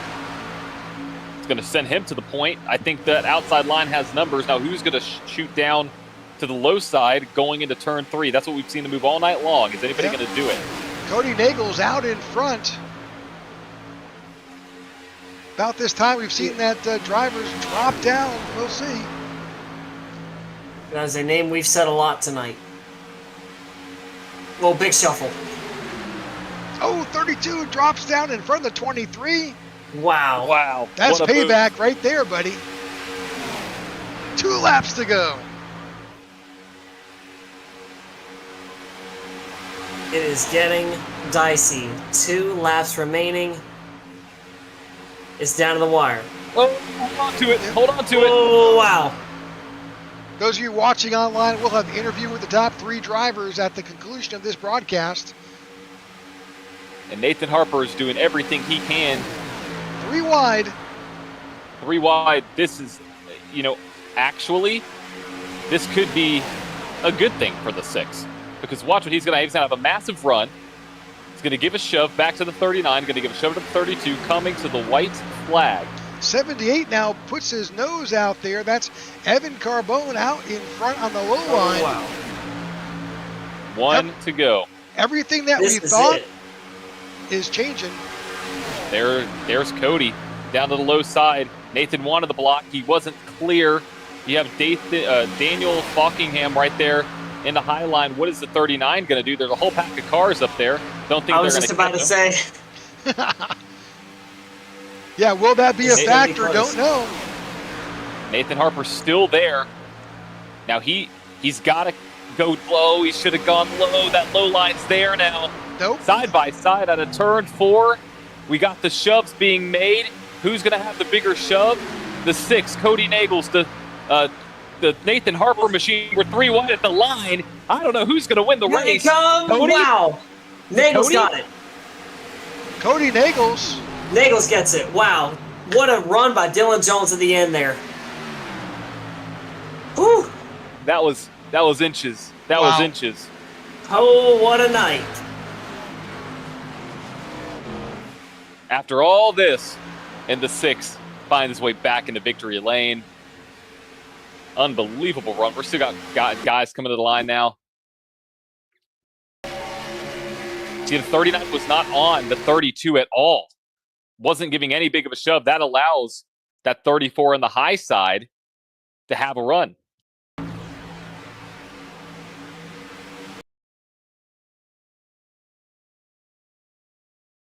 This is beautiful at the line. Wow. What a finish. They kept it clean too.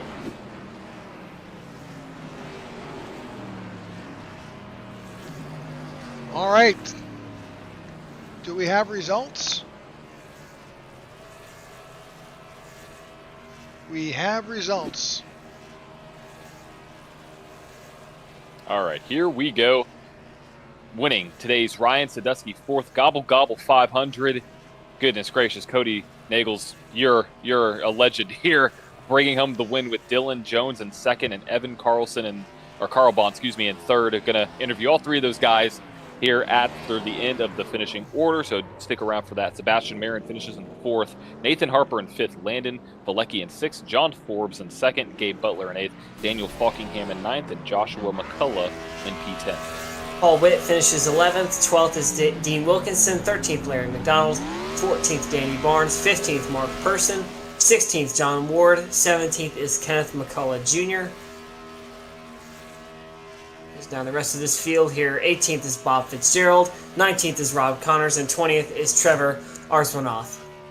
In 21st, Buster Malcolm, Christopher McCullough finishes in 22nd, J.W. Salyers in 23rd, Rick Javorka 24th, Steve Korosek 25th, Vincent Guerrero in 26th, Charles Johnson 27th, Matthew Baker 28th, David Overstreet 29th, and 30th is Joey Masowitz.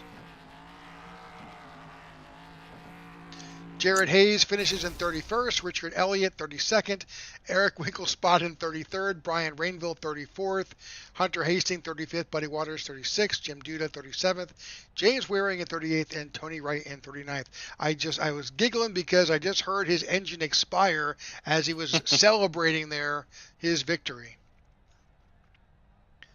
Wow. I don't know what to say, guys. That was just one of the best races I've watched here on iRacing in a long time. Absolutely. That was insane.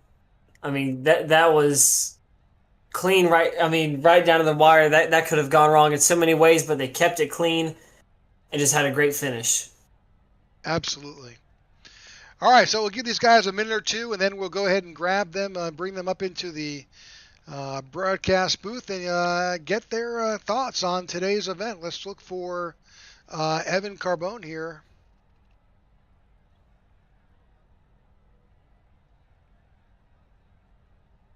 All right, let's see if we can grab Evan. Evan, congratulations on your P3 finish. Man, heck of a race. Thank you. So obviously, a lot of teamwork going on there throughout the race today. But give us your thoughts over the last few laps there. Last few laps, I was waiting for them to make the call and to make the move because I didn't have a car that was strong enough to lead, so to say. I had so much damage on my left panel and my rear end. Apparently, I had rear end damage, but it looks clean from the replay. And pushing me was like pushing a feather through a wind turbine, so it was like it was never going to work out. So I was like, I said with like maybe 6 to go that I'm down to push somebody instead of being pushed. And yeah, Cody dropped down. He told me not to lift, and I asked him, "Do you really expect me to lift?" Like I was swinging some things around this entire race. I was having a blast. I was the last guy to like make it into this race. Jimmy called me up, said that somebody couldn't make it, so I was next up on the list and taking home a P3. This is my first time finishing in a money position in almost 3 months, and that last one was a 500 mile race too. So I guess I have a bunch of luck with these things. Well, congratulations on your finish. Great racing for tonight. Any shout outs tonight? I want to shout out Nightmare MBG for allowing me to run with them today. I felt like this was a tryout in a sense to get myself possibly a spot on the team, but also I like to bounce around and keep my options open. Thanks to the Jack Shack Trev. I don't think he had a great end to his race, but he was slinging it out there too. He made me this paint scheme. That's what the free Trev slogan is for. Shout out to all my friends that I told to watch this race. They were watching me. They just finally texted me saying good job and all that kind of stuff. Yeah, just again, thanks to Cody for coming down and saving my ass there because I was gonna be gone if nobody came down. Well, congratulations on your finish, absolutely, and congratulations for the race. All right, thank you. Got it. All right, with that, we welcome Dylan Jones to the broadcast booth. Dylan, congratulations. Wow, what a race for me. I went 3 laps down disconnected, almost didn't join back in the race, got 6 minutes of damage repaired, and made up a second on a pit entry to save my race. But Wow, Yeah, what a race. I know. We saw you in the booth disconnect and like, oh man, well he's done, and then all of a sudden you're back, He's in and second. yeah, you get second. That's awesome. Well, I that have no goes clue. to. Oh, I mean, that just goes to show you what these 500 miles event. You're never really out of it if you stay at it and come back. But congratulations. yeah. I mean, thankfully these cars are a little wicked, so there's always a chance for cautions, but they're sure as hell fun to race. So I got a lot of help, and well, I'm glad I run it. I almost didn't do it. Well, congratulations. Absolutely a heck of a finish there. Any shout outs today? Big thanks to Jimmy Crow. He's been around here longer than I have doing this shit, so he puts a lot of his heart in it. And thanks for you guys for putting on the broadcast, and it was a great race, man. I don't know what else to say. You got it. All right, that's Dylan Jones finishing second here in the Gobble Gobble 500. Let's go ahead and bring in our winner, Cody Nagels, into the booth here. Let's grab Cody and bring him in. Cody, congratulations on your win.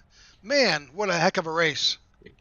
Yes, that one felt really good. I'm glad we were able to get the race settled down in the back half of the race, and had some cautions early, got settled in, got a green flag pit stop, and our team had the strategy to get broke away from the field, and we had most of the top spots on lock, and got to the end where we had the second pack far enough of a gap between us and them that we started racing it amongst ourselves, and it made for a good finish.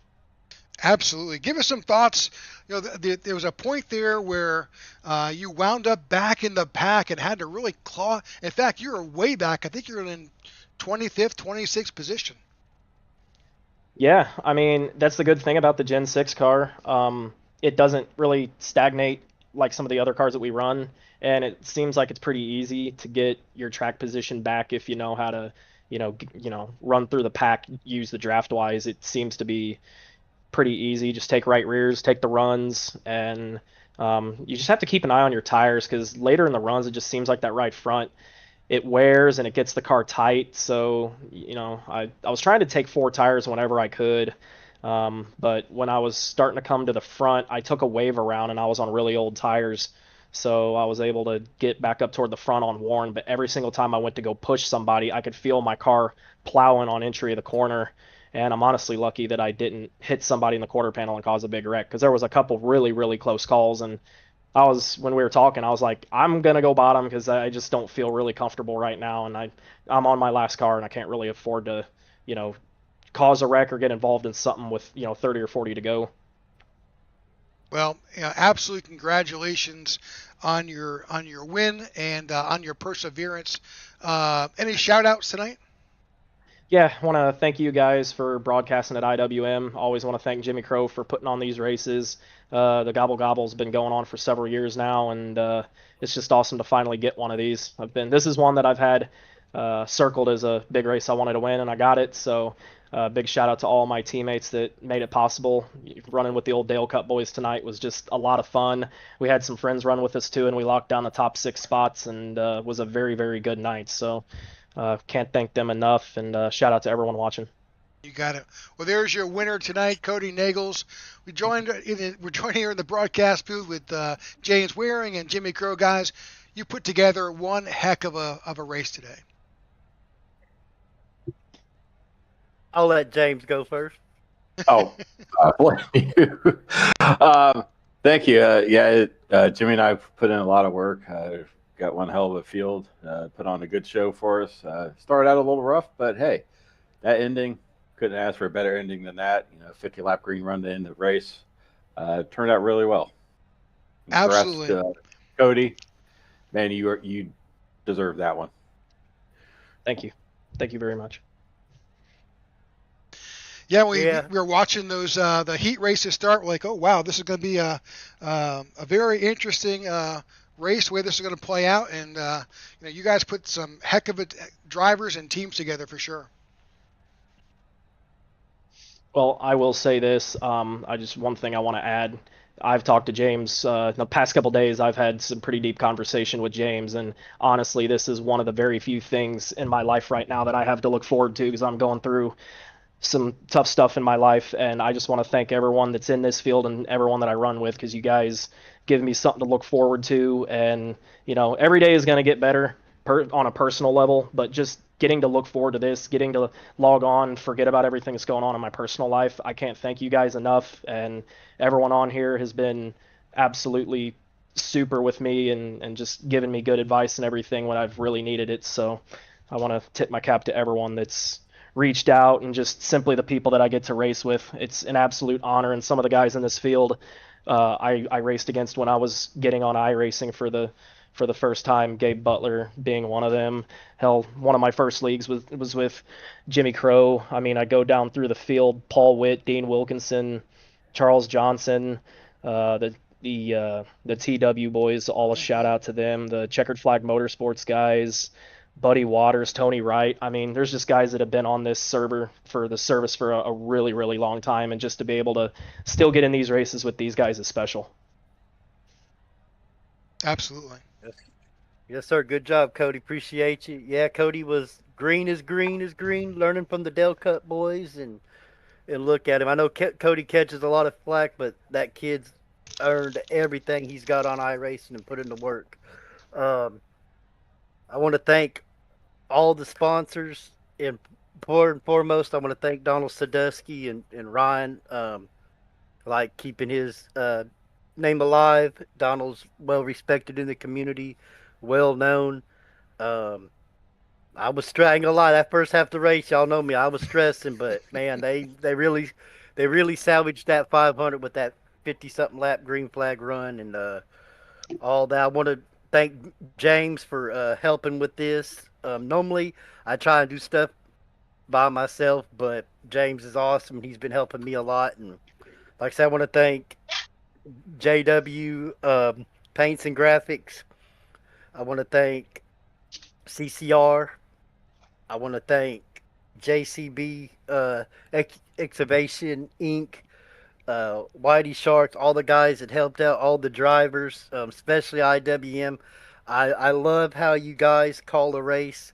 A lot of times, and this is no knock on everybody, I love everybody, but I love how y'all call a race. It makes me feel like I'm watching on TV. Sometimes the broadcasters want to scream and yell every single lap, and I just like how y'all call a race, and I appreciate y'all doing all these events. And also, too, while I got the floor, I want to mention our buddy Al Cena. He passed away not too long ago.